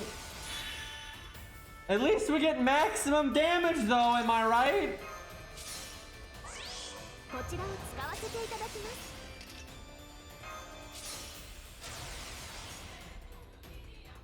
Well...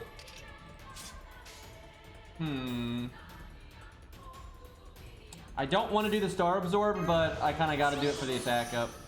But I actually like my crit spread as it was. It is not as good now, but we'll go with it. Well, if we do the quick chain, though, it's fine. This will be good damage, I swear. It should be, I'd imagine.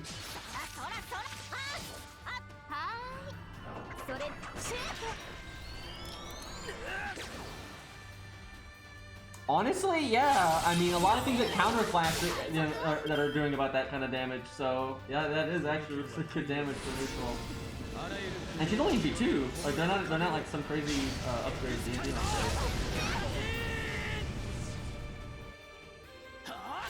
Their NP is excellent. Their NP really is excellent. Their skills just suck. Or their archer version has the same NP thing, but their skills are good, or decent. So that's the big oof. The burn is going to kill us, unfortunately, but Blaze of Glory, let's go.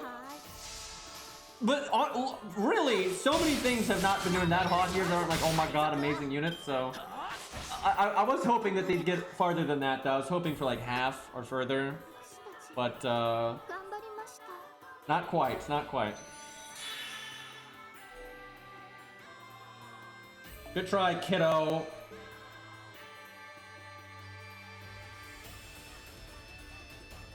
yeah, adding some kind of survivability and chart. I definitely like the idea of battery because battery just gets them where they need to be at the right time, right? Really important.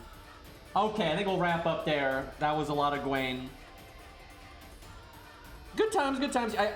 What I might do next stream is we might do like just Ushi and maybe like one other person, and then we go do some other stuff and we come back to Gawain later, right? But I think next time I stream, I'll do Ushi, just do that, right?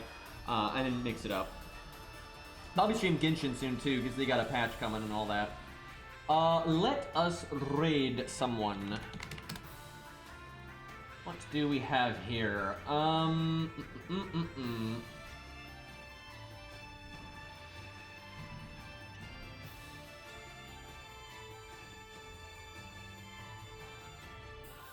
So a Korean player fighting Assassin Lee right now, but wrong language, unfortunately.